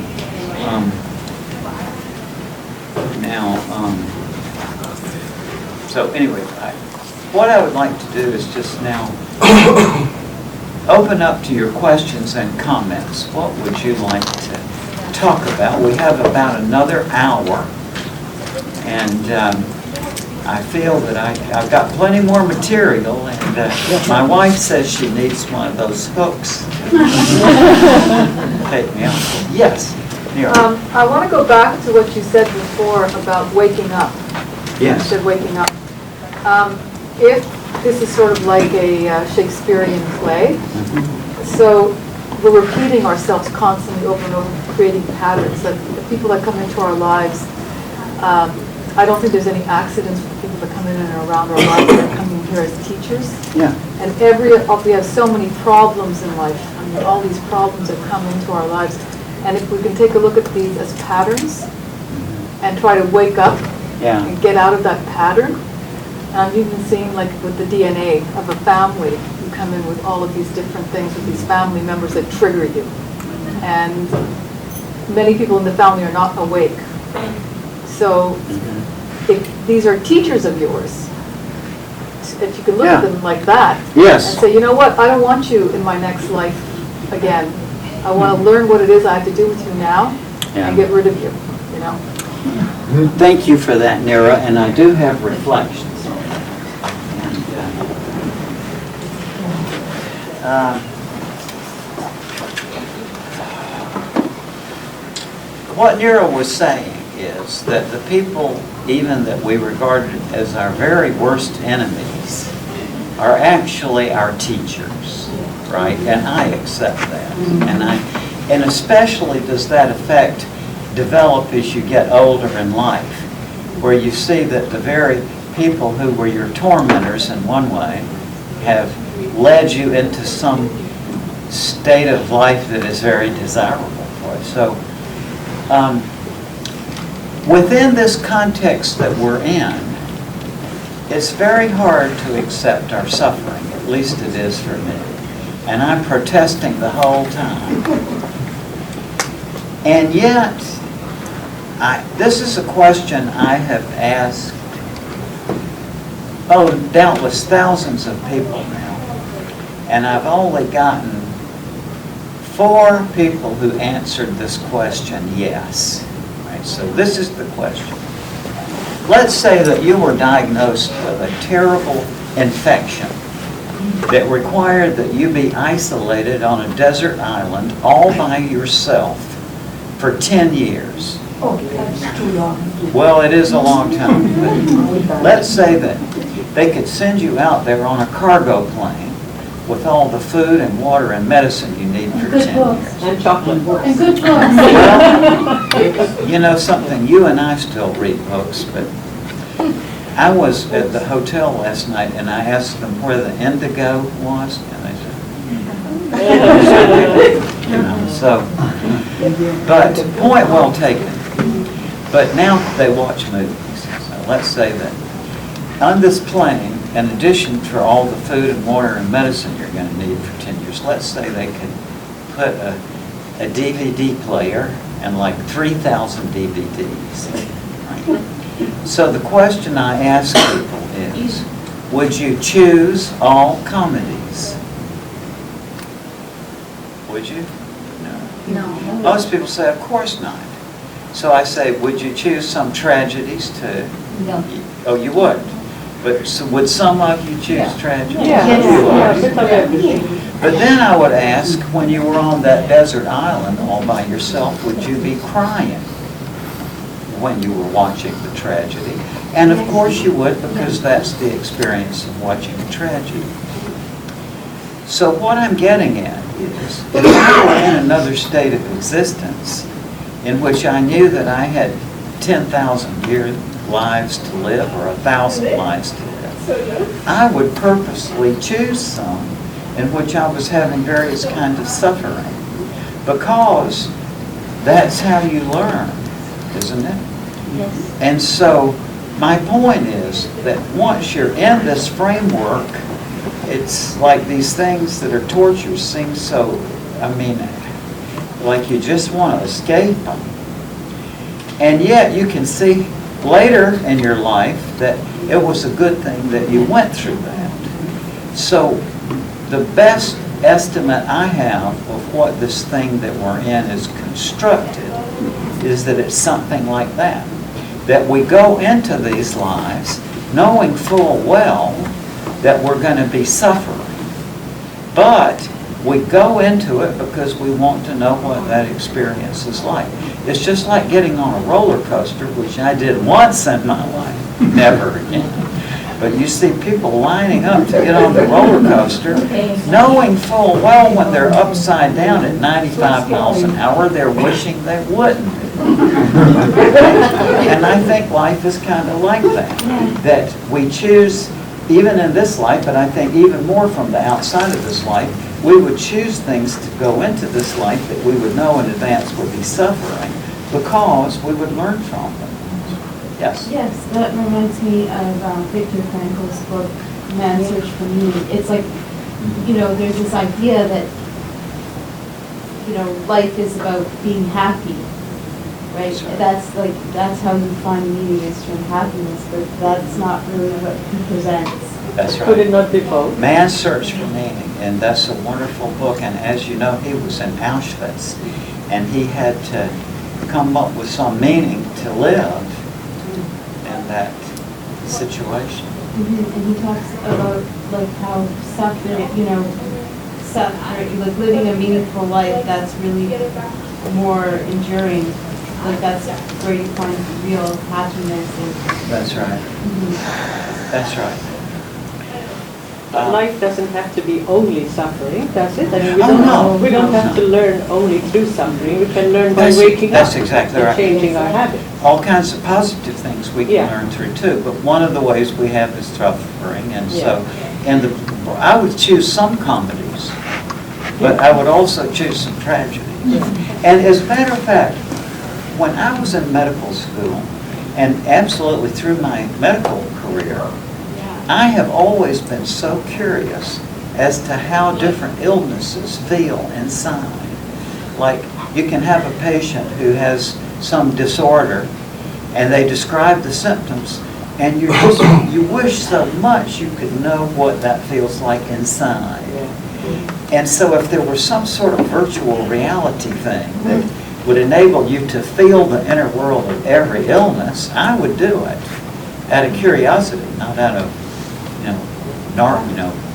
Is it the astral travel you could do and get into another person's body? You can get into another person's body if you want. You can. Yeah. Yeah, there are ways to do I this. forget the name, but you can do this, yeah, in the books. That's right. There are ways now that it's pretty amazing, but they can put you can put your perception in this little thing in the middle of the room.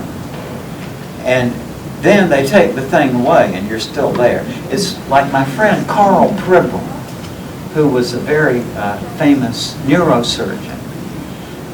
I was talking with him 20 years ago, and Carl said that recently he had been to a colleague's lab, and the colleague had put an electrode on him here and an electrode on him here, and it would make a pulse, like a little electric thing that he could feel. And then his colleague said, just get up and walk around the laboratory. And Carl said, after a while, he began to feel that sensation here. Oh. So now, take something like this, a pen or a dowel of some sort, and put the blunt end down. Hold it like this, not like a pen. Then put the surface down on the table like this. Okay, now just do that. Just take something. Hold on to this. Put the blunt end down on the table. Close your eyes. Introspect. And move that around the surface of the table. And really introspect and ask yourself, where are you feeling that? Where are you feeling? That's right. You said. She says, right there on the table. Right? Is that where everybody feels it? You feel it? It's like you feel that table right there at the tabletop. But at that point, your consciousness is this far out of your body. Isn't it? Yeah. That was the origin of kite flying. Kites were originally a shamanic modality for getting out of your body. And if you want to, you can still do it. In June or July, or no, it was the year later, in April of 1991, I got a bunch of my graduate students of psychology out to my place, and we flew kites. And the purpose of this was to fly the kite and to introspect And you can get to the point where you can feel that kite up there in the air. I know they do this in India too. This is still a kite flying. And you can still do it. You can get to the point where you can feel that kite, even when it's up there 20 or 30 feet. You can feel it through the string. Now at that point, your consciousness out of your body. 2 times in the last 15 years, I've told that story to audiences where there happen to be aeronautical engineers. And one of the aeronautical engineers said, I noticed that all the time. He said, I build model airplanes. And he said, I can feel that wind buffeting that plane through the controls. When it's no more than, say, half a mile away, I can feel the wind. Then a few years later, I told that story, adding the story about the aeronautical engineer. At Omega in Rhinebeck, New York, there was an aeronautical engineer there, and he said, I've had that same experience. So your consciousness is easier to displace from your body than you would imagine. We think we have an explanation of this but nonetheless, the impression is real that you are feeling this tabletop, but you're this much out of your body. I've been visited twice. Once by a daughter who died, but even more by a woman who died. I didn't know she died, but there was an overwhelming feeling, I'm alive in my own consciousness. It was a different consciousness. Yeah. The next day, I was told a good friend's mother had died at that time, and a good friend's, yes, that's right, mother had died at that time. And I never met this woman, but I had donated some money when she was in the hospital. It's the only connection. Yeah. But it was, that consciousness was so clearly different than mine. Yes. I had a very similar experience that Chet is describing, and this was probably 3, 4, 5 years ago. When I was in high school, there was a wonderful young lady, blonde lady named Elaine, and I had such a crush on Elaine. And I always had the sense that Elaine liked me too, but I never had that courage to make the break. I always just thought, oh, she's too good for me, and so I never made that. Well, 3 or 4 years ago, I was sitting in my living room, and there was Elaine. Wow. And I didn't see her, but she was right there. I mean, I saw her in my mind, but it was saying, that was the acknowledgement that we did have this connection. As you can imagine, a couple of weeks later, we found out that indeed Elaine had died at that very day. Yes? Have you ever had a past life regression? Yes, I have had a past life regression, and so that's a good thing, because several of you asked about reincarnation, and I wanted to carry on this a little bit, because it does raise the very interesting question that Mr. Saxena is so interested in too, which I am too, which is personal identity. What is it that constitutes your identity? Now, I'm 74, and I've said this same thing I'm going to say now for so many times, that I know the reaction is going to be, is that you young people are going to listen to me, and you're going to say, oh, poor Dr. Moody is depressed. But people in my age range, when I say this, I'm going to see you go something. And this is what I have to say to you, is that I am sick of Raymond Moody. Really. You know, the idea that I am going to be confined for eternity in this identity of Raymond Moody is a very distressing thing to me. Right? And does anybody here know from your personal experience of yourself what I'm talking about? Okay, yeah. This is not something unusual. It's at a certain point you just get sick of yourself. And the nice thing about it is that at that point you are liberated, because your only goal in life is to help other people. And believe me, that is so liberating. All right, now, then you realize also a simple equation.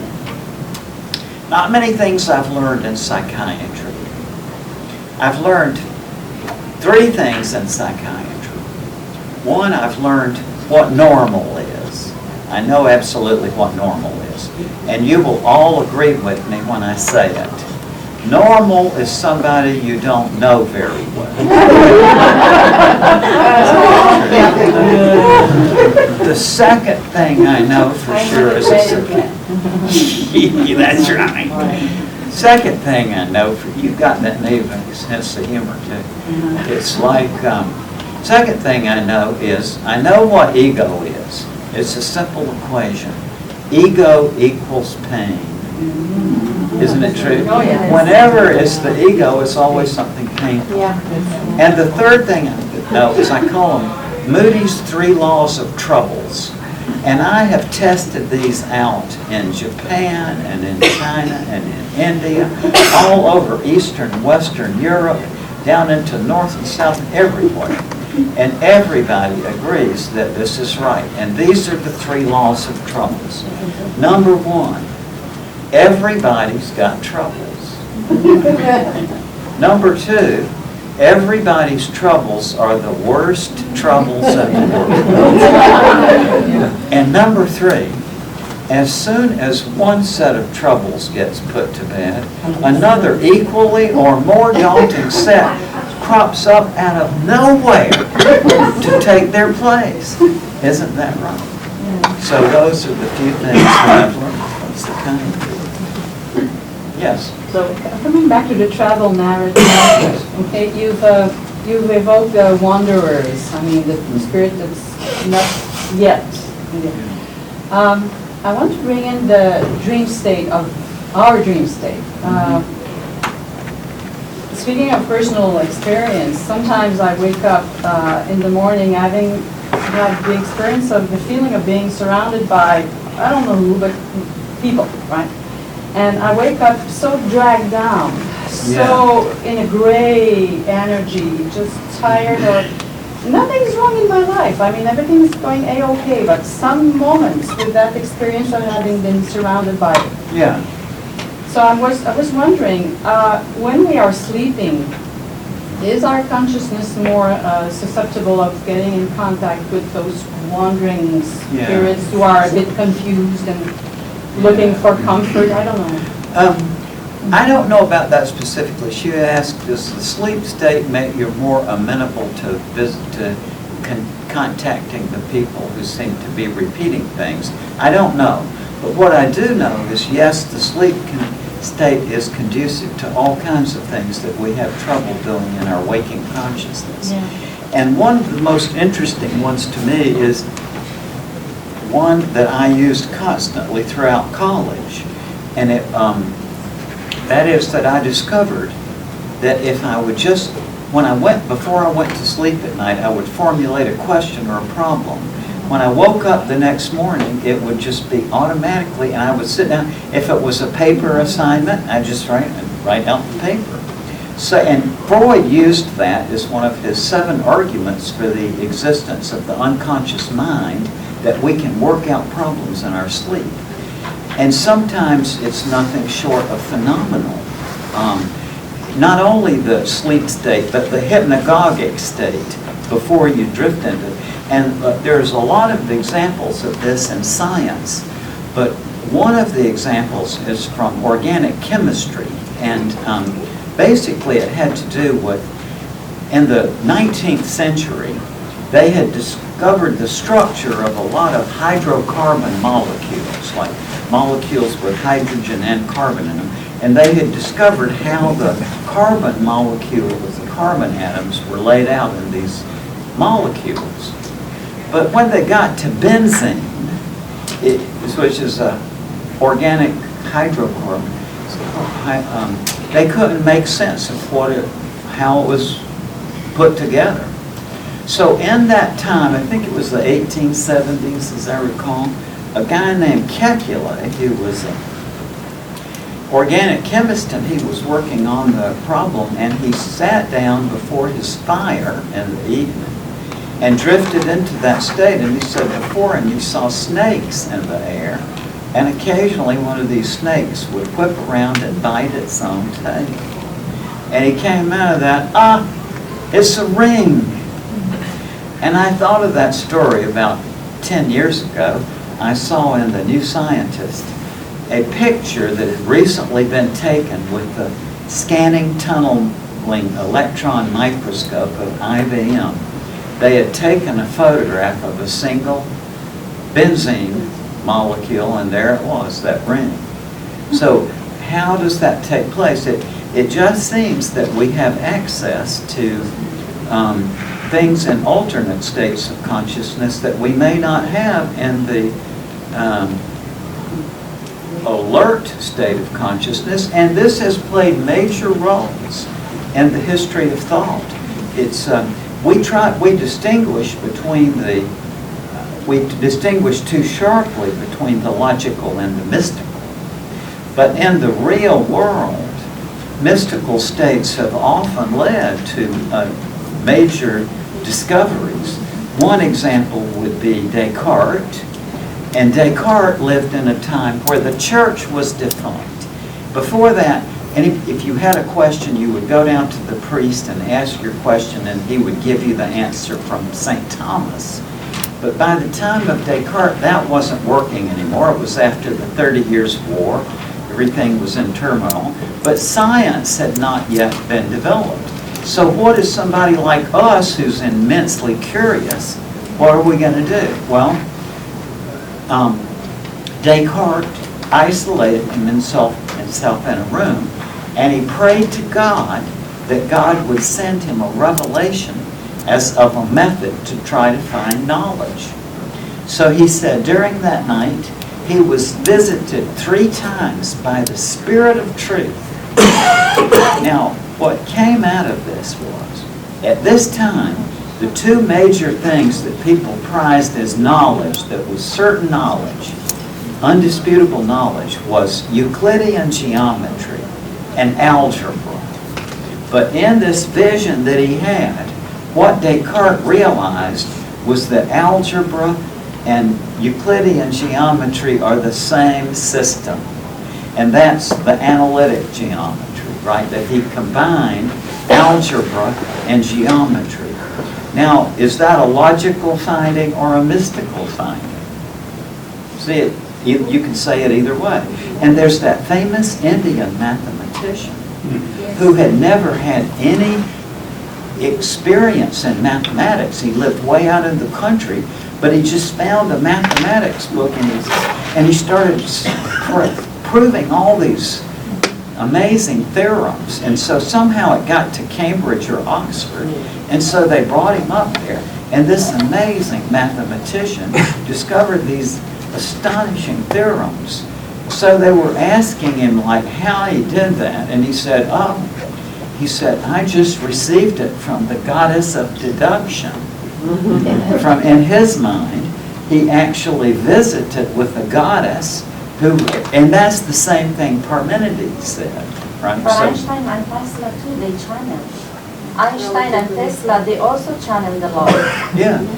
It's artists the same way.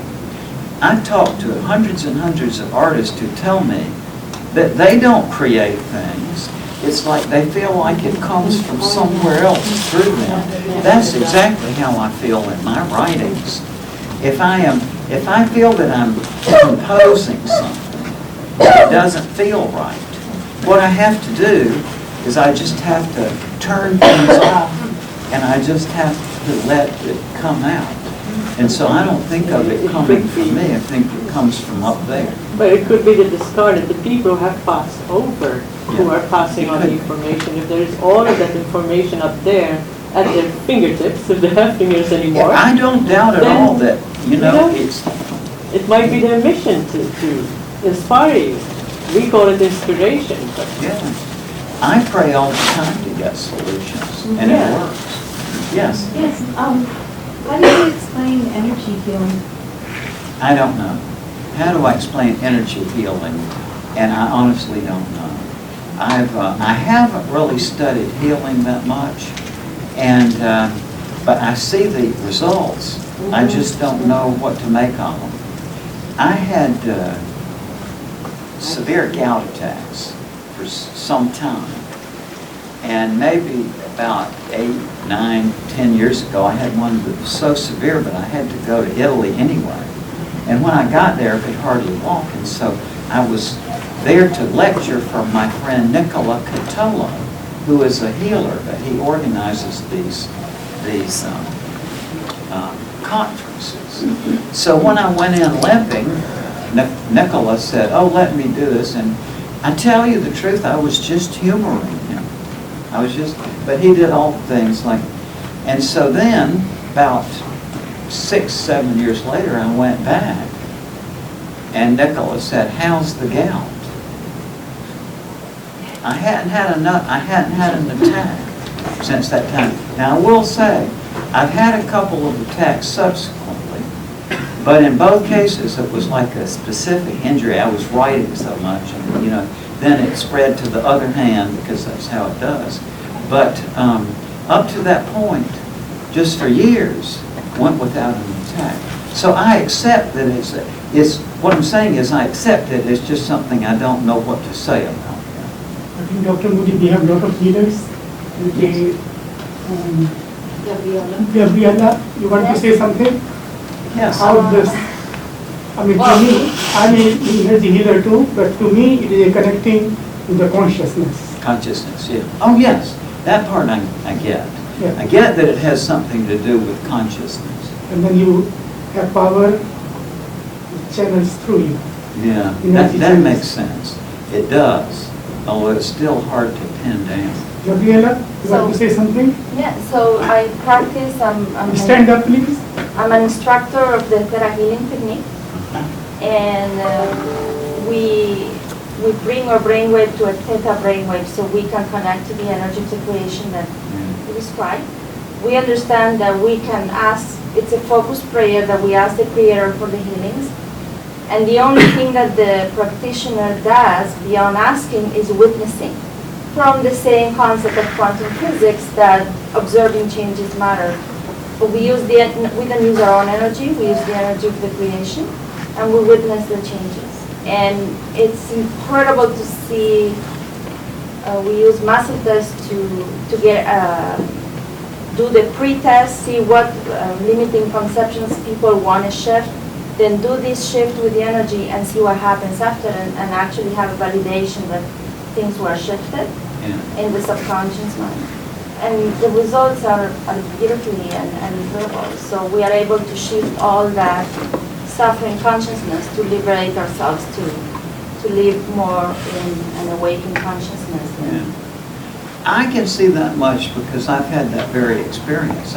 Since I've been a writer all my life, I have osteoarthritis in this hand.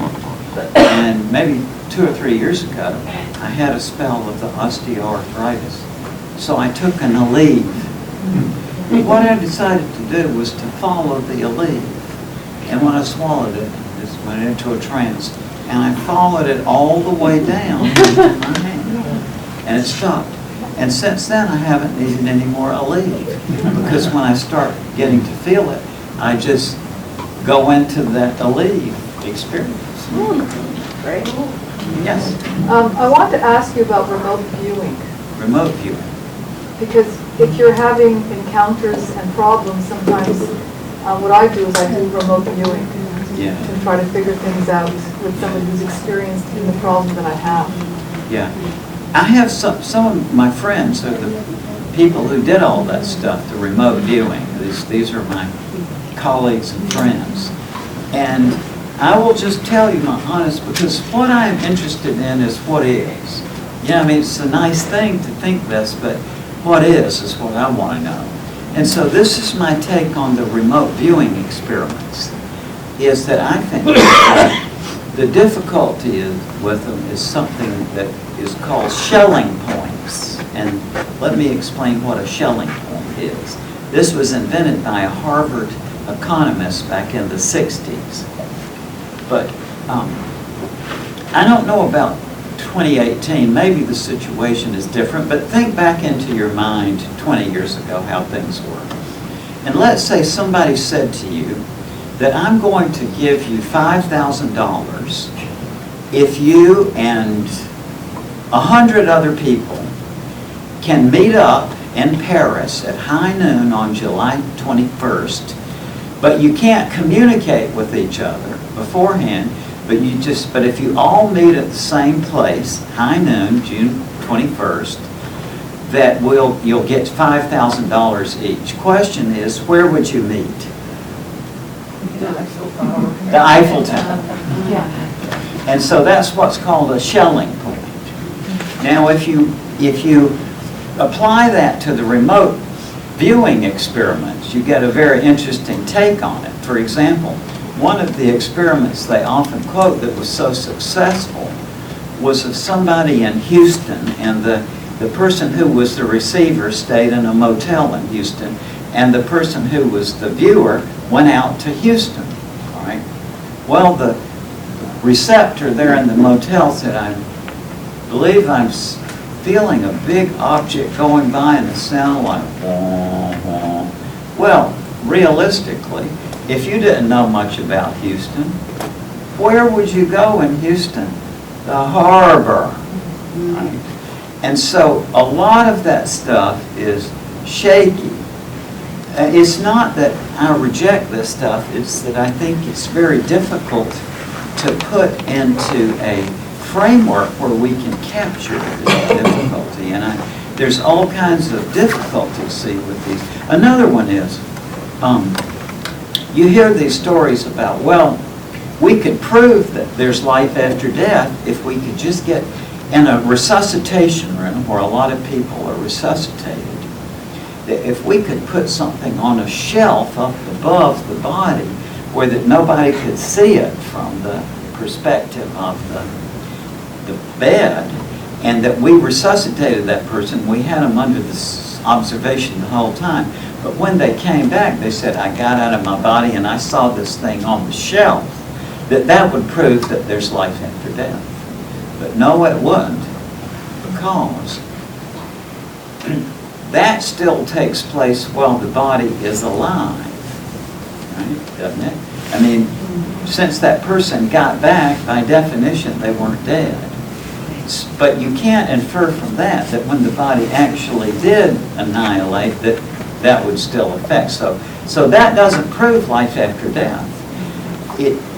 Because the important parts of the life after death is the transcendent parts that take place in some entirely different realm.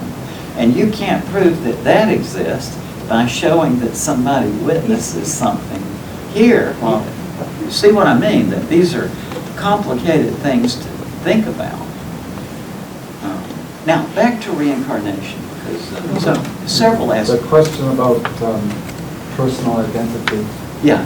It's that I believe and I have a personal experience that we are the composite of all of our past lives. That's an interesting question. Experience. We are not third-dimensional beings, we're fifth-dimensional beings. Yeah, that's right. Once you accept and embrace this notion, in truth, the issue of personal identity is irrelevant, because we are all of these experiences and lives simultaneously being here right now, in this here and now moment to moment.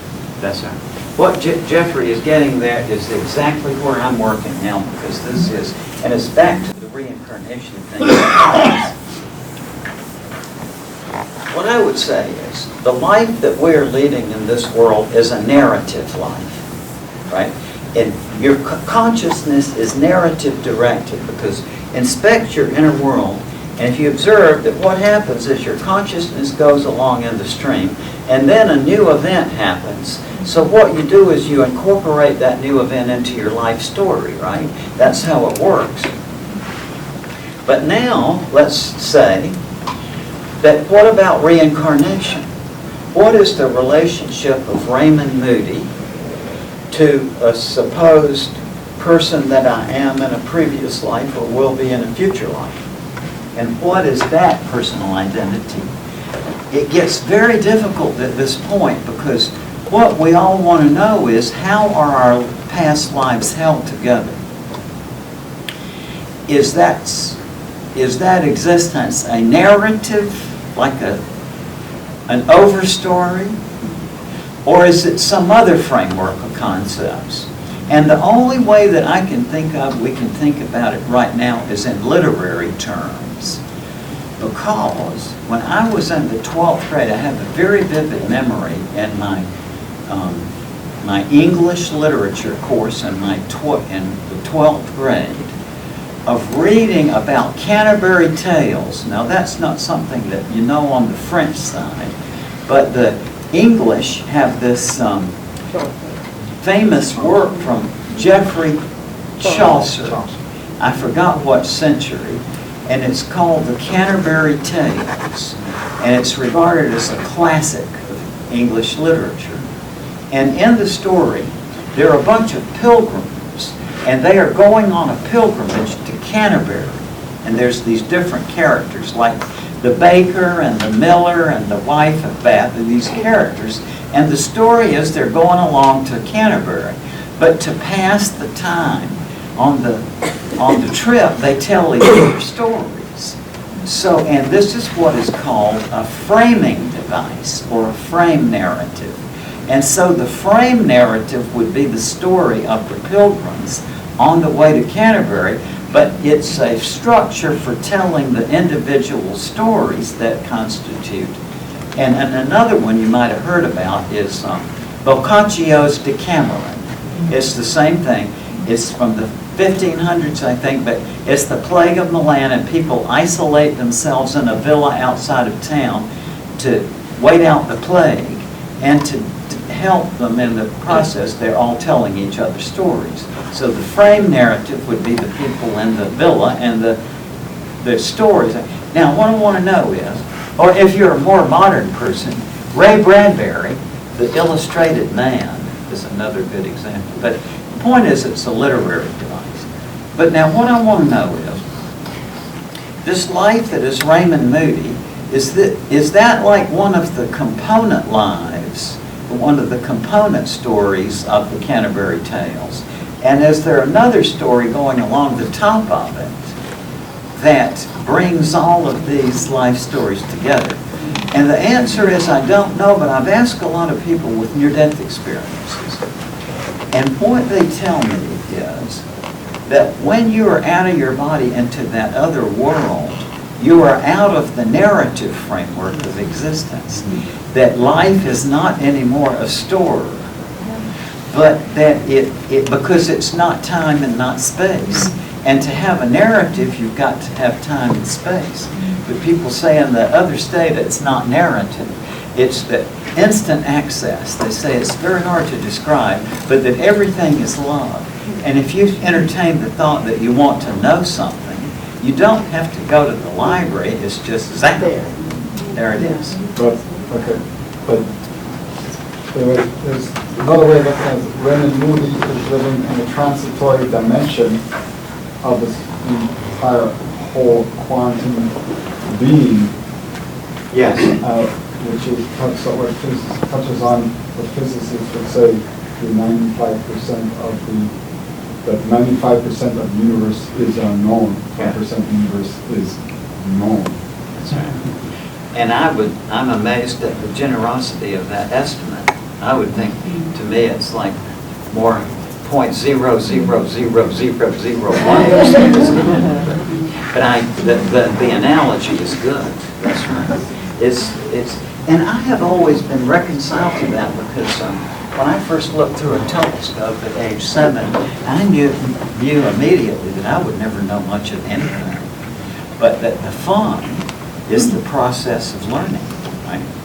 And so where I think the reincarnation thing, there's all kinds of questions, some that we can think of from the point of view of things we understand here. And one of them, which is really interesting, was articulated by Plato, who was talking about why when we come here we don't remember our previous lives.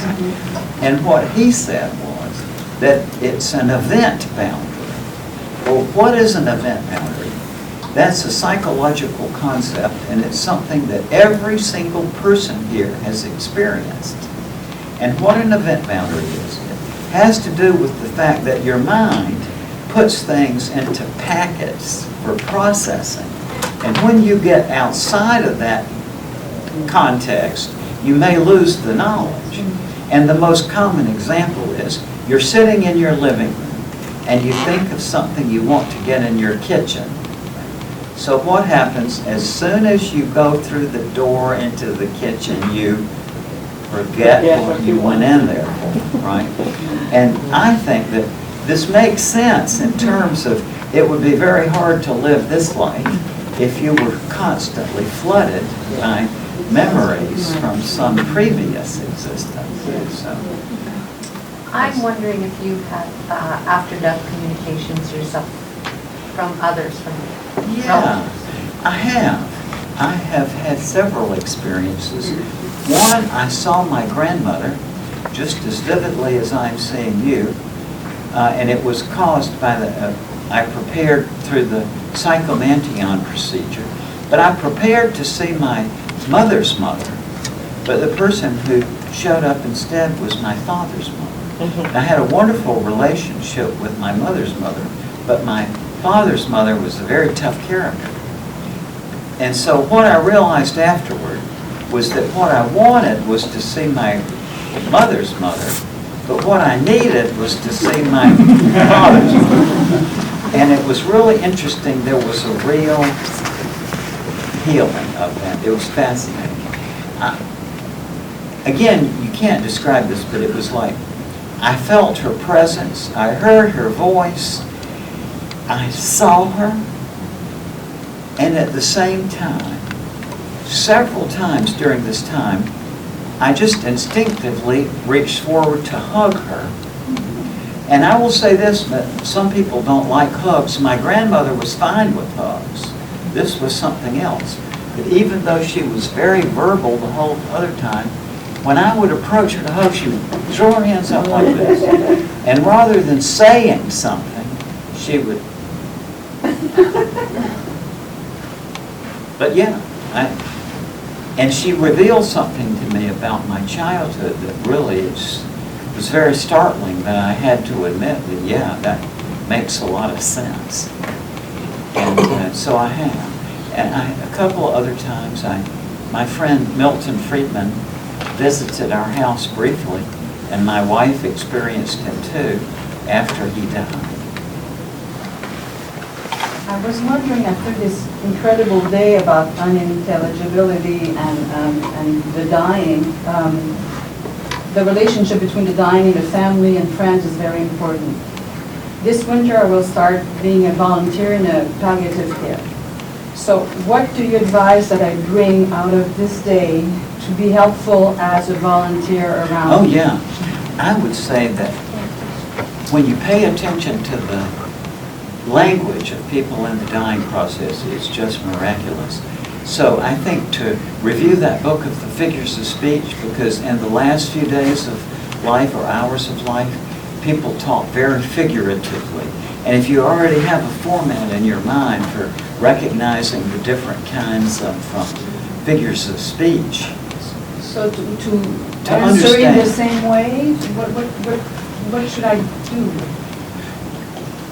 Well, oh, I see what you're getting at.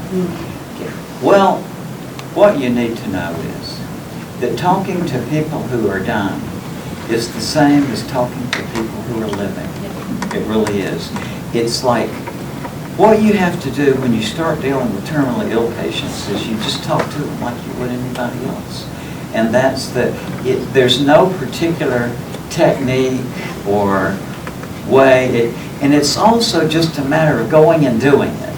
It's like the way you learn that is by doing it. Mm-hmm. And you'll find quickly that it's a very great blessing.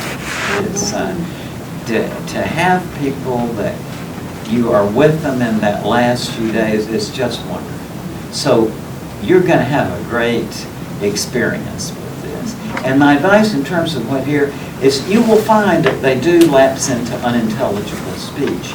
And if you learn these patterns, then you can sort of identify what patterns. And because each pattern breaks some rules and respects others, then this is a backhanded way into their minds. Now you have to start thinking of, well, what rules are they respecting here and what rules are they violating? And when you start thinking of it that way, you quickly see that the language of the dying is something very special. But number one, this is developmental. One of the first things that my instructors and mentors in dealing with the terminally ill told me is that there is no one way to do it, that you've just got to start doing it, you've got to be yourself, and that you learn from the patients. Your instructors can tell you a certain amount, but what is going to be the clincher is just to get out and do it, and you will quickly find it's amazing. It's people just do the most amazing things, and one thing is you quickly see that when you're going out of the unit one day, they'll say something very enigmatic and kind of startles you. What is that all about? And then you come in the next day and you learn that contrary to expectations, they had died overnight. It's a common thing you'll see. And then you go back and you review that and you see what they were talking about. So part of dealing with the terminally ill is to always very, very, very attending or listening to what they're saying, because the language becomes very symbolic and very metaphorical. And it's just a wonderful process. You can actually feel them going through. There's another amazing thing called, the Old English word for it is fey, F-E-Y. And what this is, the typical picture is the patient is obtunded. They're not responding for days and days. All the relatives are standing around the bed waiting for them to pass away. And all of a sudden, Grandma just sits up from the bed. If you've seen this, you will say, yeah, I've seen that. If you haven't seen this, you're going to think that Raymond Moody is losing his mind. But it's like they light up with a light, and they become more articulate than they ever were. And they go around and they tell everybody a message. And the family says, oh, they're recovered, they're going to be. And then from the and it's really amazing to watch that. But you will see that light. It's not like the light from this, but they light up with the light as they are dying. Amazing. Dr. Moody, Yes. a lot of your books have been written on near-death experience. Yes. The doctors and so on. But I have never seen a book written from a person coming from the Islamic belief. Why is that? I haven't seen one from the Islamic religion, but I have interviewed a number of people who were Islamic who had near-death experiences. And this is one of the most astonishing things is that all of them have mentioned Jesus. Well, that sounds startling until you think that, but Jesus is a part of the Muhammad tradition too. But also, now this, I don't know this is just speculative, but I wonder whether the prohibition against images of Muhammad would be, you see, if you're not supposed to see an image of Muhammad, you might see Jesus instead. But I have heard them from Muslims, but I just... But the percentage is very few. Yes, and I'm assuming that's because that I just know very few Muslims relative to other religions, but... Are there some Muslims here? Are there? No, but I've heard that they believe that when you die, your soul goes into the ground with your body and stays there until the end of the world or something, at which point they all come up. Yeah. They all rise. It's a very interesting religion, but it also they go to heaven and they will have everything that they wanted in this life, they will have there. That's what they believe in. Yeah, but I find it very difficult, different treatment for Yeah. different people. Yeah, that I just don't have knowledge of, but that's very interesting. And like I said, the few that I have interviewed just put it in terms of Jesus, which I thought was so interesting. There's a person over there, Yes. Muslim? No, no, actually no.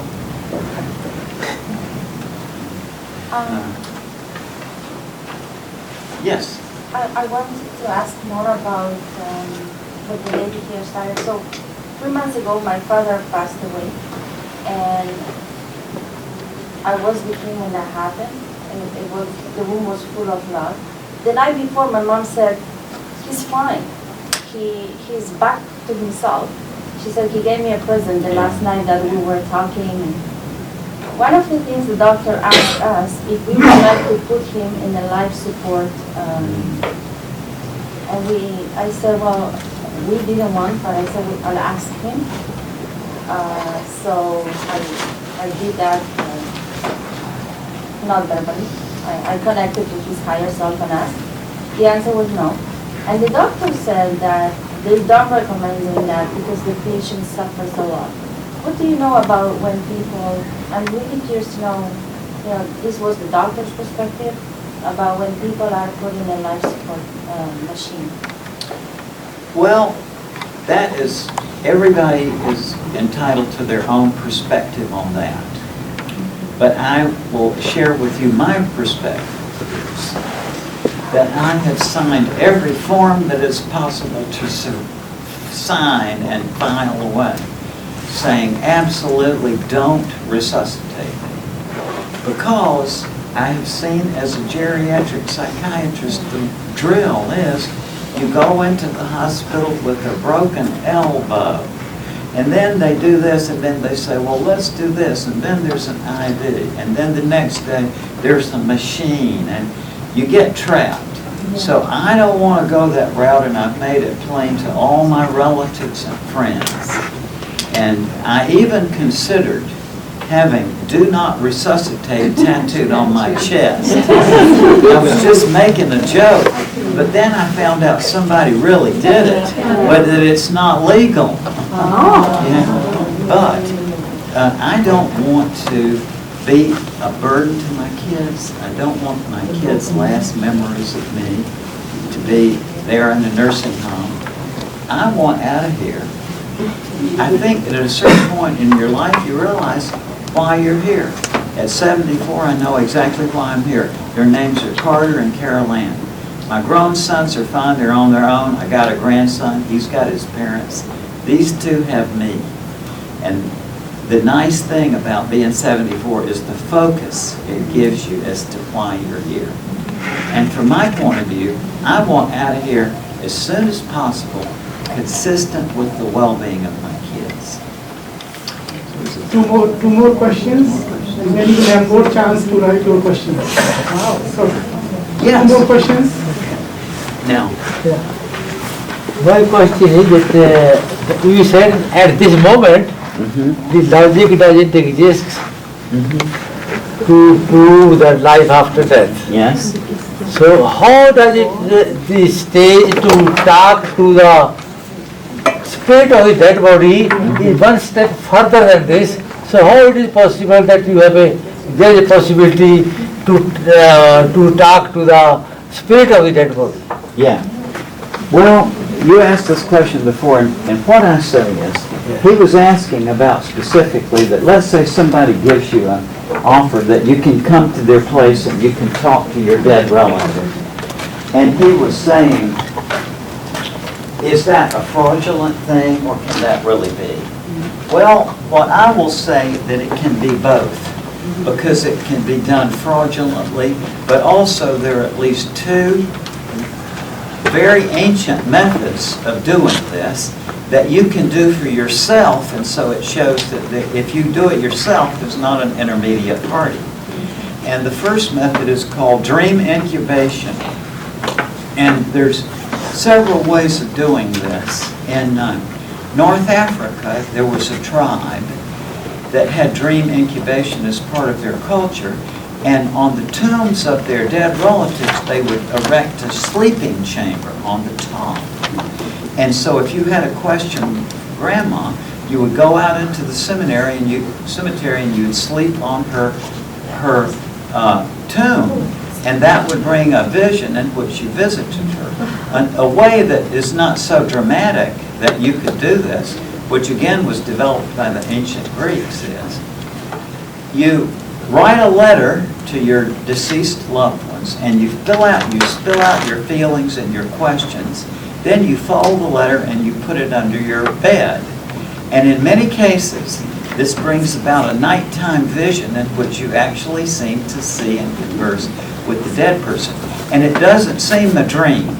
It's like people say, I have to say it was a dream because I was asleep, but it didn't have the quality of the dream. And the other method through the oracles of the dead was the dream incubation, or the mirror gazing method, where you create an optical depth and you go through a preparation process. Then under that circumstance, many people actually do see and talk to what they interpret to be spirits of the dead. But one more question. Yeah, last question. Hi. Hi. Well, first I'd like to thank you for this humbling experience to gain such profound knowledge. My takeaway on this one is about life after death, that we all as individuals come to this world not knowing our purpose. Yeah. However, we're so fascinated or so concerned about what the life could be that other people portrayed in our life, so we become unauthentic in the process of living. And that's why how we visualize ourselves at the end of our term, that we've actually seen a theatric play of our life, the victor's narrative story. That's right. And those people who have actually crossed over are the spirits of truth who have actually come to life to say, you know what, these are the things that you missed while you were alive. And it's very fascinating how we mask ourselves, our emotions, our experience during the process of being alive, and yet look for answers when it's time to actually go to the different side of life. Yes, that's right. And this reminds me of a very important point, which is the question of life after death, as Plato was the first to point out, is a developmental question. That is, it's tied in with psychological development to the point where it tends to arrive at certain predictable life events. One is grief, another is diagnosis of terminal illness, and the third is aging, where people around the age of 50 to 60 to 70, even if they've had never any interest in this before, they develop an interest in the afterlife question with a sort of sense of urgency. So it is definitely tied into our life development. And so, thank you all so much. So